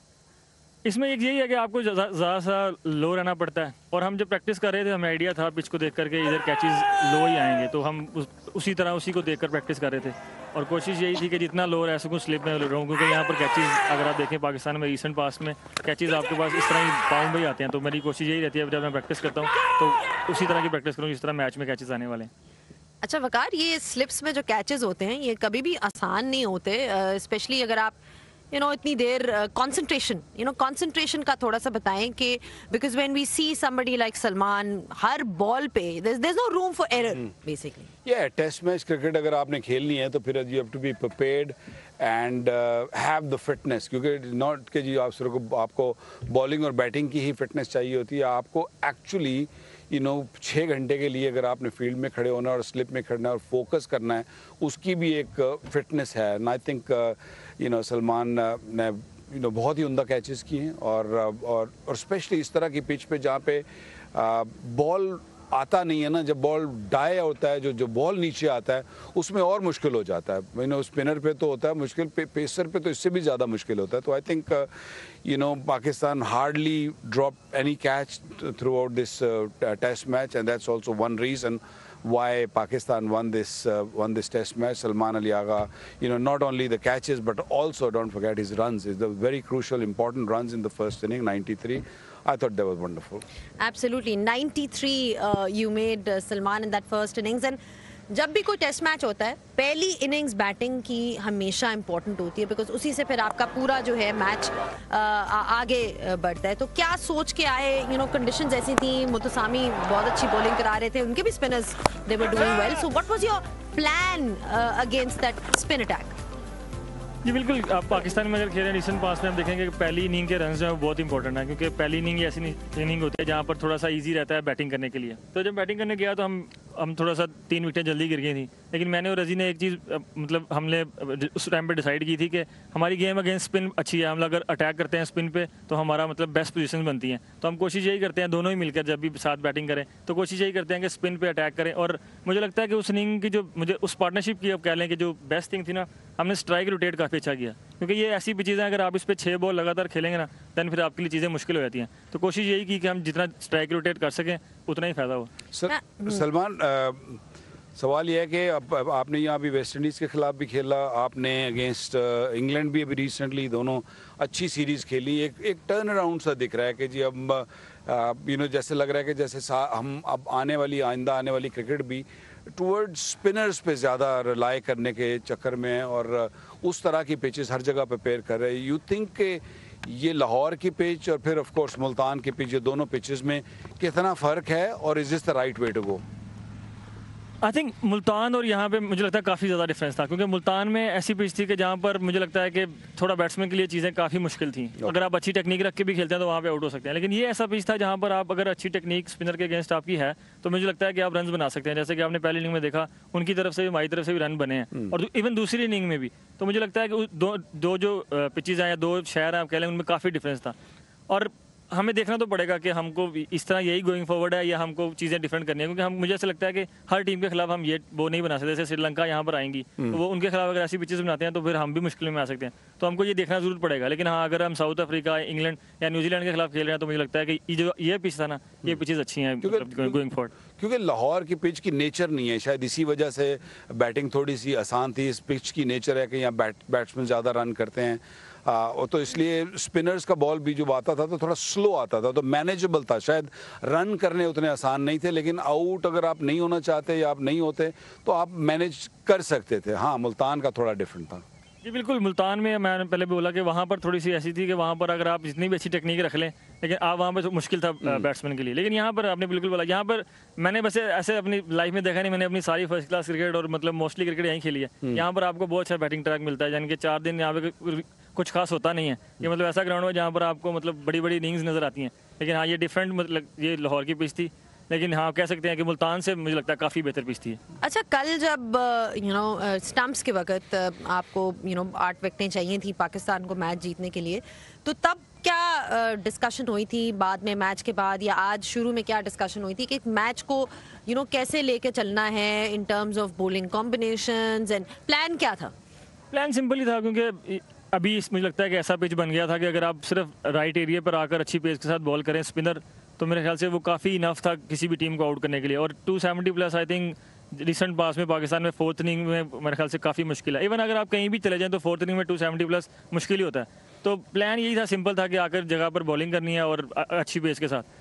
लेकिन आप कह सकते हैं कि आज जैसे मतलब ये रिसेंट पास में देखने को नहीं मिला कि फास्ट बॉलर्स ने इतना अच्छा रिवर्स किया हो, तो शाहीन और हसन को आपको क्रेडिट देना पड़ेगा, क्योंकि उन लोगों ने चिप इन किया, मेरे ख्याल से मोर देन चिप इन किया। तो वो एक चीज़ जो थी ना, वो मेरे लिए सरप्राइज थी, क्योंकि मैं रात यही सोच रहा था कि अगर हमको ये मैच जीतना है तो सज्जू और नोमी भाई को मैच जितवाना पड़ेगा। लेकिन शाहीन की आपको यहाँ पर तारीफ करनी पड़ेगी, उन्होंने जिस तरह स्पेल किया।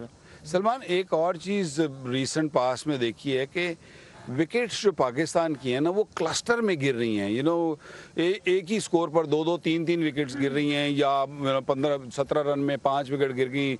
Even in the Asia cup में भी देखा कि 33 पे हमने 7-8-9 विकेट गिर गए।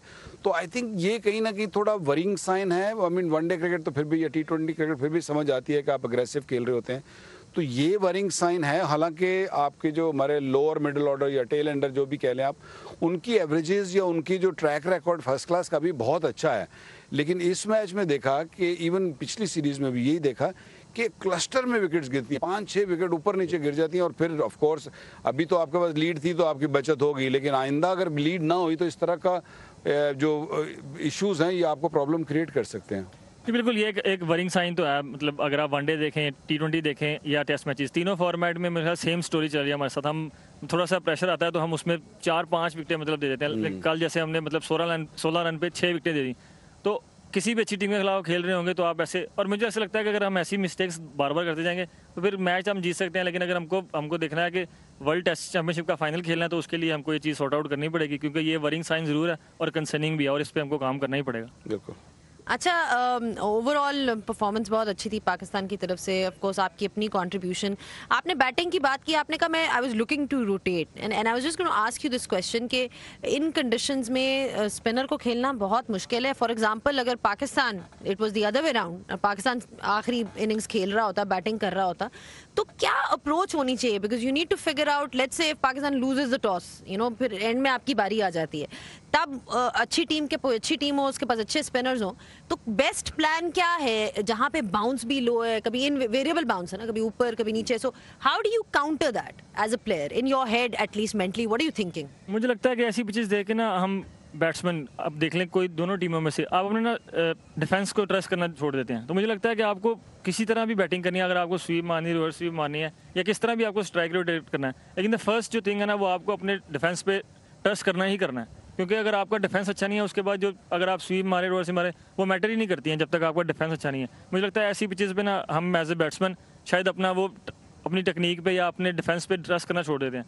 तो वो आप किसी भी इनिंग में खेल रहे हैं, आपको वो ट्रस्ट जरूर करना है अपने डिफेंस पे। अगर आपको लगता है कि वो अच्छा नहीं है तो उस पर आपको काम करना है, क्योंकि बाकी चीज़ें तो बाद में आ गई। पहले सबसे पहले तो इंटरनेशनल क्रिकेट में और इवन टेस्ट क्रिकेट जैसे है, वो आपका टेस्ट करती है आपका डिफेंस का, तो वो आपको अच्छा करना ही करना है। ठीक है, ये जाते जाते बताएं, do you enjoy bowling as well? क्योंकि हम देखते हैं आपने विकेट भी ली वहाँ पे आके, उस तरह से। So is that something that you enjoy? बिल्कुल, मैं जिस नंबर पे खेलता हूँ 7 में पे, उसमें आप देखेंगे मोस्टली सिर्फ बैट्समैन तो खेल ही नहीं सकते, तो मेरी कोशिश रहती है कि मैं बॉलिंग और फील्डिंग दोनों में कंट्रीब्यूट करता रहूँ।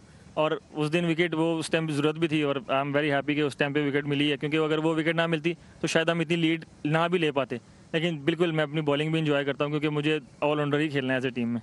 चलें, ठीक है, thank you so much Salman, well done once again, and a huge congratulations to you and everyone else involved in orchestrating this win. And that was Salman Ali Agha for you, just talking about the win, talking about his batting, how to play spin, how to catch those wonderful ones that he took in the slips and all of that. So we'll take a short breather and we'll see you guys on the other side.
Back on pitch side, and just before the break we were having a word with Salman Ali Agha, just talking about his batting and also the way he fielded in the slips. Overall, a great performance by Pakistan, so a huge congratulations to him and the team as well. We've now been joined by Sean Pollock. Sean, South Africa had their moments. Looking back at this test match, there were moments where you felt like there were moments of brilliance with the bat, with the field, with the ball, but perhaps just not consistent enough. How would you sum up this test match for them? Yeah, you have to string those things together. It can't just be isolated performances that are going to get you successful or not. I think Pakistan, credit must go to them first of all. You know, you've got to say they win the toss or the toss goes in their favour. And with that advantage, it was an advantage on that pitch. You have to post something substantial. They nearly get 400, and then they came out and bowled well, and South Africa were always behind the 8-ball after that. I think Pakistan can also improve. I mean, what did they lose? It was 16 runs for 5 wickets and 17 for 6 in the second innings. So they can get better, and South Africa need to be aware of that. Yeah, I agree with you. Some positives for South Africa, some of the batting, some of the game plans, some of the bowling. Keshav Maharaj coming back into the mix, so all those things are positive. But unfortunately, at this top level, it has to be a consolidated effort. It can't be isolated performances if you're going to compete on foreign conditions like you've got here in Pakistan. So South Africa will go away, and they'll focus on the positives because that's what you have to do with such a quick turnaround time. But I think also they'll be a bit disappointed in certain aspects, like dropping the catches in the first innings. That didn't contribute. I thought some of the shots when they came out to bat, there was a few soft dismissals, which you can't afford to because you have to get that big score. And it'll be interesting to see what composition of a test team they go in with the next game. Just another thing, we had Salman Ali Agha before you came, and he was talking about the fact that they were a little sort of surprised that they didn't see much of Rabada when the ball was reversing from South Africa, because we saw that from Shaheen towards the end of the day. I mean, do you think perhaps his utilization could be better, or how would you look at that decision? Yeah, I think from his perspective, he probably looks at the test match, and after that first innings, he probably thought, well, how am I going to play more of a role? I was really impressed by what I saw from him in the second innings, and I almost felt like Shaheen Shah Afridi took a feather out of his cap and was inspired by what he saw from Rabada in those 2 spells, one with a new ball and then one after the lunch break. And you've got to have that belief. Mentally, you've got to think, well, it's a flat surface. You can either go into the attitude of, I can't play much of a role, or I'm still determined I'm going to play a role, even though conditions aren't really suiting me. And they got to get that ball reversing. It's getting scuffed up. There's no doubt that it's going to be one of the weapons to be used in the rest of the series. And Shaheen Shah Afridi has shown exactly what can be done, and maybe Rabada in the next game gets inspired by what he saw from Afridi. Yeah, I mean, Waqar, we've spoken a lot about the spinners actually, but Shaheen Shah Afridi, he's been the standout bowler, fast bowler from Pakistan. What did you make of his spell today? I think when you push him in the corner, he always come out good. Even in the white ball cricket also, when he got criticized or got dropped, he came back very strongly. He was a different bowler altogether. He's learnt a different art. And I think even in Test match cricket, he's still learning. He's still, sort of finding the right lines and right lengths. Especially when you're playing on this sort of surfaces. When you bowl too full, it's easier to bat. And when you bowl that length, the back of the good length is the perfect length. And he's done it beautifully. He swung the ball. The ball is going to get reversed. Even going to Rawalpindi, I think it's going to be very much the similar story. The pitch is going to be pretty much the same, and the ball is going to get old, maybe a little cooler, but maybe a little bit more bounce also. I think Pindi pitch always offers a little bit more bounce, but reverse swing will come into play, and I think all the faster bowlers should not feel that they're out of the game. You know, as you said, Rabada has shown it, now Shaheen shown it, Hassan has shown in short spells also. So, you know, it's not a bad idea to have 2 spinners and 2 pacers in the side rather than, you know, only relying on spinners. The other thing to mention is he wasn't even in the test team in South Africa. What was that, 9 months ago? Yeah. He wasn't. He wasn't even in the squad. About that, never been in the test team. So obviously being dropped by that's inspired him, and he's come back stronger. Yeah, exactly. Just in terms of Waqar, these conditions, is it a huge advantage for a side to be winning the toss though? Because we've seen that they're batting last. The team that doesn't win the toss is batting last. Is it a huge advantage to whoever wins the toss? Yeah, well, this pitch was definitely a big advantage. If you see a similar pitch in Rawalpindi, yes, it's going to be a huge advantage, because batting on first inning is the way forward. And I think win the toss, I think you'll win 25% of the game, and then you got to really play badly to sort of lose the game. So I feel, you know, the toss is not in your control, of course, but you know, you've got to hope and pray that you win the toss and then you bat really well. And I thought Pakistani batted quite well. It's just that the South Africans didn't catch. If they would have caught first inning, things would have been a little different. Just in terms of the changes that you'd like to see for the next test match going ahead, Polly? Yeah, you know, I'm always loath to drop a young fella because I kind of feel that if you're building someone for the future, you need to give him as many chances. But Tristan Stubbs is struggling at the moment. So David Bedingham, he's been playing a whole season of county cricket. So I wouldn't be surprised if they decide to go that route and get Bedingham in place of Stubbs. Bowling-wise, Keshav Maharaj has been such a stalwart, and on these conditions, you would just imagine that he'd be effective. So who gives way? I think Sabran might give way because you had the off-spin of Simon Harmer. I thought he was the best off-spinner on offer of the two. I suppose there might be the temptation to go the Marco Jansen route because on a surface that's holding, he can get it to bounce or not bounce and maybe get it to stop on the surface. We'll have to see about that. But if I was a betting man, I'd say Maharaj comes in place of Sabran and probably play Bedingham in place of Stubbs. Would you play 2 spinners rather than 3 spinners? Play 2 spinners and play Johnson as an all-rounder, so it's a bit more balance or better balance, would you think? You could go that route, but I suppose, how do you drop Mutasamy? He's just picked up 11 wickets in this test match and looked really effective. Yeah. So it would be a harsh one to say, okay, Sen comes in place of, Keshav comes in place of Sen Mutasamy. He's the man in possession. He only didn't play because he was injured. And then Jansen would place Sabran. It could be an option. I suppose we'll be gauged by what the surface is going to do and what South Africa thinks would be most effective. Well, South Africa can certainly sort of take heart from some of the performances that we saw. You spoke about Ryan Rickleton struggling in, I suppose, the white ball format before coming into this series. So it was good to see him score runs, especially the way he played spinners. I think others can perhaps take a leaf out of his book. Yeah, I think Pakistan and the supporters and the players would have massive respect for Ryan Rickleton. He got that 200 in Cape Town, and now he's come and performed well in these 2 innings. He's a class player, and I think it's always a bit of an adjustment. After he had a good season and a good RPL, he went through a bit of a lean patch, didn't go great in the World Test Championship final, and then in the white ball series against Australia, also didn't really get amongst the runs. But invariably, when you're class, when you've got a good technique and you're a wonderful player, it comes good. And I think his plans were good. I think he didn't allow people just to bowl at him. He played the reverse sweep, played the orthodox sweeps, rotated strike. So that was really good signs from him, and De Zorzi, I think, were the pick. I think Aidan Markram would be the one who'd maybe be disappointed. We saw him get 100 or 2 here when he toured last time, which was a couple of years ago. And he likes batting on these surfaces. So that's the only person who I think maybe underperformed from a batting perspective. But as far as Rickleton, setting the tone at the top of the order, wonderful. From a Pakistan perspective, would you like to see any changes at all, Waqar, or are we sticking to the same team, the winning combination, as we like to say? Look, I thought, maybe if these 2 spinners gonna really bear the load, would you bring in another spinner in the side and leave the one fast bowler out? But what I saw in the second inning from Shaheen and Hassan Ali, I thought. No, I think I'll stick to both pacers and of course 2 spinners because Pakistan do have Salman Ali Agha who can bowl off spinners. So 3 spinners, 2 regular spinners and a spinner, and then of course a genuine pace attack. So I think I don't really see Pakistan making any changes. I think the good news for them is how quickly this game is finished. Just 3.5 days basically means that they've got that extra day and a half rest. If it had gone the full 5 days, then maybe you need to reinforce the bowling stocks because the spinners would have been really tired and probably wouldn't recover in 3 days.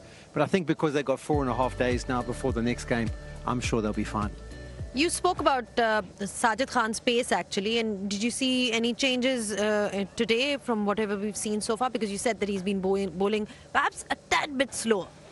Yeah, he was out there this morning, before anybody else arrived, and he was just going through his, rituals and practice, and he was trying to do, trying to bowl a little quicker because over here or in these conditions, pitches go really slow and it's easy to manage at the back foot. So you have to really push hard and try to generate that pace around about 85 kilometers an hour or maybe sometime 90 kilometers an hour to get something out of this surface, which Noman did nicely. So he's got to push it. I've not seen much change because it takes a long time to sort of change your, bowling. So I feel that, he's getting better from the first inning to second inning, I think he was much better. So hopefully he will, with this few days rest, he'll recover and then come back stronger. In terms of the leadership then, I mean, were you happy with that from whatever you saw in terms of bowling changes and tactics, on-field tactics? Obviously different conditions, so the leadership does come into play. Talking about South Africa leadership? Yes. Yeah, it's difficult. You come with ideas and plans and you have to be adaptable. It's not conditions you play on a daily basis. Maybe Keshav Maharaj comes into the side and he's got different ideas about what field settings he wants. But as a captain, you speak to your bowlers and say, okay, where do you think you're going to be most effective? Where do you think we're going to pick up wickets? And then you try and adapt it accordingly. I don't think he could have done much more. I think in all honesty, as Waka touched on it, I think the catches in the first innings cost them. They probably should have bowled Pakistan out for about 340, and that would have given them a bigger chance. And maybe they should have compiled a little bit more in the first innings. Dazorzi, when he got out, he was batting with Harmer. If they could have carried that partnership on, it would have been a bit closer after the first innings with regards to the deficit, and they would have had a chance. But in all honesty, Pakistan, throughout the test match, were the better unit. Probably I feel that, knowing Pakistan, doesn't matter what surface they play, knowing how they play against the pacers, South Africa do need another pacer in the side. I mean, we saw Rabada really getting into the rhythm, and he looked really, really good for good 7-8 overs. So maybe another pacer. I feel that the pacer is must. Like Pakistan have two pacers. We saw them, getting some sort of help from the surface, or maybe a reverse swing. Not sure if in that camp there is another pacer who can do that, but I feel one pacer is not enough. Yeah, I think we've seen over the years, in the West Indies when they were at their pomp, you had your big fast bowlers, and no matter what surface you play on, if you're tall, you can have an advantage, particularly if it starts to go down, up and down. So that's why Marco Jansen will have a case. I think he's the one who could maybe put his hand up. I don't see them going to Corbin Bosch, but if they want a left arm option, coming from a different angle, and the fact that he's a decent batter and can contribute, you never know, they might go for him. But I'll be interested to see. If it's going to be spin friendly, I think they might go the 3 again.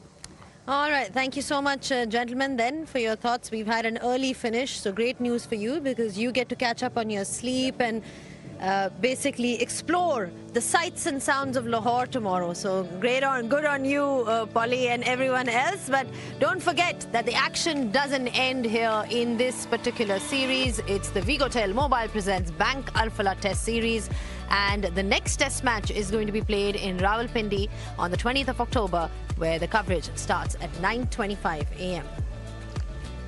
Well, all the action from Lahore ends very much here. Pakistan leading this series 1-0. We've had an action-packed 3.5-4 days, and I hope that you've enjoyed this coverage. We'll see you now on the 20th of October for the second test match. Until then, it's goodbye from all of us.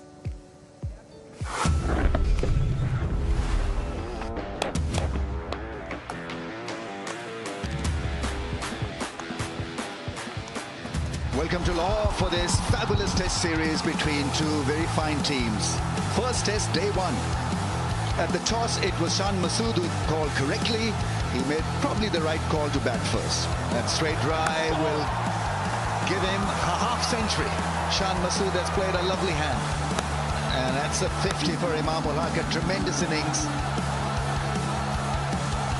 Back-to-back boundaries, crowd roars, Barber. Well-deserved 50 for Muhammad Rizwan. It's a 50 for Salman Ali Agha, and he should be mighty pleased with how he's shaped up. And so Pakistan will walk off. They have the clear advantage on day 1. Day 2, we are here to present more thrills and more excitement to you. That is bowled in. And the third wicket. Beautiful delivery, the edge taken. But the innings comes to an end, and South Africa will be mighty happy about that. It's half-century for Rickleton. South Africa on the back foot here, trying to survive in this test match. They trail by 162 runs. Day 3 here at Lahore, and he plays it beautifully down to deep point. It's a fabulous inning. Oh, there's the first one. Oh, quicker one, flatter one. Oh, bowl him. That's his 10th. Oh, this time he tries to be aggressive, but I don't think the ball was in the right area. So that is the end of the play on day 3 with South Africa 51 for 2. Pakistan versus South Africa, first test. day 4. Oh, big appeal, that looks very close and given. It's a 6 and 50 for the youngster. Oh, bowling!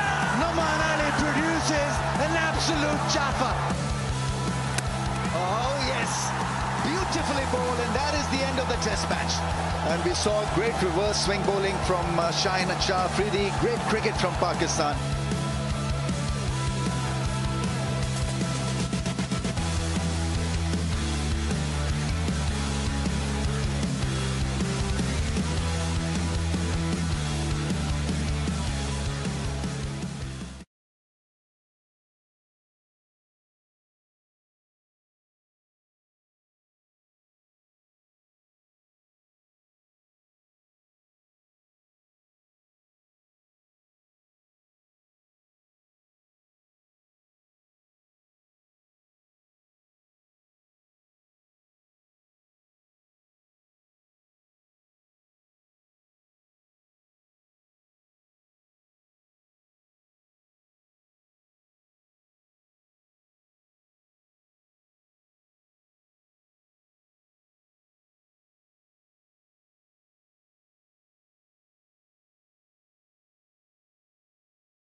11